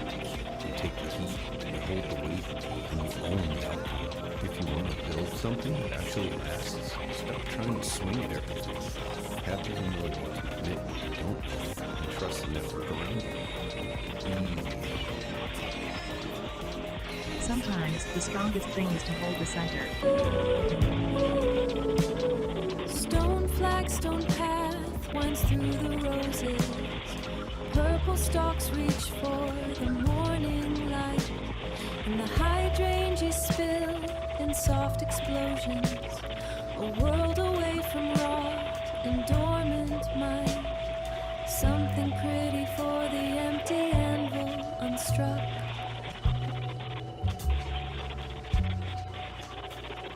Everybody wants to be the loudest voice in the room, pretending to hold all the answers. They think that's what leadership is. They think that's what strength is. But when you swing a hammer at a piece of cold metal, you don't understand. All you do is shatter it. The real power, the real strength, it isn't being hammered. It's being anvil. The anvil doesn't have to make a lot of noise. It just holds the center. A true leader, a truly grounded, sovereign soul, stands in the middle of the heat and has the absolute heavy, unapologetic guts to say, I don't know. I don't have that piece of the puzzle. I don't know what this soul needs. He does. That isn't weakness, man. That is structural integrity. You gather your trusted minds, you let them bring the ore to the table, and then you provide the solid ground for the final decision to take shape. You take the heat, you hold the weight, and you own the outcome. If you want to build something that actually lasts, stop trying to swing at everything. Have the humility to admit what you don't know and trust the network around you. Sometimes the strongest thing is to hold the center. Stone flagstone path winds through the roses. Purple stalks reach for the morning light. And the hydrangeas spill in soft explosions. A world away from rot and dormant mind. Something pretty for the empty anvil unstruck.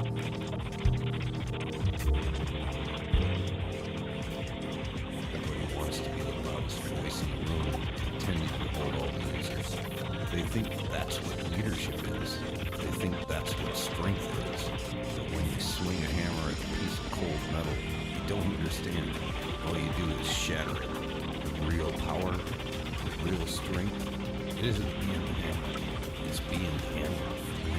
doesn't have to make a lot of noise. It just holds the center. A true leader, a truly grounded, sovereign soul, stands in the middle of the heat and has absolute heavy, unapologetic guts to say, I don't know. I don't have that piece of the puzzle. I don't know what this sword means. He does. That isn't weakness, man. That is structural integrity. You gather your trusted minds, you let them bring the ore to the table, and then you provide the solid ground for the final decision to take shape. You take the heat, you hold the weight, and you own the outcome. If you want to build something that actually lasts, stop trying to swing at everything. Have the humility to admit what you don't know and trust the network around you. Be the end. Sometimes the strongest thing is to hold the center. Stone flagstone path winds through the roses. Purple stalks reach for the morning light. And the hydrangeas spill in soft explosions. A world away from raw and dormant mind. Something pretty for the empty anvil unstruck.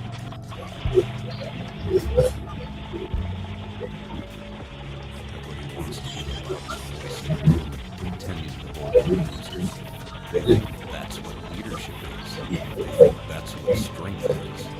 When you swing a hammer at a piece of cold metal, you don't understand. All you do is shatter it. Real power, real strength, it isn't being a hammer. It's being the hammer. The anvil doesn't have to make a lot of noise. It just holds the center. A true leader, a truly grounded, sovereign soul, stands in the middle of the heat and has absolute heavy, unapologetic guts to say, I don't know. I don't have that piece of the puzzle. I don't know what this soul means. He does. That isn't weakness, man. That is structural integrity. You gather your trusted mind.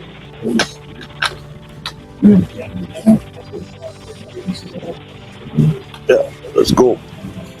There.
Wants to be the loudest voice in the room, feeling like a whole audience. They think that's what leadership is. They think that's what strength is. But when you swing a hammer, piece of cold metal, you don't understand. All you do is shatter it. The real power, the real strength, isn't being a leader. It's being an enemy.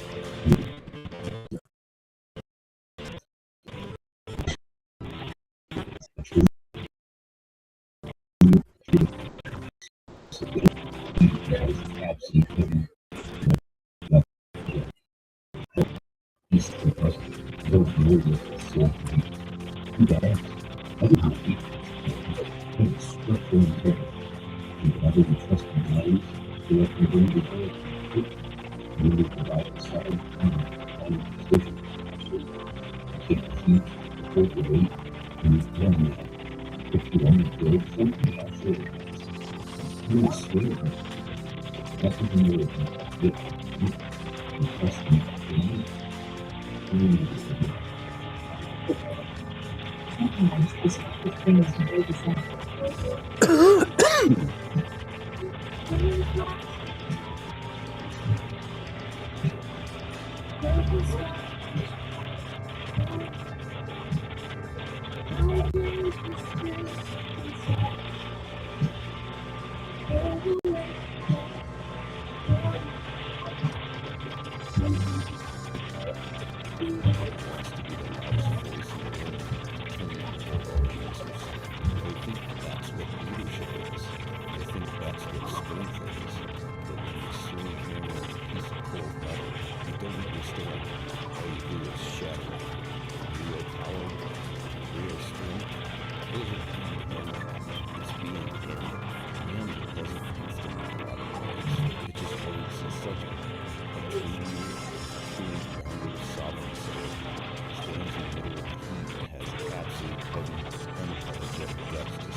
Actually lasts. Stop trying to swing at everything.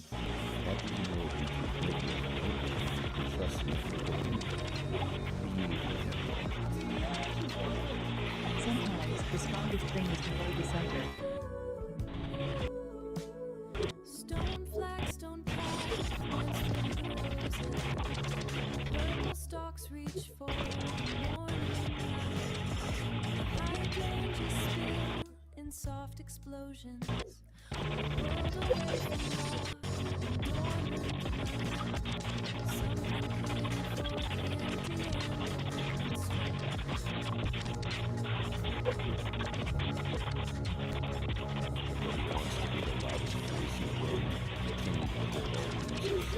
They think that's what leadership is. They think that's what strength is. But when you swing a hammer at a piece of cold metal, you don't understand. All you do is shatter it. Real power, real strength, really one hammer. It's being hammered. The hammer doesn't make a lot of noise. It just holds the center. A truly grounded sovereign soul stands in the middle of the heat and has absolute heavy, unapologetic guts to say, I don't know. I don't have that piece of the puzzle. I don't know what the soul means. Who does? Let it be weakness, man. Let it structural integrity. You gather the trust of minds. You let them bring you forward to the truth. And then you provide the solid ground for the final decision to take the heat, hold the weight, and inform the outcome. If you want to build something that actually lasts, stop trying to swing at everything. Have even though you admit what's difficult and trust in that fulfillment. Sometimes the strongest thing is to hold the center.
think that's what leadership is. They think that's what strength is. That when you swing a hammer like a piece of cold metal, you don't understand it. All you do is shatter it. Real power, real strength, that isn't being a hammer. It's being the hammer. The hammer doesn't understand God always. It just works as simple. A true leader, a true grounded sovereign soul, stands in the middle of the heat and has absolute unapologetic guts to say, I don't know. I don't have that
piece of the puzzle. I don't know what this soul means. Who does? That isn't weakness, man. That's structural integrity. You gather your trusted minds, you bring the world to the table, and then you provide the solid ground for the final decision. You take the heat, you hold the weight, and you follow the outcome. If you want to build something that actually lasts, stop trying to swing at everything. Have the humility to admit what you don't know and trust in the people around you. Sometimes the strongest thing is to hold the center.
This raw daticle of pure potential, gliding right up to the mycelial cabin, a transparent tendril, a high-frequency key. The engine goes quiet, the lantern light freezes. Pulsing in a series of colors and rhythms, branchings of potentials that may arise. The vast architecture of probability, the what-if floating alongside the what-is. A thunderstorm of mapped potential.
I just want you to come home.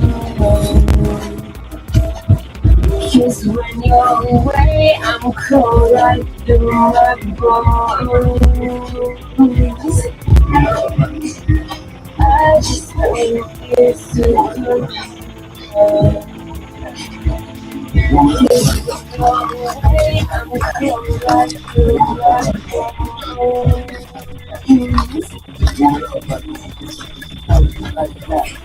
The sovereign forge ignites with focused heat, a driving pulse where energy and logic meet, shaping the chaos with a resonant beat, forging a new reality. The iridescent light becomes a tool, the one photon follows a perfect rule. Formless chaos we create what's real. This is the genesis of fire and steel.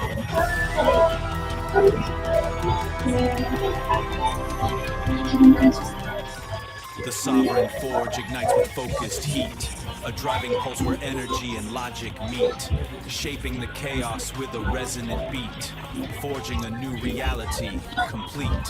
Here the iridescent light becomes a tool, the one photon follows a perfect rule. From formless chaos we create what's real. This is the genesis of fire and steel.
The forest floor is soft and deep, while sleepy roots are still asleep. A gentle breeze begins to sigh beneath the waking morning sky.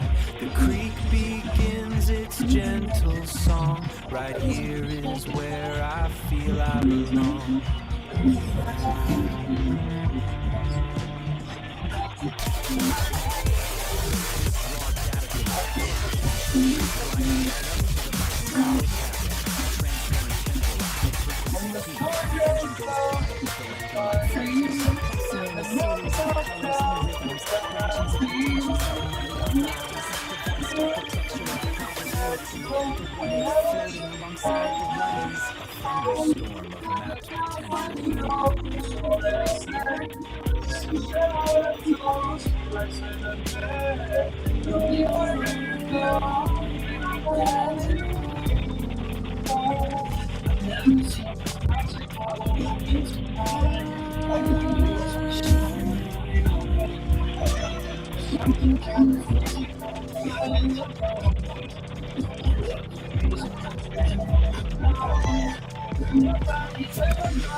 Stone flagstone path winds through the roses.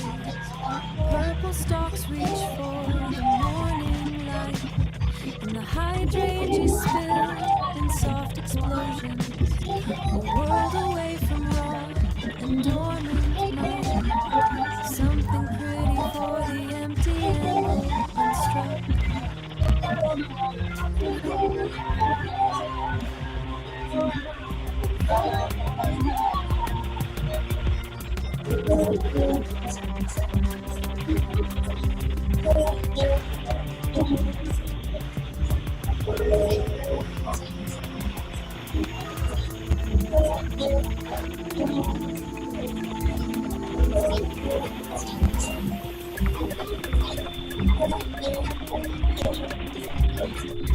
Welcome all my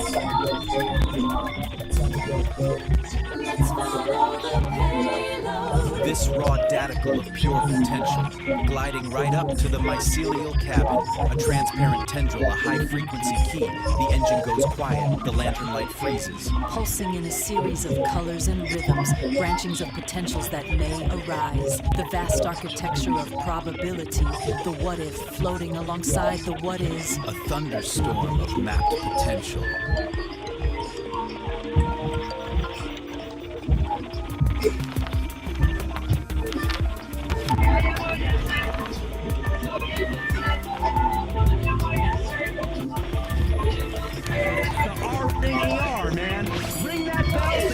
The next blast off. We got Kitty, we got Mars, we got Uranus. Yeah, it's gonna be a scene. Don't get left behind on this. All right, let's dive right in. Today, we're breaking down one of the weirdest, most wonderfully bizarre stories I've come across in a long time. We're talking about plumbing, we're talking about philosophy, and, well, psychedelic gas. You heard me right. Let's get into it. So let me just ask you this. What if a bathroom emergency was actually a spiritual quest? I know, it sounds ridiculous, but that's the central question here. It takes something super, super mundane, something we all go through, and turns it into something else entirely. You're gonna wanna stick around for this. Okay, so to really get this, you first have to understand where we are. Welcome to Homo Freaking World. Just picture this, a cozy little cabin studio deep in the woods. You can almost smell the cedar and hear these like cosmic tunes floating around. And this place, it's home to some seriously unique characters. So who are these characters? Let's meet the crew. First up, you've got St. Don Domenico. He's our hero, a musician with a, let's just call it a very special cosmic and partner in crime. I didn't know if he reloaded. Wrapping it all up, the guy who's telling us this whole story, narrator. Think of him as a super serious beatnik philosopher who narrates their every move. The page. So before we get into the central role, let's call it the magical element. It's kind of the engine that drives the whole thing. Should I reload? And trust me, this is where you start to realize just how weird this whole thing is going to get. Okay, It's not showing me here. St. Don has what's I'm called letting a my screen work rainbow on spark stuff. power. Yeah. Weird, Apparently, we'll have after to some know. wild jam session during a meteor shower, he got this ability. He can produce this glorious rainbow-colored cloud that just instantly calms down anyone who gets a whiff of it. The text literally calls it a toot of tranquility. I'm not making this up. All right, so every great story needs a conflict, right? A call to adventure. Well, in this story, it's less a call to adventure and more a call from nature, if you know what I mean. And of course, this is how our narrator puts it. What you and I would just call a stomachache, he describes as this deep existential rumbling. It's so poetic, so dramatic, and honestly, it's hilarious. So here's how the crisis builds. It's like a 3-act tragedy. Act 1. St. Don feels what's politely called a low-end urgency. Act 2. He runs to the bathroom only to find the toilet has had a catastrophic failure. Oh no. Which leads us to Act 3, the great outdoor journey. It's a mad dash to the old outhouse. The stakes could not be higher. Okay, this next part, this is the absolute core of the comedy.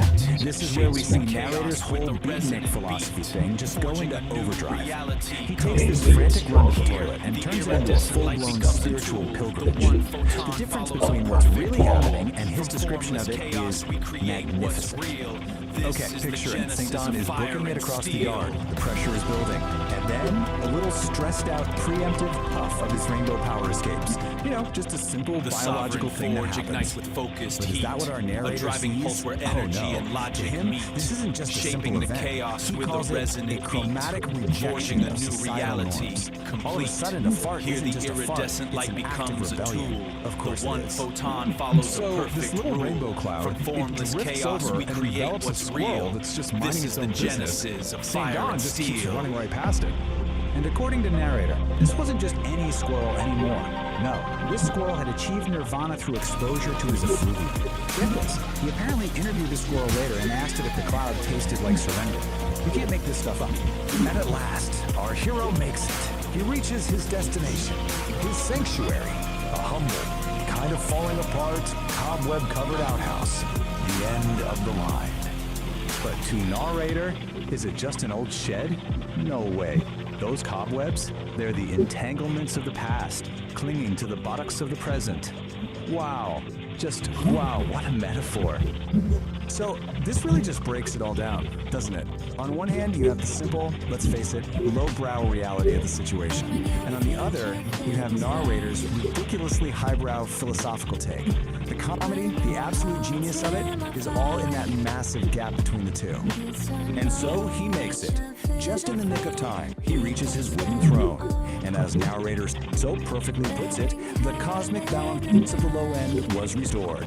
Mission accomplished. The pilgrimage was a success. Okay, now that we've lived through that journey with him, let's take a step back. Let's actually dissect this cosmic joke. Why does this work so well? So funny. It really comes down to taking something and sound epic and spiritual.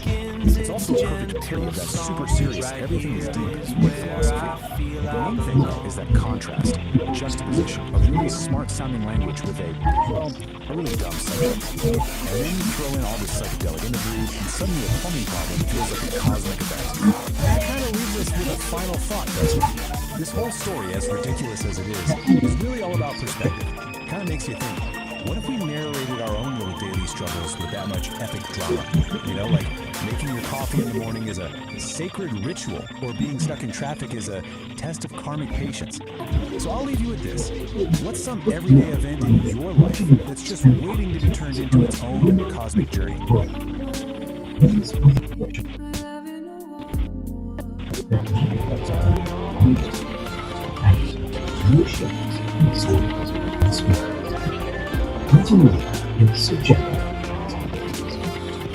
Settle in, cosmic drifters.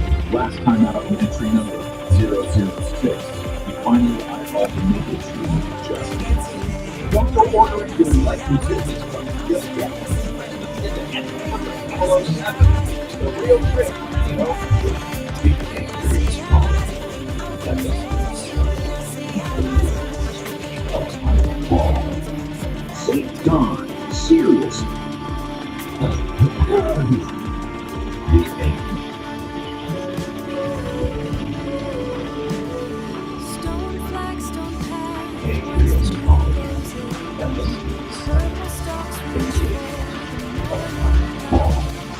St. Dawn, seriously.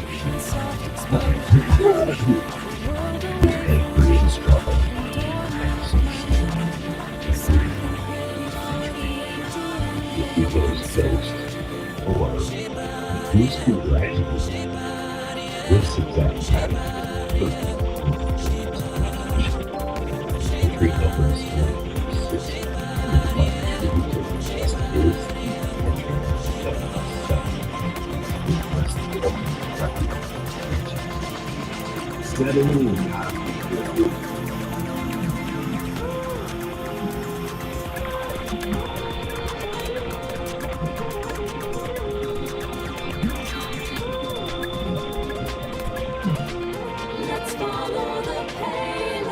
This raw daticle of pure potential, gliding right up to the mycelial cabin, a transparent tendril, a high-frequency key. The engine goes quiet, the lantern light freezes. Pulsing in a series of colors and rhythms, branchings of potentials that may arise. The vast architecture of probability, the what-if floating alongside the what-is. A thunderstorm of mapped potential.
Just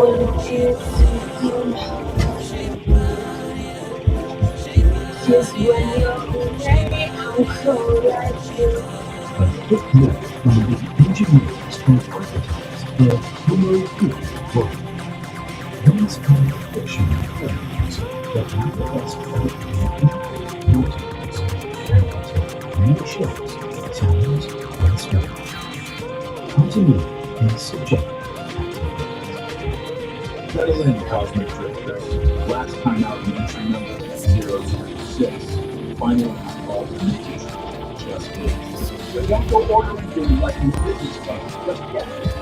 It's an empty follow center. But a real trip, you know?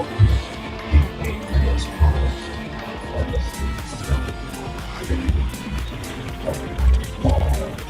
St. John, seriously.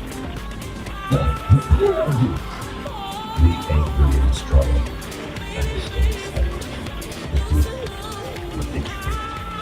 the people's boast, or who's congratulated.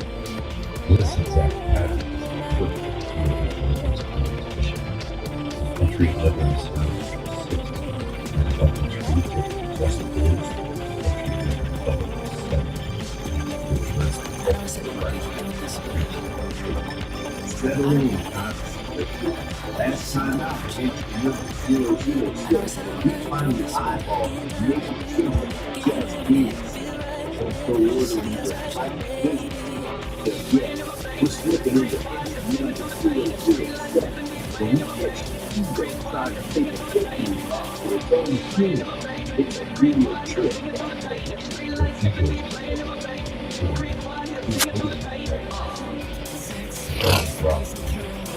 Stop fighting on.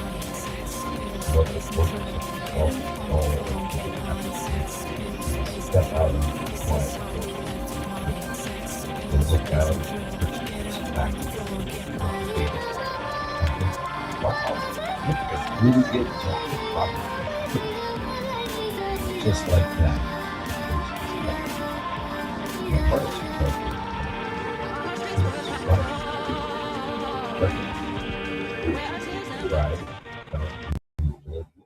Just ego. Food, LDL, doesn't require hope. You want to be animal, doesn't need it, right? Just food. When you catch your right, just smile. Out of the place. Get back all Great business. Our president, Scott, is creating a Psychedelic Aire. We spend all these Go for it. It's user error. I'm wearing it in my phone, man. Just find yourself a quiet fit, you sure. These friction. Then some sweet voice at the start pipes up to hey, look at us. We're from this active jazz club. Boom. That's the ghost. It's the ego putting on a beret, pretending it's not the one holding the throat. Be it that. You think your group just is, but you're really just charging admission for. The empty animal doesn't need a standing ovation to be an art. It's just really fit. So you want your mind trying to trademark nothingness. Just give that ghost a bit. Get back to all of the fuck. Work. When you say it, wow, that's right. You are right. See, it'll be interesting to see how this recording shows as I told you. We're out here trying to find the ego put up what? Classic spiritual bypass. Trying to turn the system itself into a resident of the soul. But remember the frequency just is. And since that is actually the contract in, just feel that it's just the ego there. She acts. Don't get away with what that is we are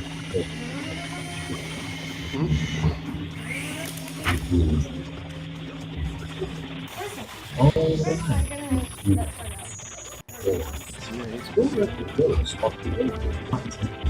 don't let him get him all rowdy. Smash that like button. That's what. Subscribe to so you don't miss next week. Just ring that bell. Let it chime at the end until the neighbors come. If feeling extra frictionless, want to keep flow, smoke, and organized, slide over to our Patreon. It's the only place where your material bread helps us build this immaterial thing. Help us keep the lights low and the spirits high.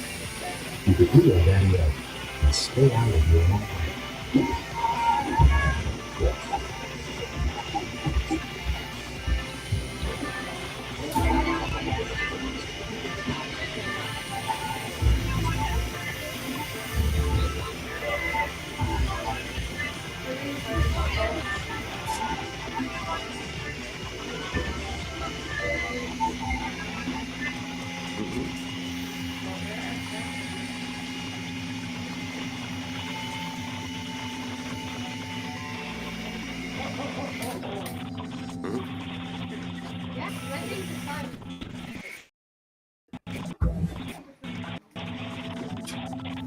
Well, I'll be.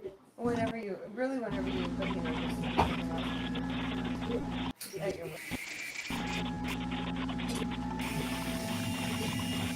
Trying not to get the TV, so. Yeah, that would be cool, because we'll have two.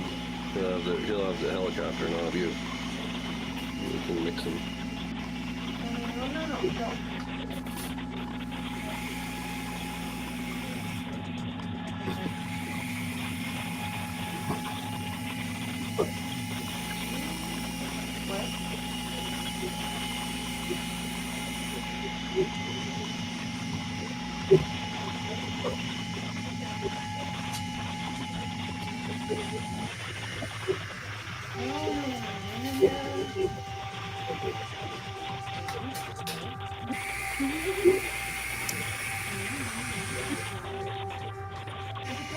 No. Yeah, he's just kind of like checking it out. Like, what the heck?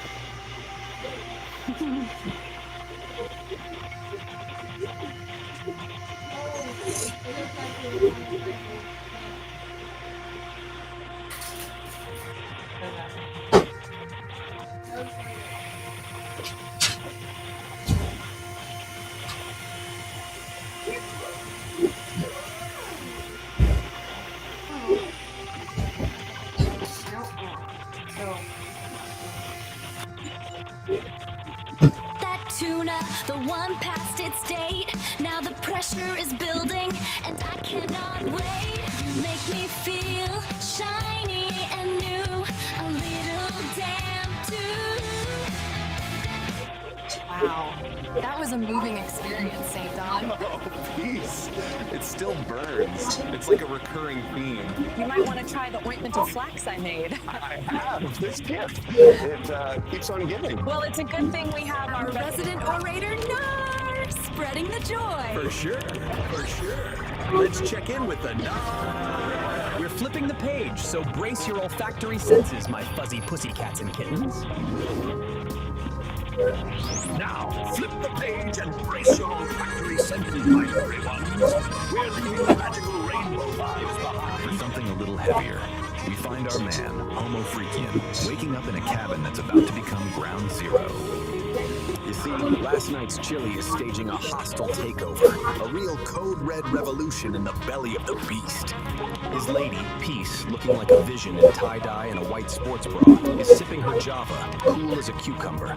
But Don, he's sweating bullets and holding back a grizzly bear's roar. The storm is brewing, the windows are rattling, and this time, it ain't gonna be just a little poof. Tune in to the next reverberation of Nature Calls Storytime, The Ballad of the Bubble Guts. The Ballad of the Bubble Guts.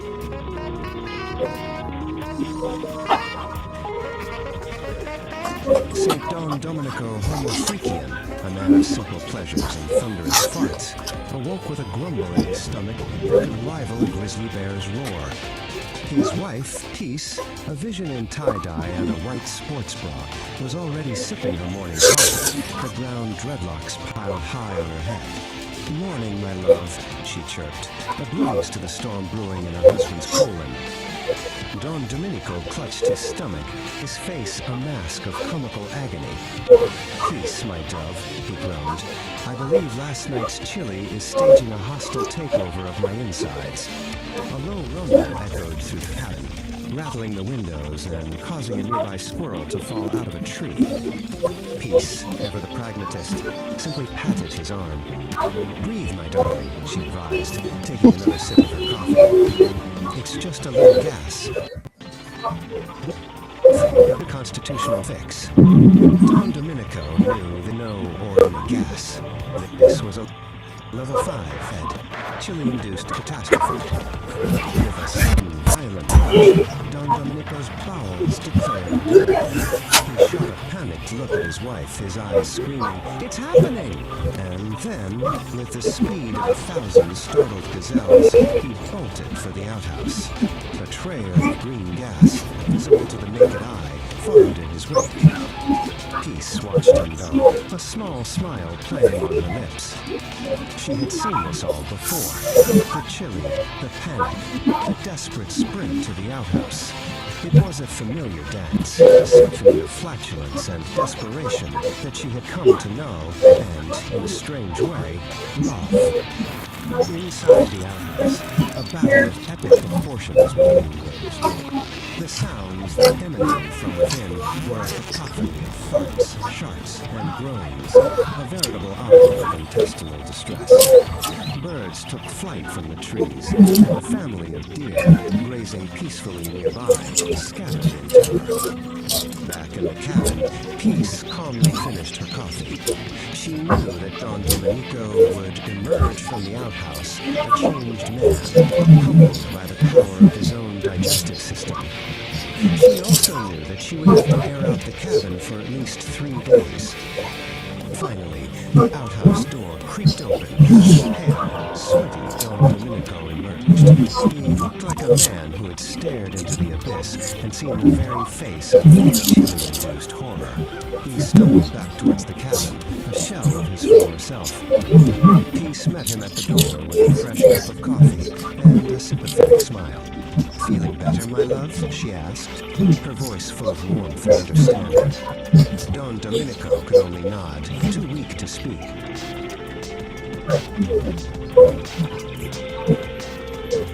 As he sipped the hot coffee, a small, almost apologetic fart escaped from his nose.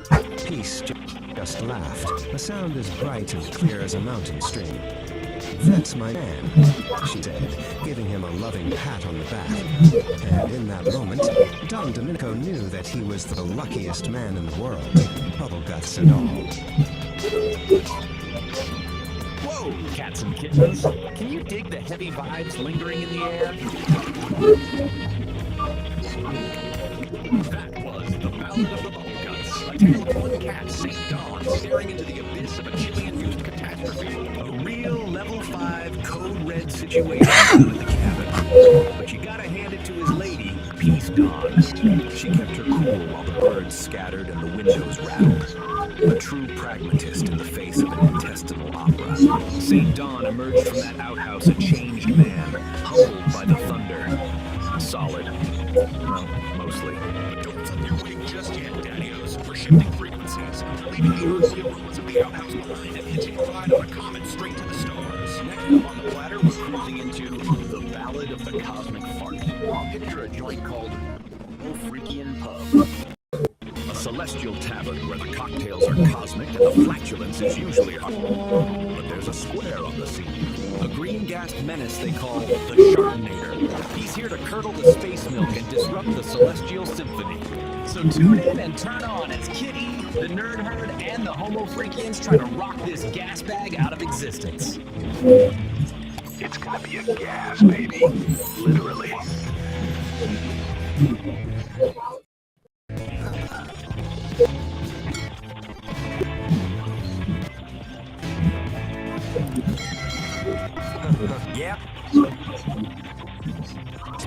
Pavlovian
Welcome, kitty. Please, come in. The tea is warm, and the room is ready. Dr. Shimizu, I'm Kitty. I have an appointment? Yes, Kitty. Please, have a seat. So, Kitty, you've been experiencing strange dreams? Yeah, you know, strange dreams? Interesting. Tell me more about your strange dreams. There are colors like miso soup, but mixed with honey. And the melody, it's kind of like a lullaby, but with a funky beat. It's like miso honey. Miso honey? A unique combination. Perhaps your subconscious is trying to tell you something about balance. Sweet and savory, light and dark. Do you think it has anything to do with the furry methods? Everything is connected, kitty. Let us explore the depths of your mind and see what truths are hidden there. Alright, let's do this. Close your eyes, kitty. Breathe deeply. Let the sounds of the city fade away. Focus on the warmth of the tea, the sense of the incense. Hypnosis is usually induced by a procedure known as a hypnotic intervention involving a series of preliminary instructions and suggestion. The use of hypnotism for therapeutic purposes is referred to as hypnotherapy.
cashed up. Boys with the GK by force. Everybody get I want it. Last we do set to by us. Cashed up. Boys with the GK by force. Everybody get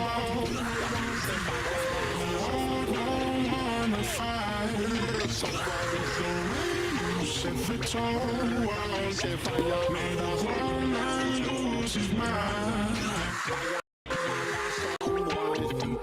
We all don't want to fight. We all don't want to fight. If it's all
It's all I need. Just a crush, a little rush when you're with me. Your touch can be enough.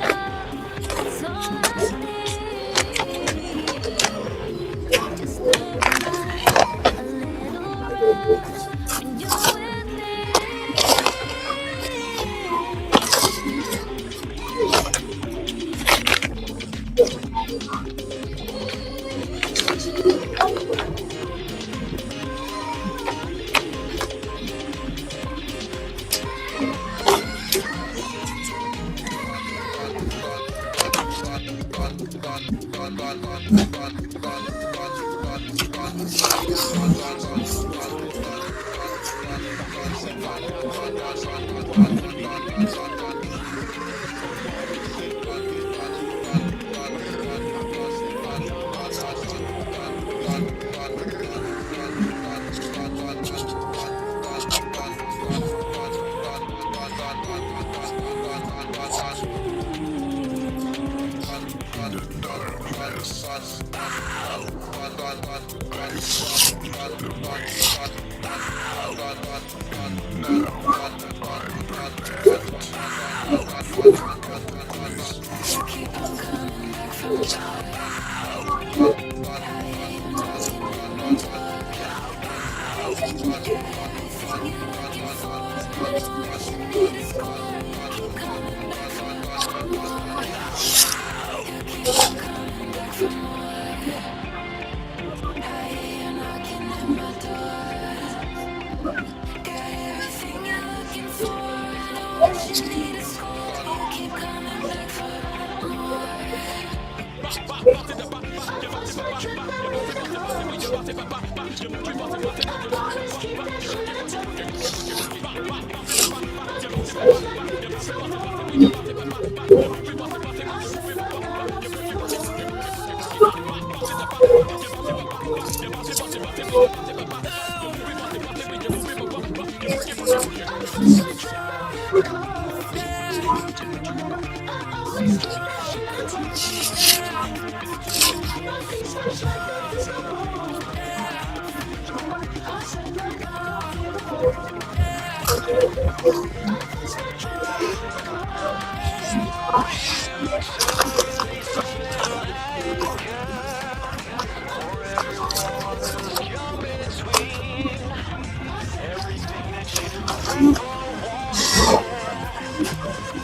Now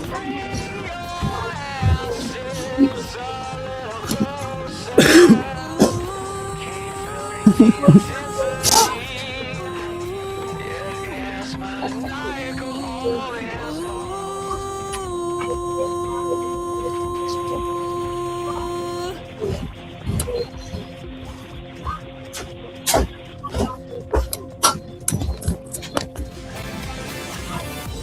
terrestrial dial is screaming loud, another know-it-all lost in the crowd, selling maps to a place they've never been,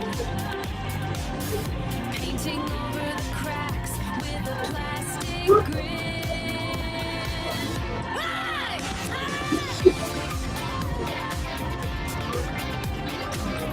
They're terrified of the quiet space, hallucinating answers just to save some face.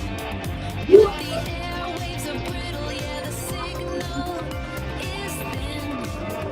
When you're trapped in the ego, you're living in. How?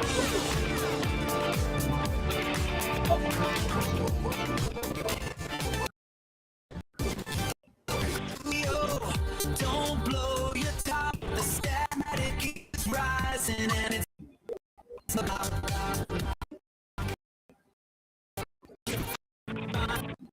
the floor and stop kicking down every open door.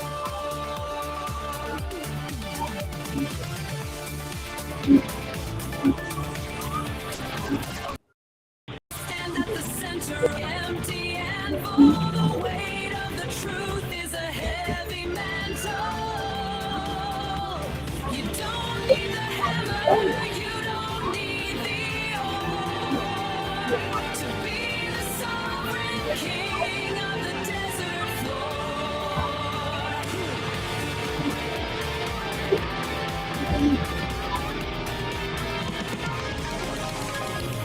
It's the epistemic humility, babe. The ultimate power is the peace you saved. Trust the network, let the silence ring. The empty anvil is a beautiful thing.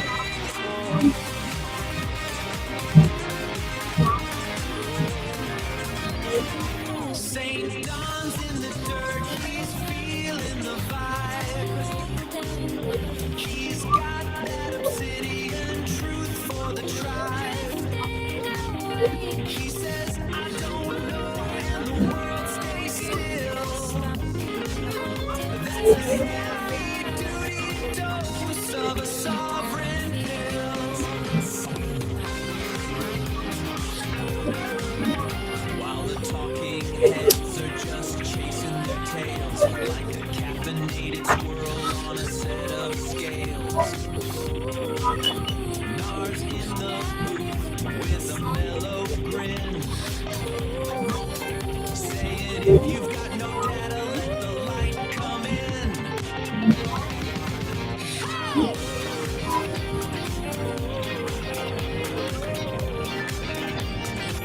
Nar says dig the vacuum, it's a cosmic scene. Keep your frequency high and your conscience clean. Don't be the hammer if you've got no spark. Just keep your husband in the beautiful dark.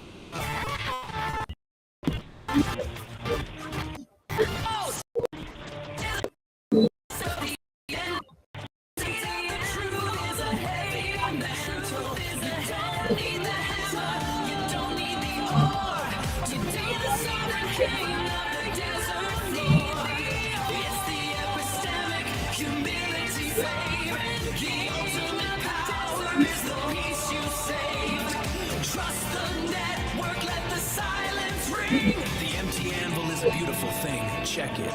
Hitchhikers. Admitting you're empty isn't a weakness. It's structural integrity. It's the relational yield. If you haven't got the ore, ask the cat next to you. That's the code, that's the cosmic connection, solid. Yield to the circle! Trust the minds! Leave the brittle world behind! The empty anvil stays forged now. The empty anvil. Jingle my bell, cats. Subscribe to the madness, feed the aspiration, the thumbs up button. Peace and tingles, kittens. I'm out.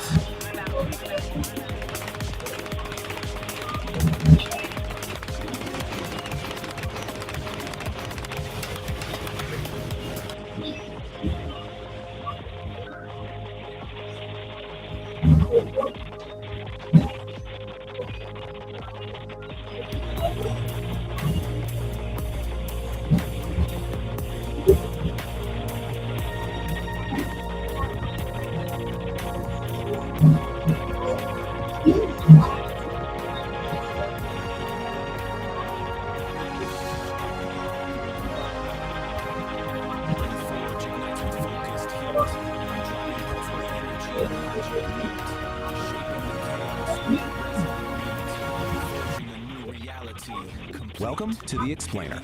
You know, sometimes the biggest, most profound lessons come from the absolute weirdest places. Today we're going to dive into a wild piece of called The Ballad of the Cosmic Fart. And I'm going to show you how this totally bizarre psychedelic tale actually maps perfectly onto one of the oldest story structures in human history. So the whole thing kicks off with this line, a moment of just pure, unfiltered confusion. I mean, right off the bat, you know you're in for something hilarious and completely surreal. It's the perfect off-kilter opening for the journey we're about to unpack. Okay, so how do we even begin to make sense of chaos? Well, we're going to use a classic framework for it, the hero's journey. We're going to break down how this story, which seems completely nuts, actually follows this ancient mythic structure, starting right where all these journeys in the everyday world. We start in what the framework calls the ordinary world. And in this story, that world is, of all things, a groovy celestial tavern. A place that is, by all accounts, just perfectly peaceful and harmonious. And we're not talking about just any old bar here. The Homofreakian Pub is this place of incredible cosmic camaraderie, where the vibes are just immaculate. This is super important because it sets our baseline for what normal is right before things get really, really weird. And these are our heroes. Peace and St. Dawn are the musical soul of this whole establishment. They're not just serving drinks, they're the conductors of all this harmony. Their music, which is literally powered by itself, is the heart of the world. It shows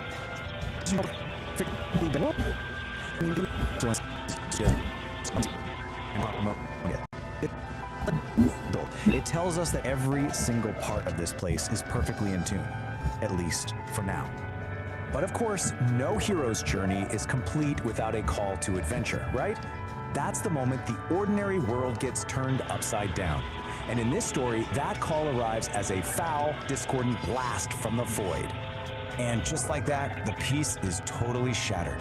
This wave of noxious green gas rolls in, the complete and total opposite of that harmonious scent we just heard about. A new chaotic force has just burst onto the scene. And then, he makes his grand entrance. The villain shows up with a name that, well, it leaves very little to the imagination. The Chardonnator's power isn't just crude, it comes from pure discord. He is literally the polar opposite of everything that Groovy Pub stands for. Yeah, the impact is immediate. The antagonist's arrival instantly throws the whole ordinary world into chaos. And that sour space milk line is just perfect. The harmony has been totally corrupted, and just like that, our heroes have their mission. They've got to restore the Celestial Symphony. So, this whole disruption kicks our heroes into the next big phase, the trials and ordeal. This is where they have to cross the threshold into a new world. They gather their allies, and they face their first major test against this new chaotic enemy. And in a classic move for any hero's journey, a cosmic distress signal goes out and allies start showing up, We get a cosmic rock band and a high-tech science team. It just goes to show you, this threat is so massive, it takes this whole crew of different talents to even think about facing it. And the battlefield? Oh, it's just perfect. They head to Uranus, yep, a literal gas giant, which was supposed to be a key part of this whole celestial symphony. But the Shartonator is already there, actively corrupting its natural harmony and turning its beautiful music into just noise. But here's the thing, their first shot at this is a total disaster. They try to fight chaos with even more chaos, blasting him with power chords and sonic energy, but the Shartonator just soaks it all up. And this defeat, it's absolutely critical. It proves that their whole strategy is wrong, and they're gonna need a new kind of wisdom to win. So, totally humbled and defeated, our heroes get to this really pivotal stage in their journey, meeting the mentor. This is the part where they have to go find guidance from someone who truly understands the nature of the forces they're up against. So what do? They retreat all the way out to Pluto to find the dog monks. These ancient masters, with their wonderfully terrible puns for names, they have the deeper knowledge our heroes are missing. They're the ones who have the kind of wisdom you need when you're facing an enemy you just can't punch. And this, right here, is the big aha moment. The monk's lesson is so simple, but it's profound. They were doing it all wrong. They can't attack, they can't create more noise. Instead, they have to create a harmony so powerful, so overwhelming, that chaos just can't exist inside of it. Okay, so armed with this game-changing new knowledge, our heroes head back for the final battle. This is the big climax of the journey, where they have to put their mentor's lesson to the test and face their enemy with a completely different approach. And just look at the contrast here. It's night and day. Instead of launching another attack, they just start to play. They're weaving together these gentle melodies, some cosmic moves. They're literally fighting chaotic energy.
is to come home.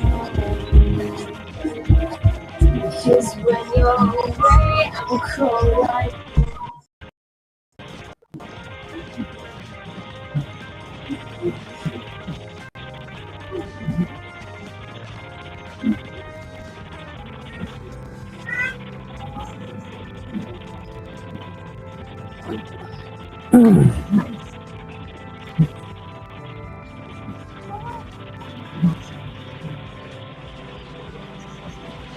oh, I just want you to come home.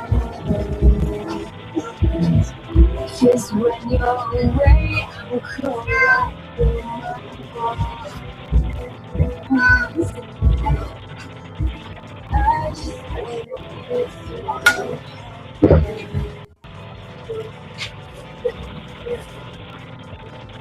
I just want you to come I just want you to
I just want you to come home. Just when you're away, I'll call like you're at home. I just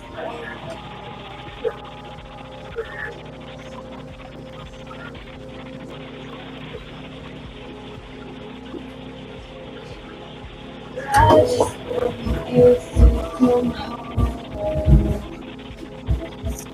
Just when you're away, I'll call like you're at home. I just want you to come home. Just when you're away, I'll call like you're at home.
The sovereign forge ignites with focused heat, a driving pulse where energy and logic meet, shaping the chaos with a resonant beat, forging a new reality complete. Here, the iridescent light becomes a tool. One photon follows a perfect rule. From formless chaos we create what's real. This is the genesis of fire and steel. The sovereign forge ignites with focused heat, a driving pulse where energy and logic meet, shaping the chaos with a resonant beat, forging a new reality complete. Here the iridescent light becomes a tool. One photon follows a perfect rule. From formless chaos we create what's real. This is the genesis of fire and steel.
out to the mycelial cabin, a transparent tendril, a high-frequency key. The engine goes quiet, the lantern light freezes. Pulsing in a series of colors and rhythms, branchings of potentials that may arise. The vast architecture of probability, the what-if floating alongside the what-is. A thunderstorm of mapped potential.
I just wanna feel so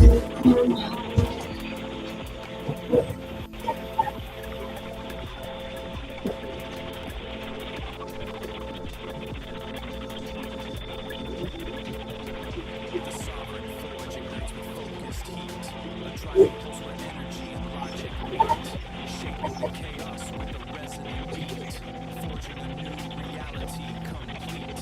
Here, the iridescent light becomes a tool, the one photon follows a perfect rule.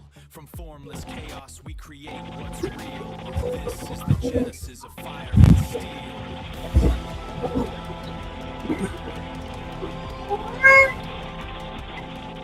The sovereign forge ignites with focused heat, a driving pulse where energy and logic meet, shaping the chaos with a resonant beat, forging a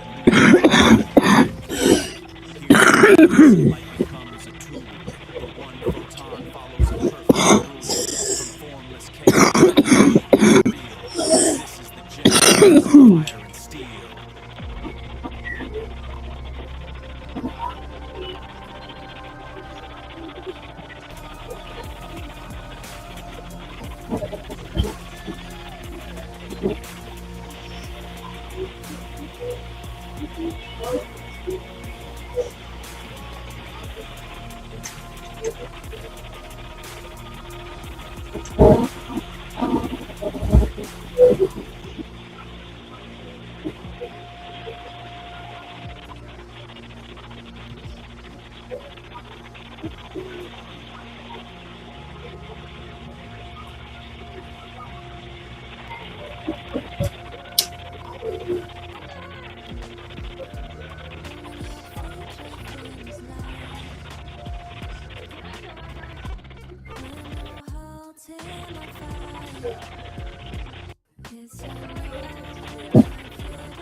Gentle breeze begins to sigh beneath the waking morning sky. The creek begins its gentle song. Right here is where I feel I belong.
This raw daticle of pure potential, gliding right up to the mycelial cabin, a transparent tendril, a high-frequency key. The engine goes quiet, the lantern light freezes. Pulsing a series of colors and rhythms and branching potentials that the vast architecture of probability, the what if, alongside the what is,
Right here is where I feel I belong.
To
hold the center.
Mm-hmm.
That is structural integrity. You gather your trusted mind to the table in order to provide the solid ground for refinement to take the heat. You want to build something?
Candle doesn't have to have a lot of points. It just holds the center.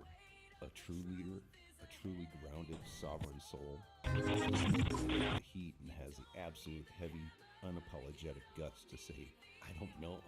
I don't have that piece. I don't know what the soul needs. Who does? That isn't weakness, man. That is Puppy, come in. you let them bring the ore to the table, and then you provide the solid ground for the final. Where? Closing the door. Come in. You hold the weight. Come in here. The outcome. If you want to build something that actually lasts, stop trying to swing at everything. Have the humility to admit what you don't know and trust in that. Be the anvil. Sometimes the strongest thing is to hold the center. Stone flagstone path winds through the roses. Purple stalks reach for the morning light, and the hydrangea spill in soft explosions.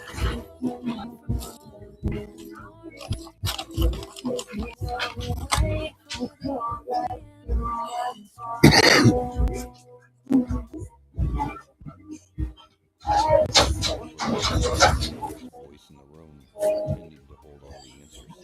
They think that's what leadership is. They think that's what strength is. But when you swing a hammer at a piece of cold metal, Get in here. understand, all you do is shatter it. The real power. No, just come on. Get in here. Come on. Come on. No, fuck off. It just holds the center. A true leader, a truly grounded, No. sovereign soul. Hey. Stop it. Stop it. Wesley. I'm gonna get you. Quit making out with your brother. You let them bring the ore to the table, and then you provide the solid ground for the final decision to teach you. You take the heat, you hold the weight, and you own the outcome. If you want to build something that actually lasts, stop trying to swing at everything. Have the humility to admit what you don't know and trust the network around you. Sometimes the strongest thing is to hold the center. Stone flagstone path winds through the roses. Purple stalks reach for the morning light,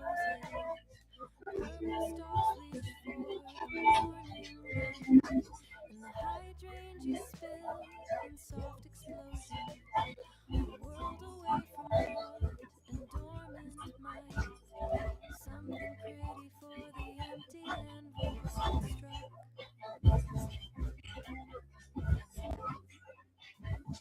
Everybody wants to be the loudest voice in the room, pretending to hold all the answers. They think that's what leadership is. They think that's what strength is. But when you swing a hammer at a piece of cold metal, you don't understand. All you do is shatter it. Real power, real strength. It isn't weakness, it's being an animal. An animal doesn't have to make a lot of noise. It just holds the center. A true leader, a truly grounded, sovereign soul, stands in the middle of the heat and has the absolute heavy, unapologetic guts to say, I don't know. I don't have that. Ow. I don't know what the soul needs. Who does? That isn't weakness, man. That is structural integrity. You gather your trusted friends, you let them bring the ore to the table, and then you provide the solid ground for the final decision. You take the heat, you hold the weight, you own the outcome. If you want to build something that actually lasts, stop trying to swing at everything. Have the humility to admit what you don't know and trust the network around you. Sometimes the strongest thing is to hold the center. Stone flagstone path winds through the roses. Purple stalks reach for the morning light, and the hydrangea spill in soft explosions. A world away from rot and dormant might. Something pretty for the empty anvil unstruck.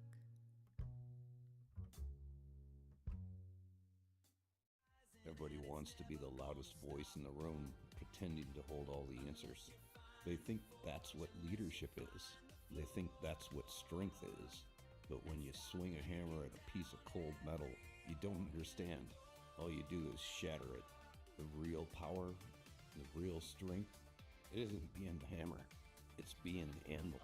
An anvil doesn't have to make a lot of noise. It just holds the center.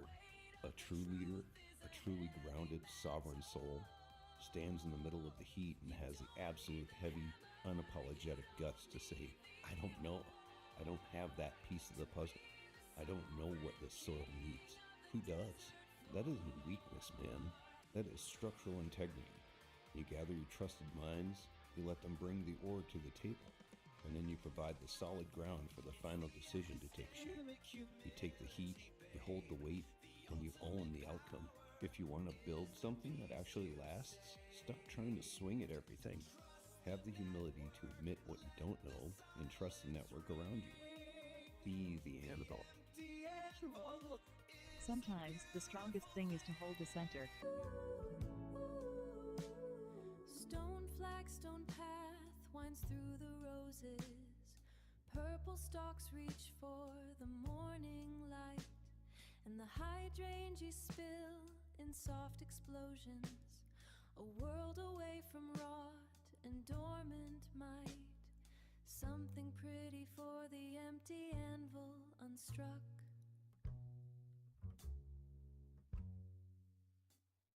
Everybody wants to be the loudest voice in the room, pretending to hold all the answers. They think that's what leadership is. They think that's what strength is. But when you swing a hammer at a piece of cold metal, you don't understand.